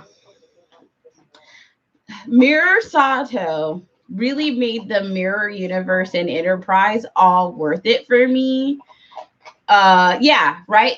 Favorite Enterprise character forever, a Sato stan. Like if I was gonna a Mirror Enterprise character, I would probably like work out for much just so I could do Sato. My favorite my favorite Star Trek Discovery character currently is, of course, Michelle Yeoh. When I heard she was going to be on the show, I became so excited because I realized that my lifelong dream of meeting Michelle Yeoh was going to come true. I wanted to meet Michelle Yeoh my entire life. And now I realize it's going to come true because as a huge Star Trek fan, I'm definitely going to meet her. Like, I don't know how and I don't know when, but I'm going to meet Michelle Yeoh now. That's what I know. someday, somewhere, maybe on a cruise, because I do want to go on that Star Trek cruise. Me and my roommate are talking about going with our moms. I know that sounds like the nerdiest sentence ever, but I don't care.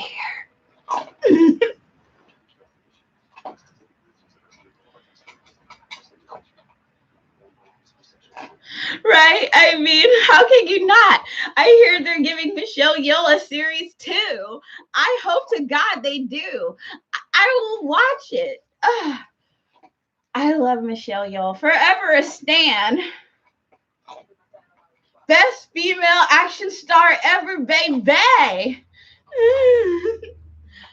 I love Michelle Yeoh. Like one down, Michelle Yeoh to go.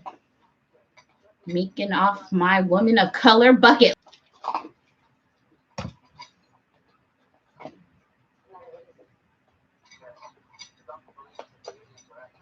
What? They don't buy Michelle Yeoh's Kung Fu in Star Trek? What?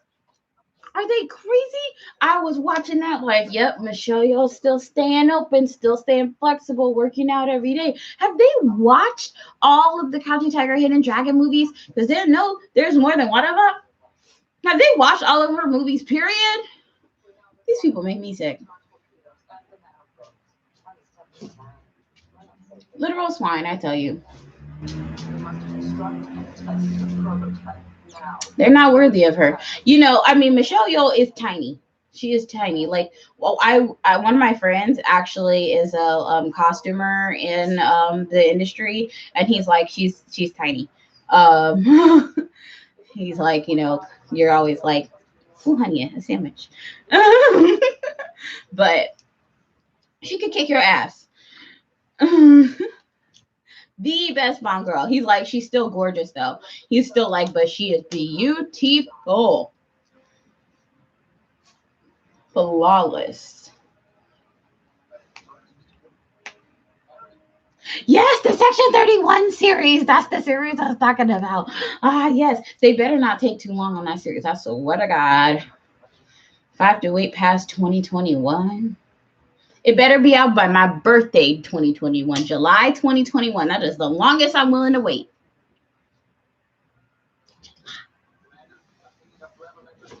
July.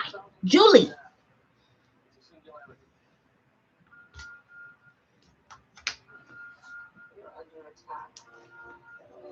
I'm watching Scorpion right now, the Voyager episode. You know, the first appearances of Miss 709.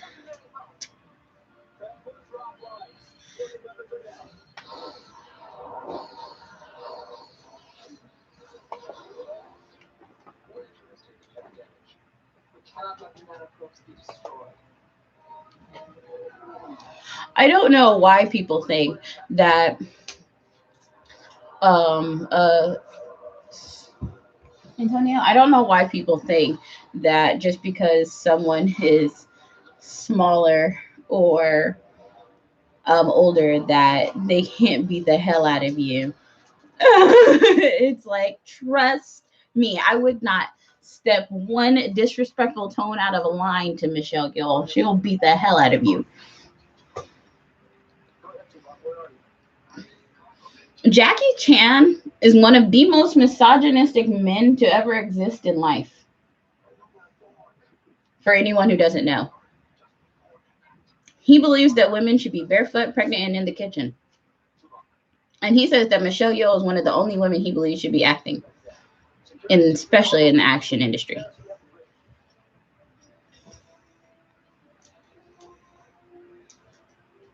The facts. Said it in the documentary. He's a typical chauvinistic Asian man. He's just like, you know what? Have babies, respect your husband, go home.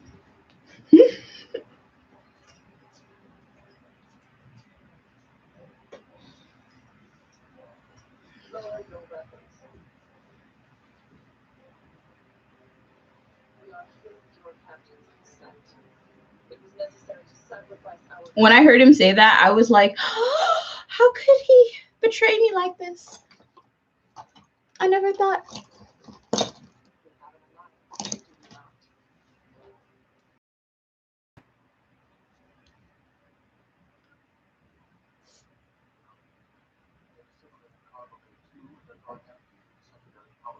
Mind you, he's never been married.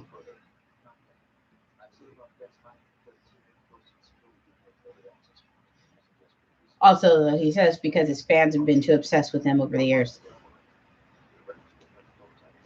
I believe at one time he was engaged and he had a fan throw herself off of the building he was on a date with his fiance with.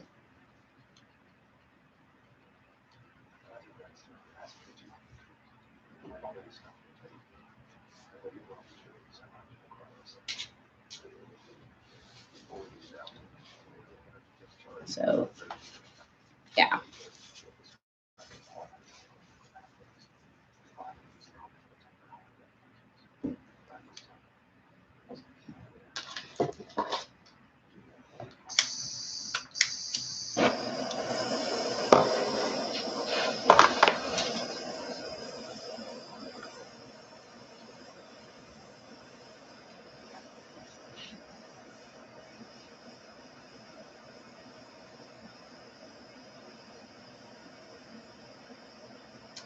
Serious business.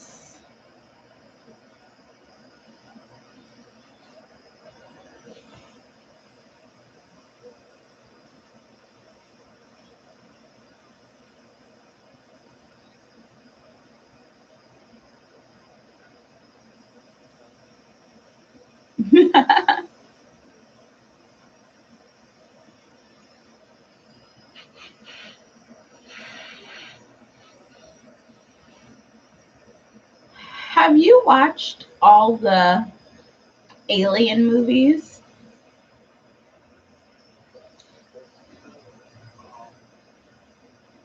Oh my gosh, exactly. I was just gonna say.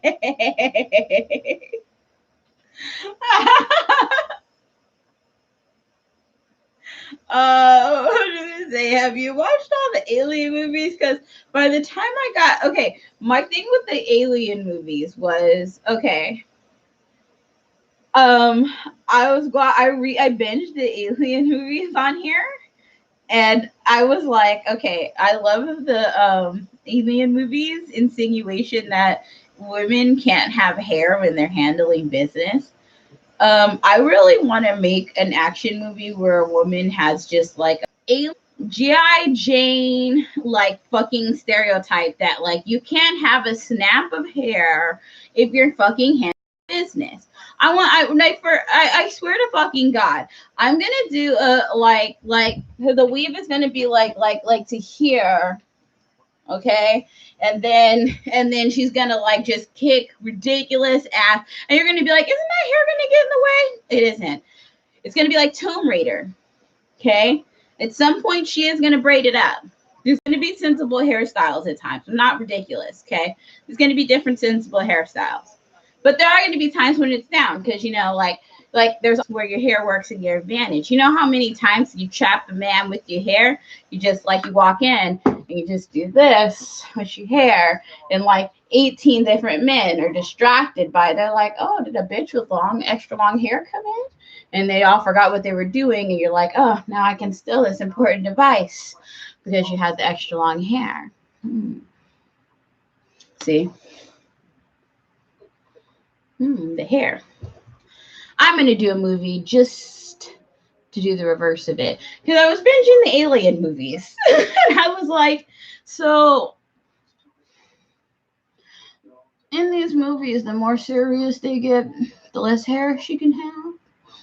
No! I was like, oh. See, their mistake in theirs is that they have hair. I was like, that's how you know they're going to fucking die. Should have got rid of their hair. They ain't got time for hair. See, she got rid of that hair because she's like, I ain't got time for this shit. Not a wisp of hair to be seen.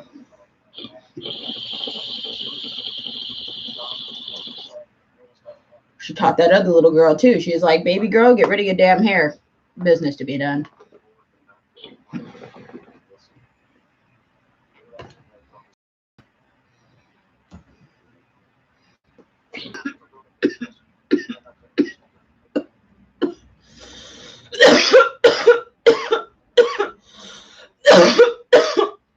One of the funniest things I ever saw when the final Wolverine movie came out.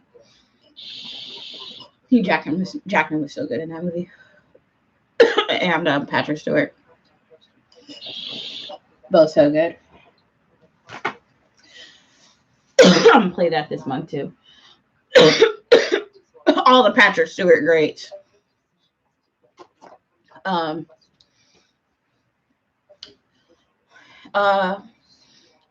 Wolverine was when that movie came out, I saw the most hilarious post from a dude who was clearly an incel, because he made an incel declaration in the post. He was like, so now Marvel is making Wolverine a woman. That's how far they're pushing the feminist agenda. I'm so done with Marvel. Like, this is just too ridiculous. So you could tell by his post that this guy who thinks he's a Marvel nerd doesn't know that Girl Wolverine has existed for at least 10 years at this point. She's been in the Wolverine comics. She's been in the X-Men comics. She's been on X-Men Evolution, the series. He doesn't know about any of this. He has no idea. So this is the first time he's ever heard of this character, Weapon X-13. He did no research. He didn't stop to look her up. He didn't stop, be like, Google exists. Let me not look like a fool on the internet. He didn't think to do that for a second before he took to the interwebs to make this declaration. He said, I'm not leaving the house anymore. That's what he said. I'm not leaving the house anymore because Marvel has taken it too far and I'm sick of it. I'm not going to be flooded by the feminist agenda anymore. And I'm like, you should stay inside. I was like, if you're not willing to put in like the bare minimum to not look this foolish outside, you should stay in. I was like, you could have just smashed on the keys a little bit and not looked this silly. It wouldn't have been that hard.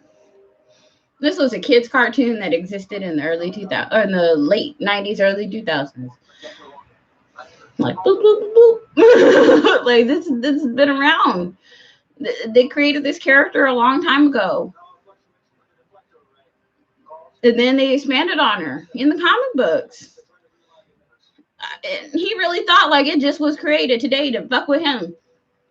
And he was like, I fuck everything. Quitting my job. Now my mom is going to have to go outside for more things.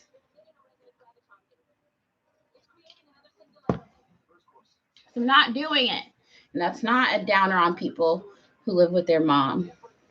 That's a downer on people who refuse to go outside because they don't know how to use Google. This is your final warning. Do it.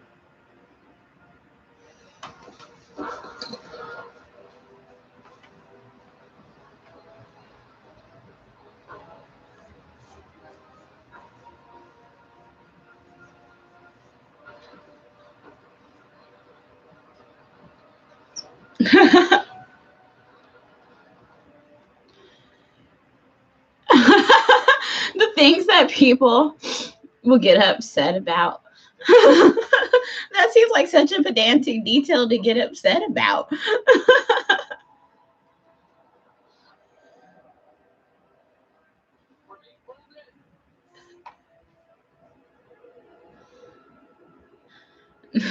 Like, I won't watch past stuff. I'm just gonna get mad now. Don't tell me.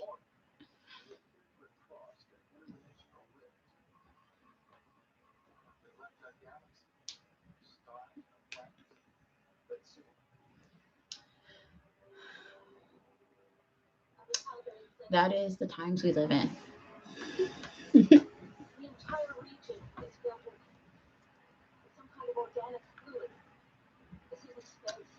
fluidic space.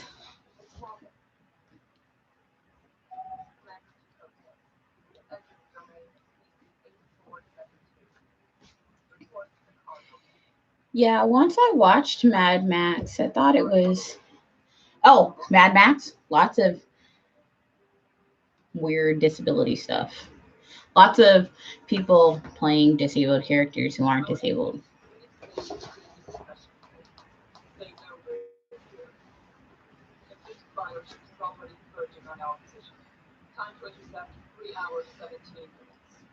And nobody forget, 95% of the people you see playing disabled people on TV or in movies are not disabled, which means that none of that movie is going to the disabled community, which means disabled people stay poor.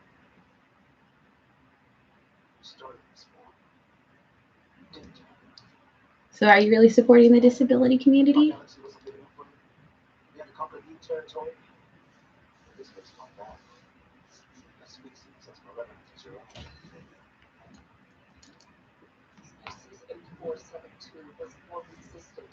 Oh, it makes sense to have disability there. Does it make sense to not have disabled people playing the disabled parts when there are lots of retired veterans and athletes that could be playing those parts? Never let them fool you when they're like, oh, but it's an active part, you know? So, you know, we would need someone who like, shut the fuck up. Like there are active people all over the place who can play disabled people. You're not trying to cast a real disabled person. Don't play me. You made no efforts. You didn't say only casting disabled people. Did you? Was that on the call? Was that on the casting call? Don't show up if you don't have a disability. Did you put like only a black person to play black people, like only a disabled person to play disabled people? I don't think you did. You don't put open call. It's pretty simple. It's how casting call sheets work. There's whole words that you use and don't use. Like athletes and veterans and people like that, they injured all the time. People who worked for train companies and things like that, who like were extremely strong and stuff, just lose one small part of their body and now can't do that former job. And they're like, I need to transition into a new industry. What could it be? But since there's 100% of the industry, but only 4 to 5% of it actually goes to disabled people, there's not really enough jobs to support these people transitioning into a new industry, is there?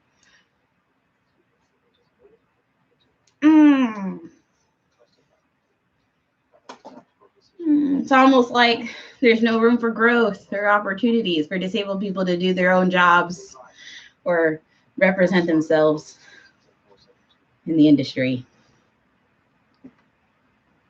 And it's almost like the excuse like, oh, well, they don't have enough experience is because you're not giving them the opportunities to do the experience. Remember all those shitty movies that we see actors we love in where they're not that good?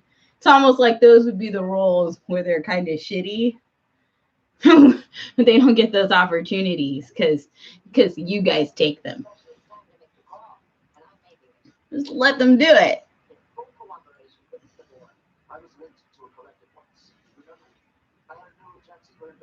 Let it be the job that like Stephen Colbert did when he was still waiting tables. He didn't have any experience. Oh yeah. Or like Brad Pitt did when he was still waiting tables, or George Clooney did when he was still waiting tables, or Sylvester Stallone did when he was cleaning out fucking trash cans. Oh my god. People don't have experience at one point, and then they shoot Rocky.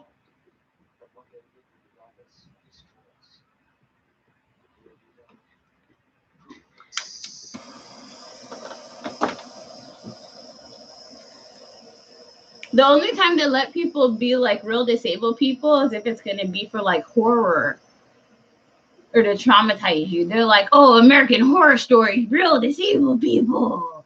Ah, be monsters. Ah.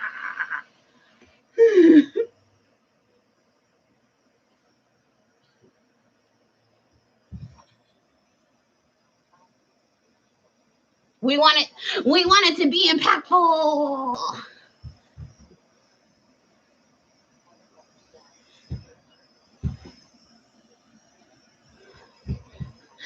Wouldn't want to lose any of the impact of the trauma of disabled monsters, would you? That would be terrible. American Horror Story really nailed it. Season after season. Mental health, physical health, intellectual disability.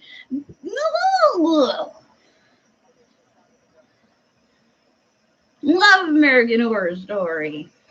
And you know what you really love? The disabled people who are like, I support it. I was in that show. And you're like, thank you for doing your part to represent us as monsters to the world.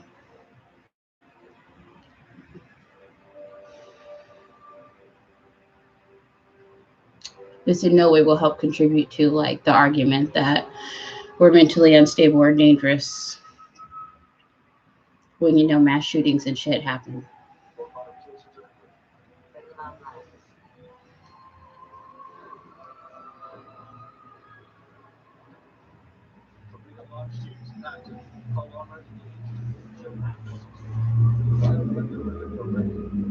But you know, get your check. Make your money.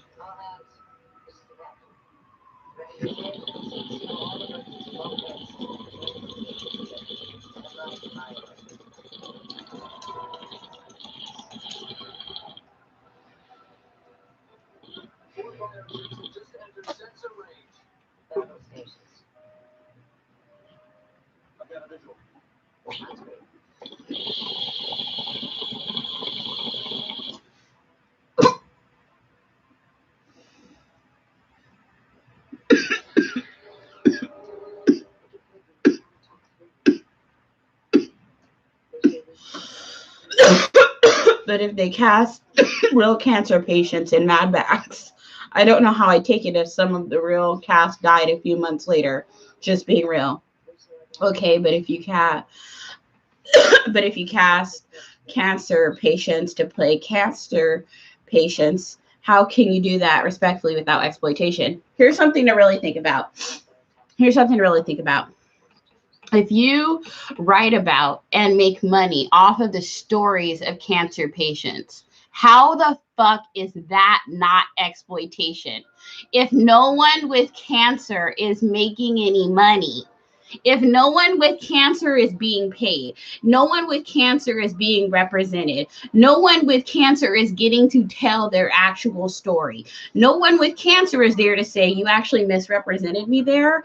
If you could actually do it this way, it would actually be a little more true to how my experience is. But because no one with cancer is there, you constantly make mistakes that misrepresent our stories. But you're more worried about the bullshit. Like somebody's feelings being hurt if they died. What if they did die? Then you would have to deal with the honesty of the situation. You wanted to hear stories about cancer. The honesty of the situation is, you want to see old people on TV? Sometimes the people on TV that are old die, don't they? You would deal with it exactly like that. You would deal with it exactly like that. You would be sad for a little bit, then you move the fuck on. Like an adult. It would be sad. Some of my best friends have cancer right now. You would be sad, and then you would move on. You would respect that person allowed you to see their story. They participated in this show. They got paid.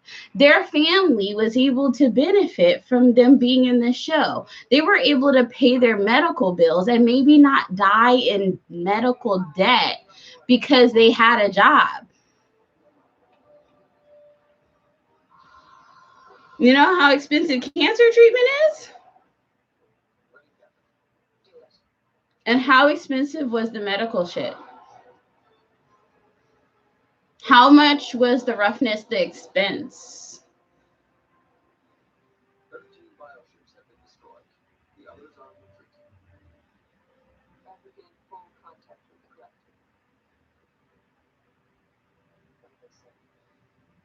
Because, like, and the people know how much they can do too. And shows too can manage a person's role.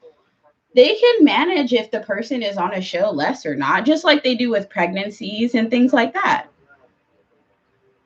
Oh, cancer treat. Well, I can tell you with having friends in Canada and America, it's like a lot like Canada. It varies. But it's more expensive here. Um,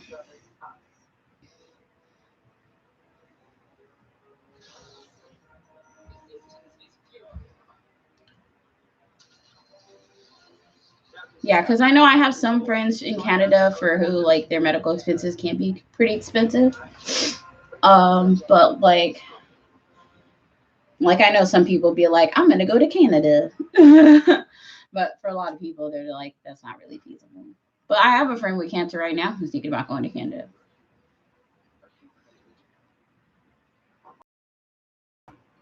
But it's really expensive. It's extremely expensive. And like also shows can like moderate your story for like the reality of your experience too. And that's the thing. People need to see the reality of what people live with, and people don't right now. I can tell you that. Like, what people see on TV isn't real. Not for disability, not for most health things.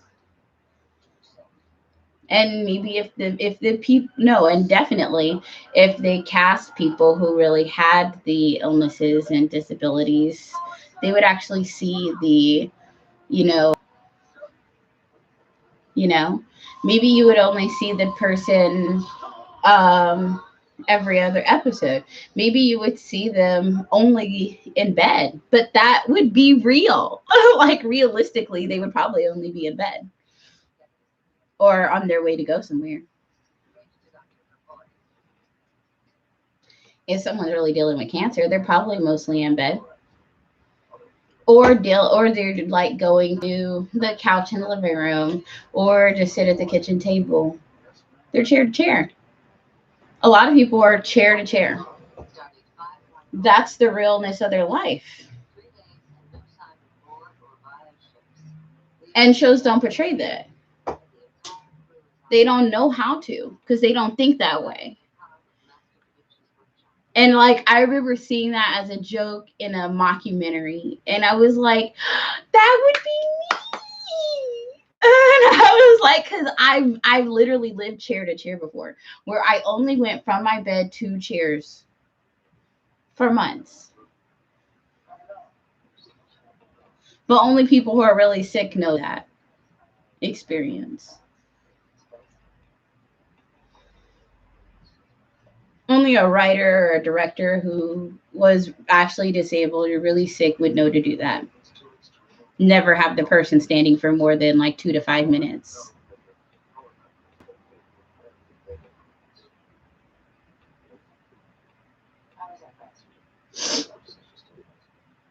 Cells have started to regenerate.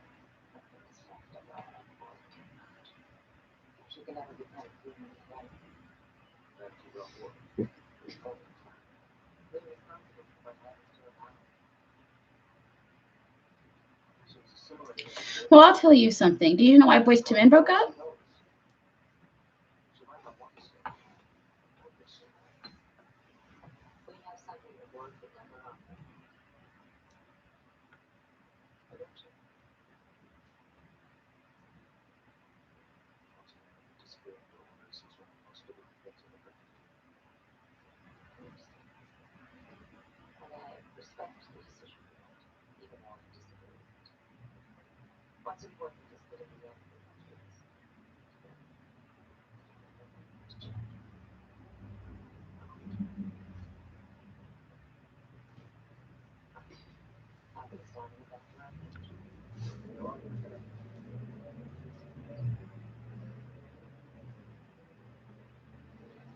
people know he had cancer when he was doing Street Fighter? Raul Julia.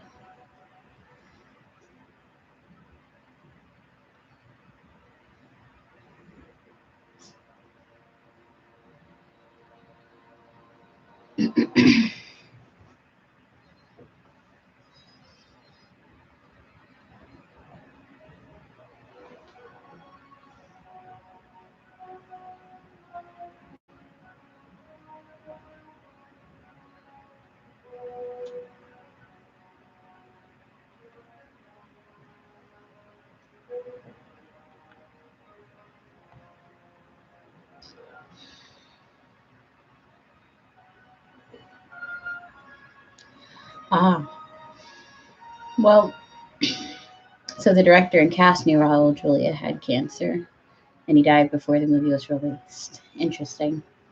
Well, at least he let people know.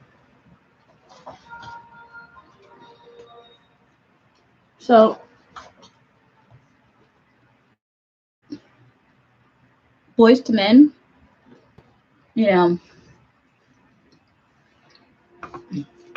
the thing with Boys to Men is I'm not hardcore into R&B at all. I'm a rap girl, and I like all types of music personally. Oh yeah, I'm watching Voyager. I like all types of music, but if like in the hip hop game, I prefer rap over R&B. A lot of my friends like R&B, and I'm always like, I'm bored. But you know, in the '90s game, who doesn't know some Boys to Men? Beautiful. So we all know there's 4 members of Boys to Men.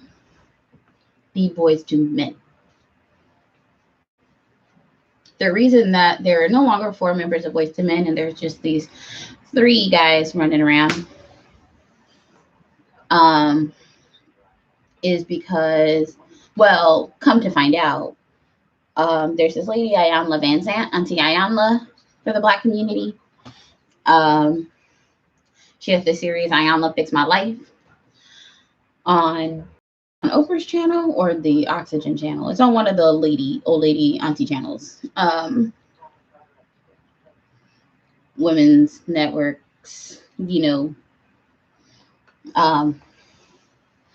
And she did this like special series, mini series, like to help like dads and daughters fix their relationships.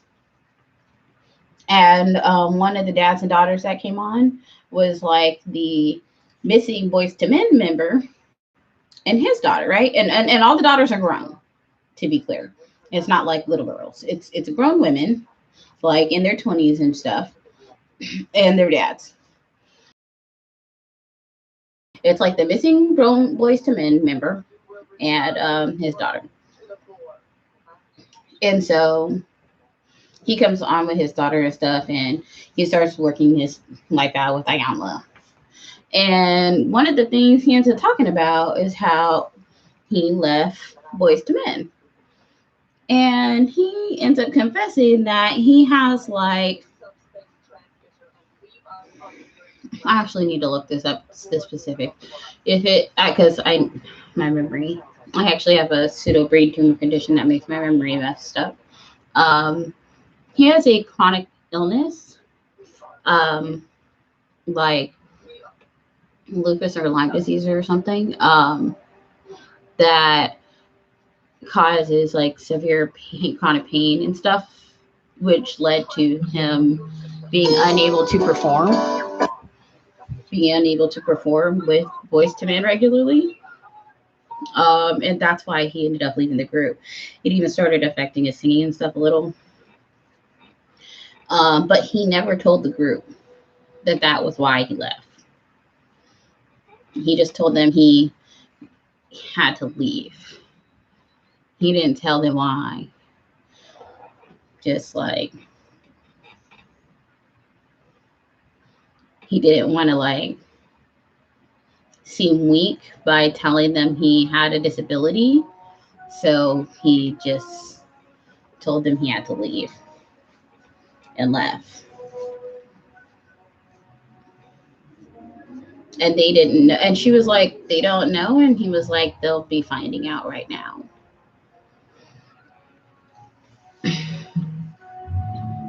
And I was like, that really speaks to like how different cultures have different feelings towards like hiding illness and stuff,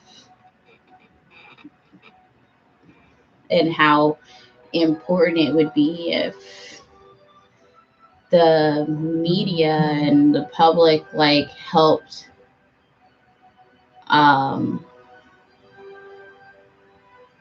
support people being able to be more comfortable being open about that.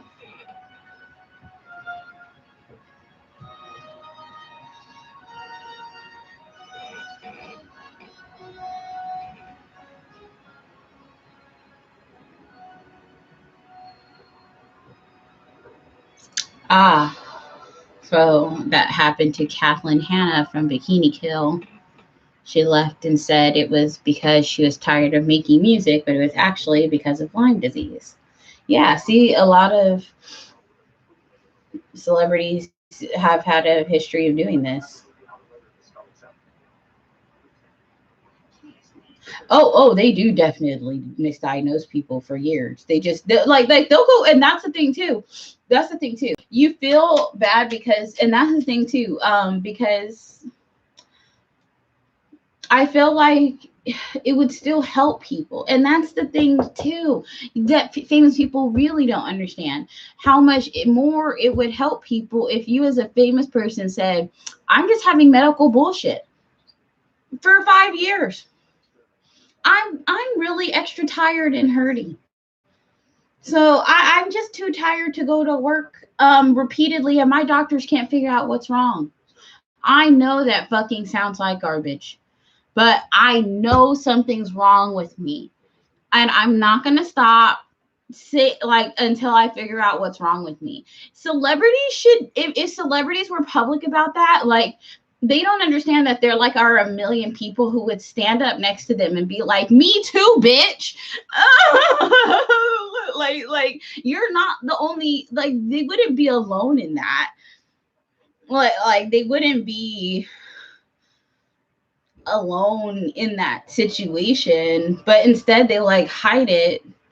And so all the people who are going on with that deal with so much hate and ridicule from their families and friends. And it's just like terrible.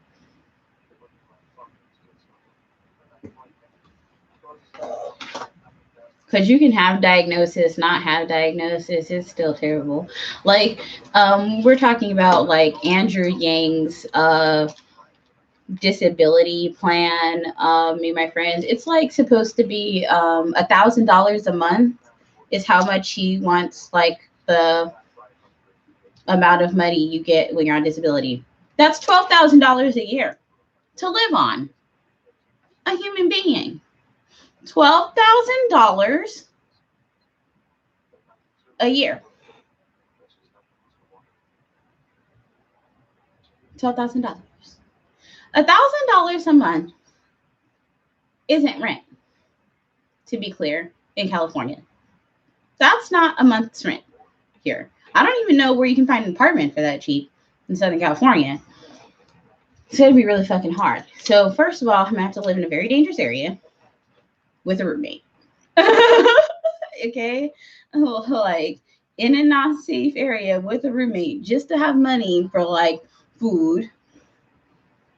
And then I'll still have to be on food stamps, which apparently I can only be on for 3 months now because that's being limited.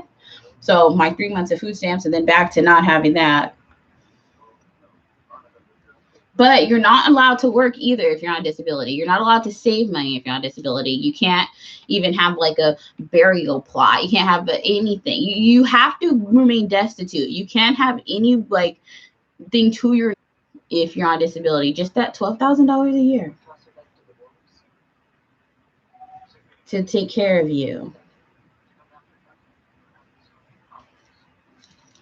I'll be right there. You know, I was looking up recently what happened to Kess. I can't remember what I saw when I looked it up. Do you remember? You probably, I'm sure you have better memory than me.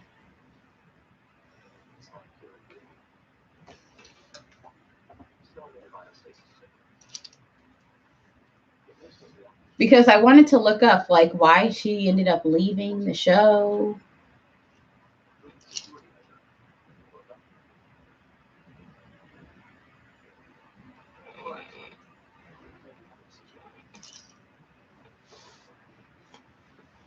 My dog's like, well, I ate 10 minutes to undo you and fart.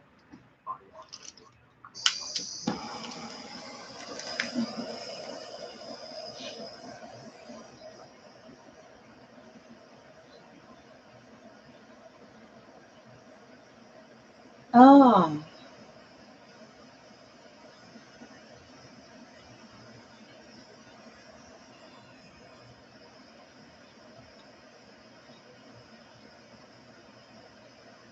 I think I did see that she had been in the legal system, but I don't know if I saw that she had mental illness.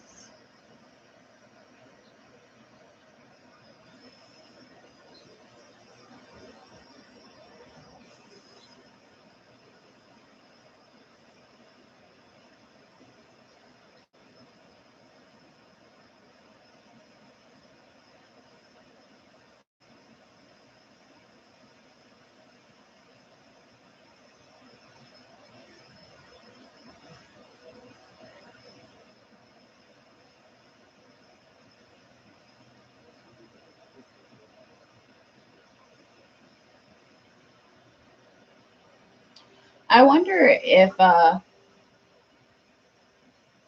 Jerry has any permanent pain from the corset she had to wear for a 7 of 9 for these years.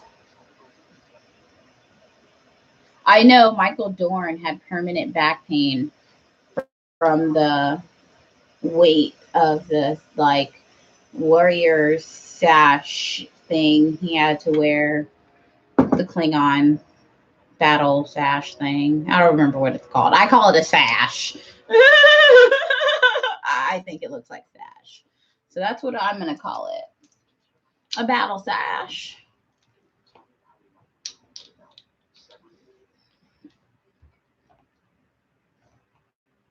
I don't know why I picked up a lighter.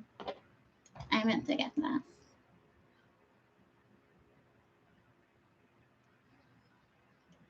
Oh, please tell me your critiques of Kess.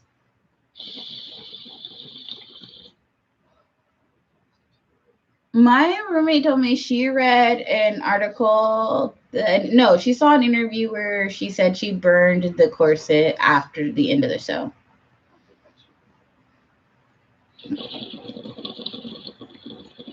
Oh, no, they did modify it, but she still had it on. They just made it, you know, different.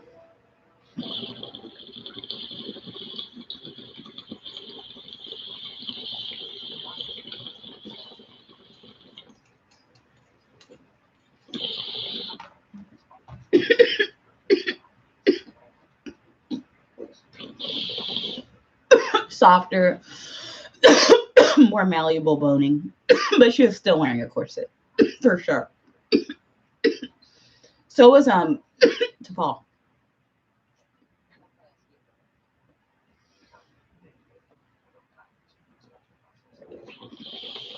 I don't think that they made her wear one when she changed uniforms.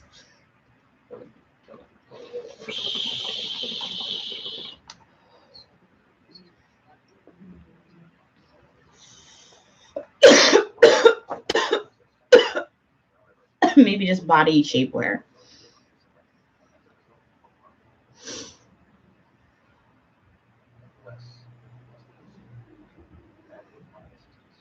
What are you suggesting? A series of guided meditations that offers more depth. You think she's the worst character because of one action?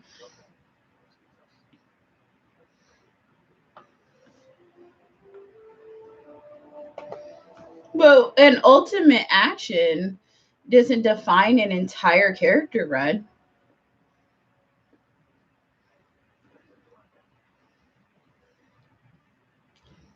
What about all of our other things on the entire series?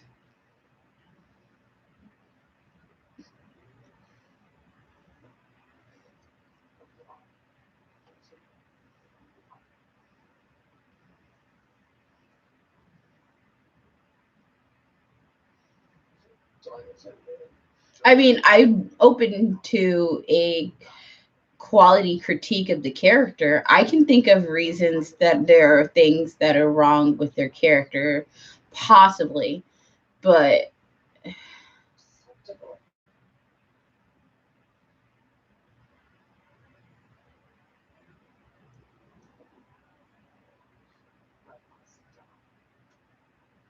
no, I don't think that you. Okay, I can explain this.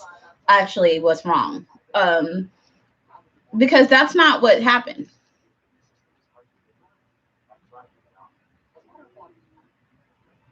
How do you know she didn't really do much?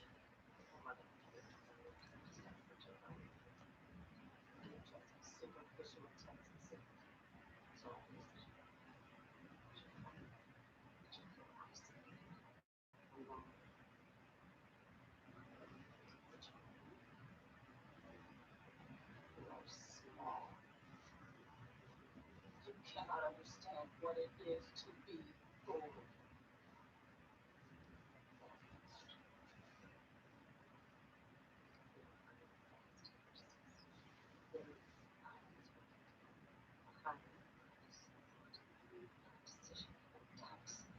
The security and strength of the human family.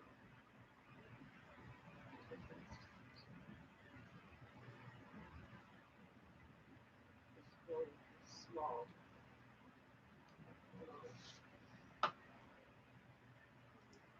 One force, one mind. Silence is unacceptable. We need the other. I can't give you back to the war. Our human collective.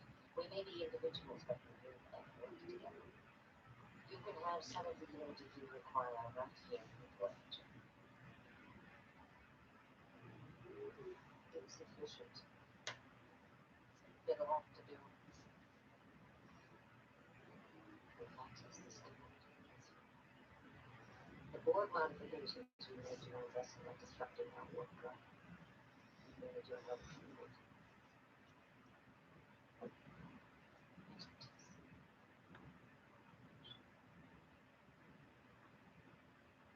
You must. I actually do notice that a lot. I notice that a lot. That's why I said I'm open to this argument. You notice that they have the same type of character on Andromeda.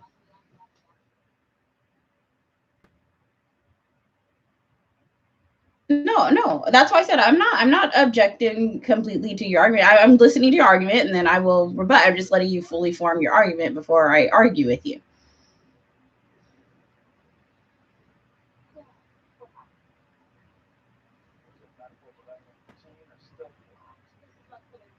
I have a bad habit of like disrupting people a lot. So I'm like, well, see where you're going with everything.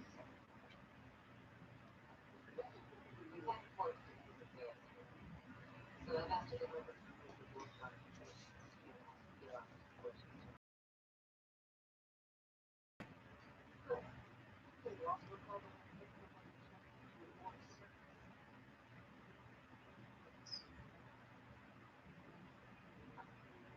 And the term you're looking for is sexy baby.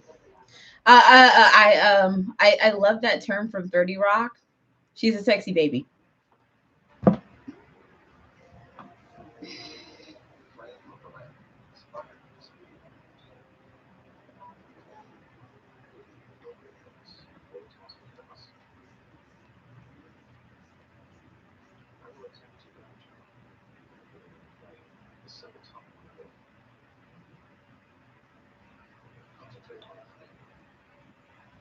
Try to see past past.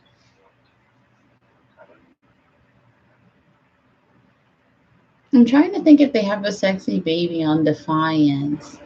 It's like on Defiance, they have like the opposite of a sexy baby. I think that's one of the reasons I hated that show getting canceled so much. Like their sexy baby cut your fucking jugular open. Now, what are your thoughts?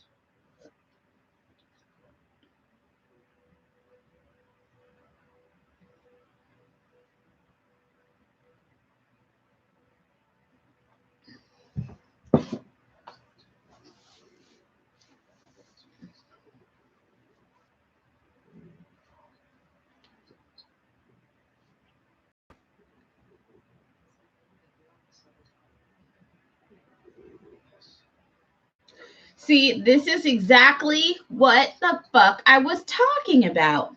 Isn't this what I was talking about? Star Trek nerds always need there to be a fucking point. Isn't this what I was saying? Star Trek nerds always need there to be a point. That's what you guys always come down to complaining about. There wasn't a point to it. There wasn't a point. We didn't have a lesson. Star Trek nerds, you're the worst. You're the worst. You're the worst. Oh.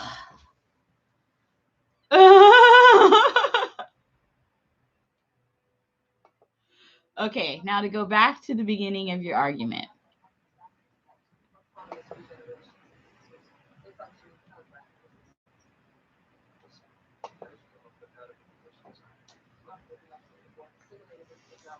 Didn't have a lesson. Star Trek nerds kill me. It's like it always comes down to that with the Star Trek nerd. It's always like that's always what it's gonna be with the Star Trek nerd, and you're like, it doesn't have to have a lesson. Everything in your life doesn't have to have a lesson. Star Trek nerds need to learn that. You know why Star Trek nerds hate their own lives? Because Star Trek nerds are always sitting around like, why didn't this have a lesson? Everything that happens to you is not going to have a lesson to it. You need to accept that about life. I know it sucks. Okay. So here's the thing. Kes did return to exact revenge. Kes's revenge didn't make sense because Kes was an old lady with dementia.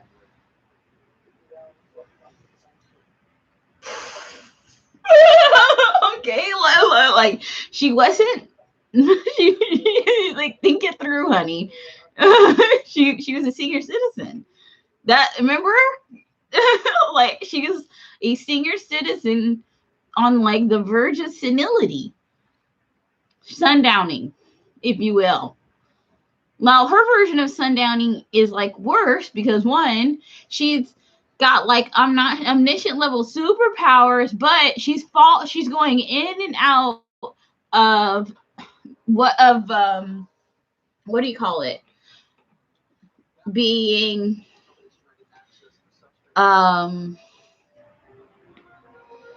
cognizant of where she is and when she is. So they knew this was coming and had pre-recorded herself to snap her into awareness of when and where she was, knowing that that would be the only thing that would work. That's what happened. I've watched this show a lot to figure that out. Everything she did not make any sense because it didn't make any sense, because it wasn't supposed to make any sense, because she was literally demented, because she had dementia. She was senile, but also omniscient. Second, why do you assume that she didn't do a lot while she was gone? Like, what basis did they give you to assume that? She says that what she did a lot, but what happened to her was too much for her. And like, that was why she came back upset. But that was her senile mind's way of processing things. And her young mind had to remind her that this was the future she wanted. You see, it was like a senile circle. So that's the explanation for that.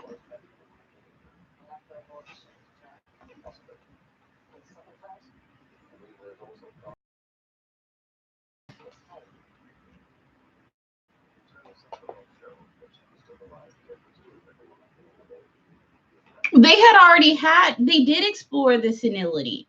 Like they had already had the time traveling back into the past.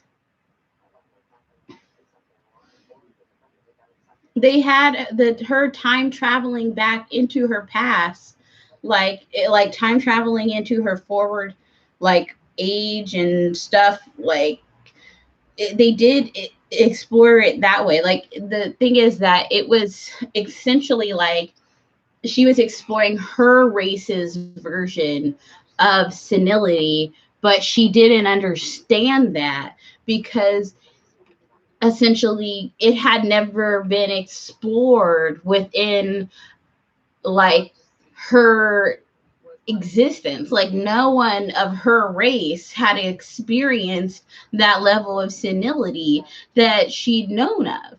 So that was like the episode of them exploring it, if that makes sense.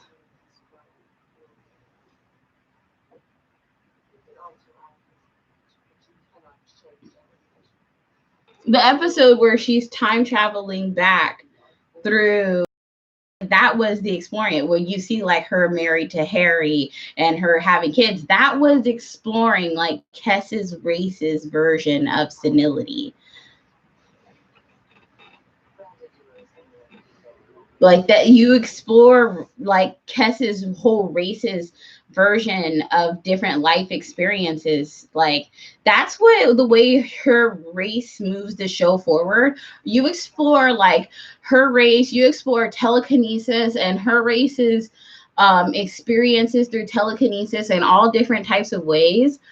Like the episode where she gets possessed by that man, that king, that mad king who's about to die, but he possesses Kess, and then she lives out like his demented attempt to continue to reign over his people.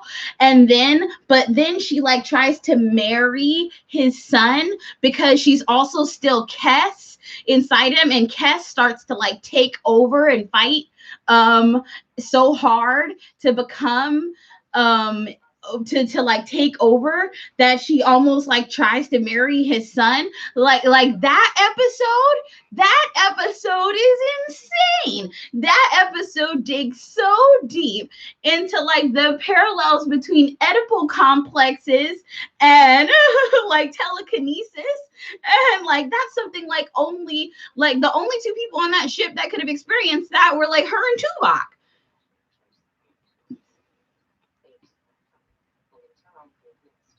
It's like so her race allowed her to experience so many things, and it's like, but because she was the only person of her race that had been off of her planet for so long that she knew of, until they found that other version of the fucking signal boosting thing that sent Voyager um out there, you know, she didn't even know that there were other Ocampa that had any of these abilities, that had been exploring any of like those possibilities out there. So she was the only Ocampa that she knew that had been exploring any of those possibilities with space. So really, she moved the ship so far along, and she progressed their mission along so far that she moved them tens of thousands of light years deeper into space than they would have been, which means she progressed their mission along really far, which means that they encountered a lot of things in space that they definitely could not have gotten to without her. So the story affected by Kess.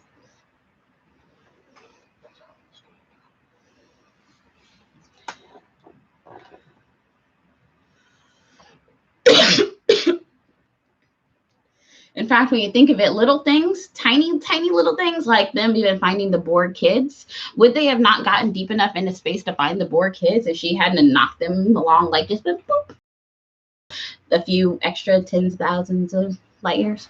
It's like boop, boop. Would they have not just been there the right day at the right time? Because she's omniscient. She knows how it's going to affect the rest of their mission for the rest of the time. She's Kess.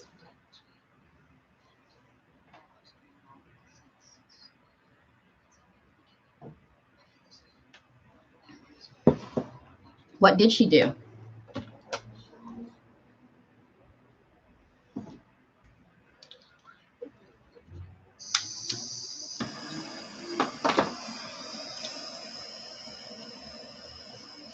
She was written in a heavy-handed 1990s way. And you have to remember, see, I was just watching the new Alana Glazer stand-up, and she was talking about how you don't have to watch the classics. I know what they are. And I was saying, you do have to watch the classics because you do not understand our older generations if you don't. You don't understand us if you don't rewatch the classics. I rewatched Blank Check.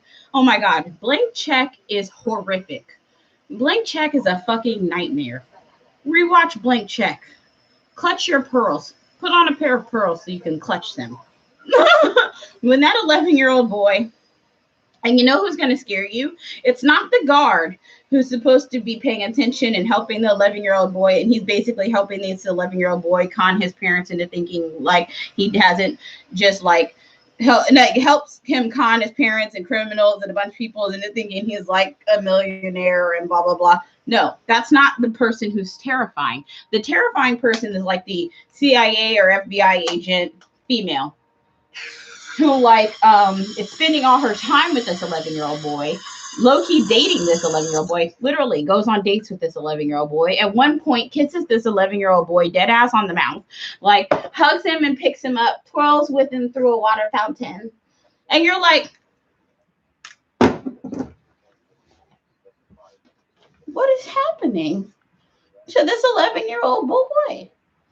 Like, call an adult. Any adult, somebody, supervision.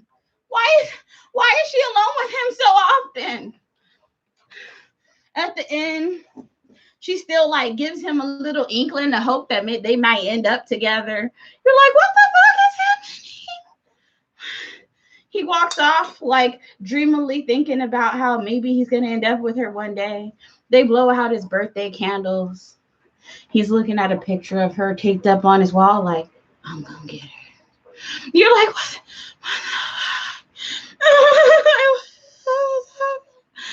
Like, what did I just watch? Blank Check, ladies and gentlemen.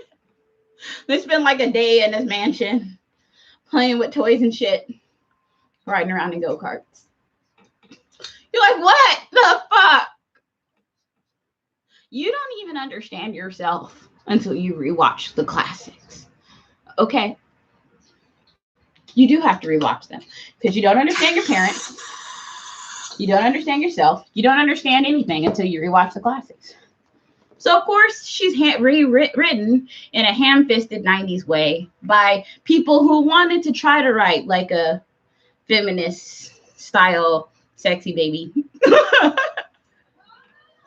But, you know, writing the psyche of a woman who is maturing between the ages of like between puberty and full geriatrics in literally 7 years, because she's supposed to be going between 2 and 9, and that's supposed to be her entire lifespan. Like, that's gonna be really fucking hard to do and not be ham-fisted as fuck by people who grew up on movies made between the 60s and 80s. Like, that's who wrote that. They did their best.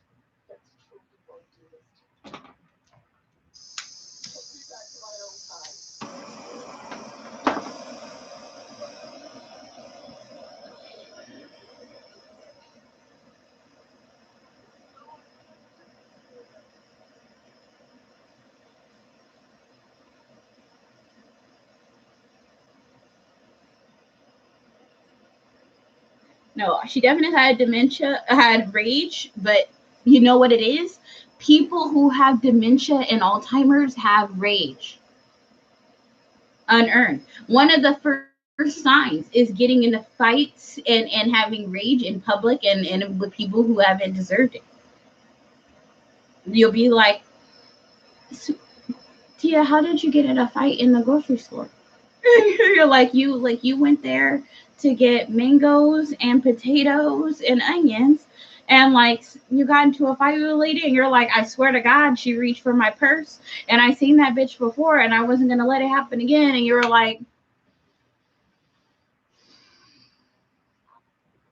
I think we're gonna go to the doctor. You're like, this sounds like a weird pattern of behavior that's kind of starting. It's like it's been some weird stuff that's been happening, and now she got into a full fight at Target. And this is extremely out of character for like one of the nicest people I've ever known. You're like, we're gonna go to the doctor. You're just like anger and like out of place rage is another symptom of memory loss, because you react with anger when you don't know what's going on around you and you're upset. You're like, what's happening to me?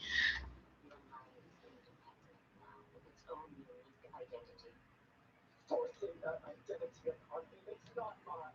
Yes, it is. I'm just giving you that first. The existence you were different. The child who never had a chance. That life is yours. Yeah, I think she actually discussed the fear of it with the Neelix and how they wanted to be prepared for it.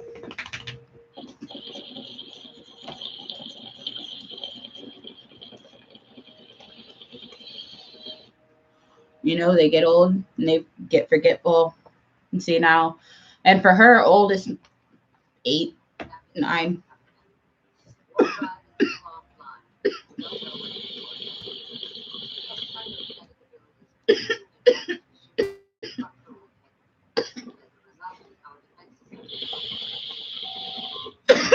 And for Voyager, they knew that they were her family and that there was always a chance that she'd end up coming back to them when it happened. And they weren't mad about that. So even though to other people it could seem like, you know, an extremely angry attack at someone who loves you, to them it was like, I understand you're a loved one who's just trying to come back home because you're scared and you don't know where else to go. You know, I think there are some fan books written about Kes. I really wish there could have been a fan series about Kes, but you know what? Look at Kes's beautiful ass. You know there are some little twink girls out there, just out there like, cast me. Like, I want to play her. So people keep writing the scripts.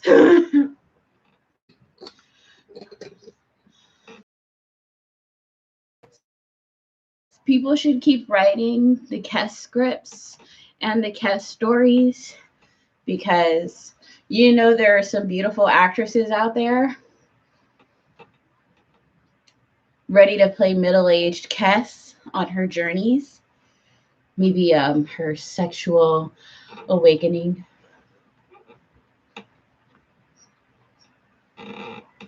She's got those curls now. They're wavy. She's rocking a lot of the red. She starts wearing capes.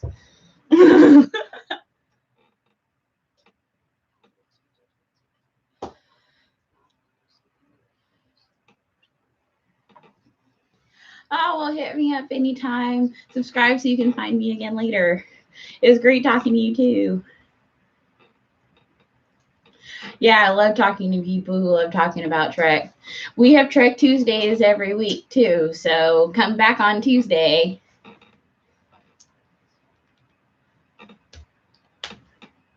Any Tuesday. Same bat time, same bat place. And also, we have DC Sundays.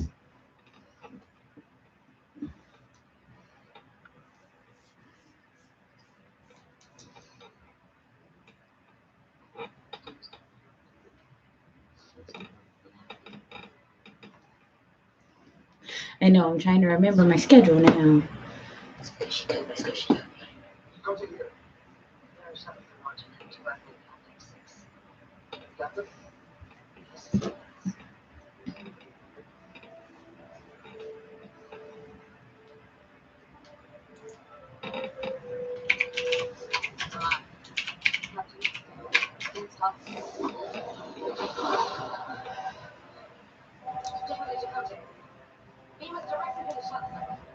Uh-oh, time for Kes to go. Jets is body are destabilizing. It's interfering with the transporter. After we checked it off. Acknowledged. Is the hardware.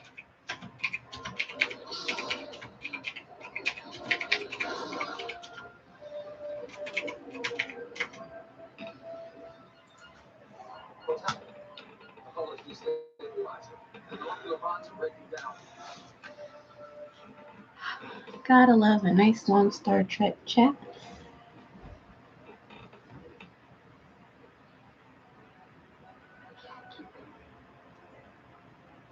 I'm low on Gianna.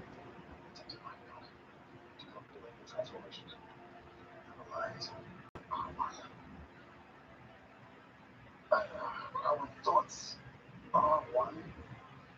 Try to regain control for a moment. For a moment. Only for a moment.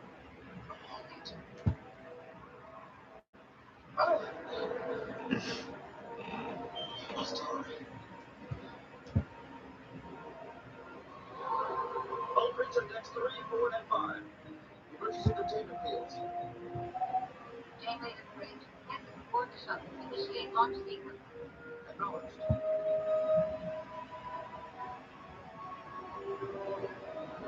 Shuttle distance 100,000 kilometers. Speed 1/4 impulse.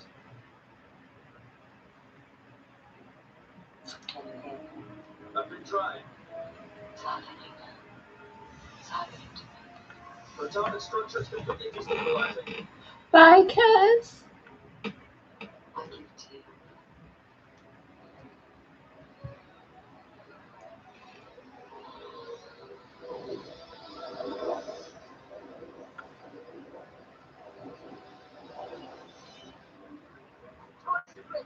Online. Better reaction at 102%, 110%. 101,000,000%?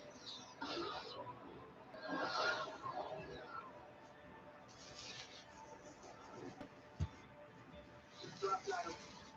Whatever it was we were in. Systems going back online. That's what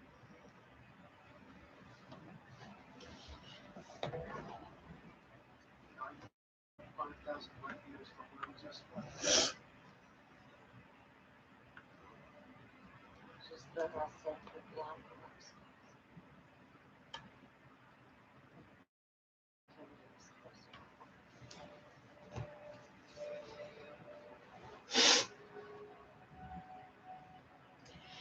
Well, there you go.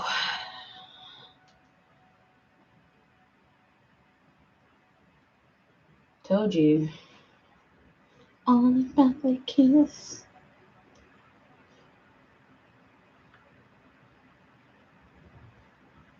I'm expecting 82% of the Borg hardware.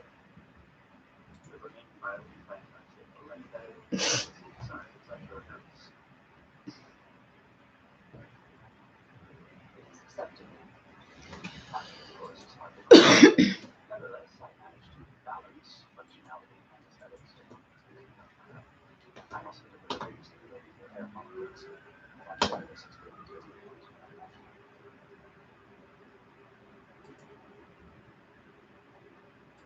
The actual neurons exchange generated from your body, giving humans a muscle function. Only one operation. Understood. I see how it's going. I consider random neural systems to machine. So you trust the neural results. It will not happen.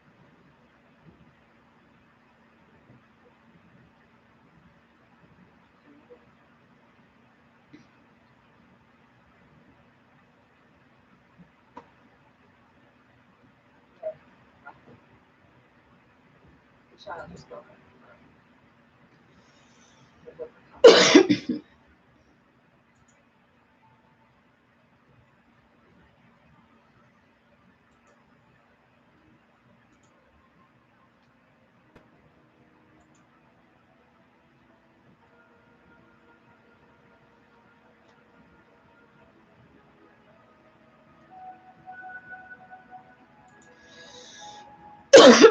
Oh, now they got the Polar Express all after the fact.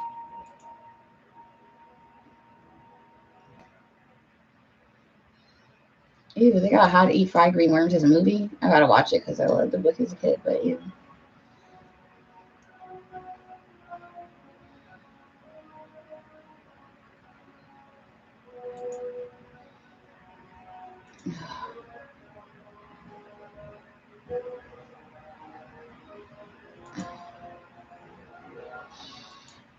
Okay.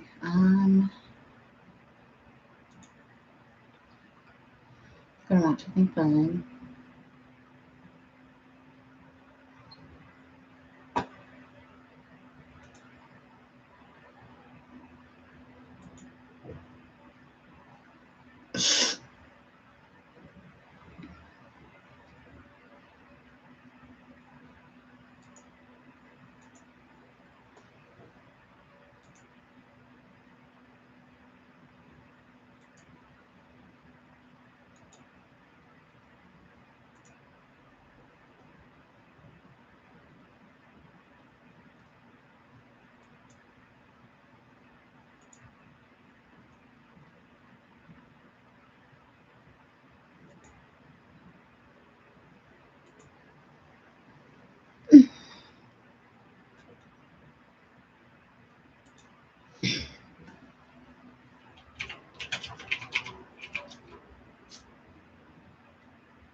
All right, I'm gonna eat.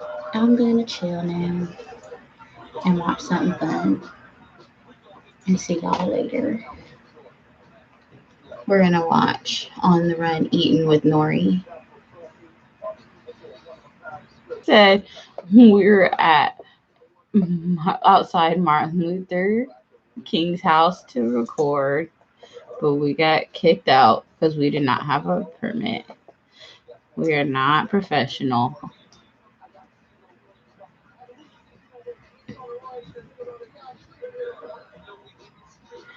I'm ready to relax and watch this. Yeah, have a good night.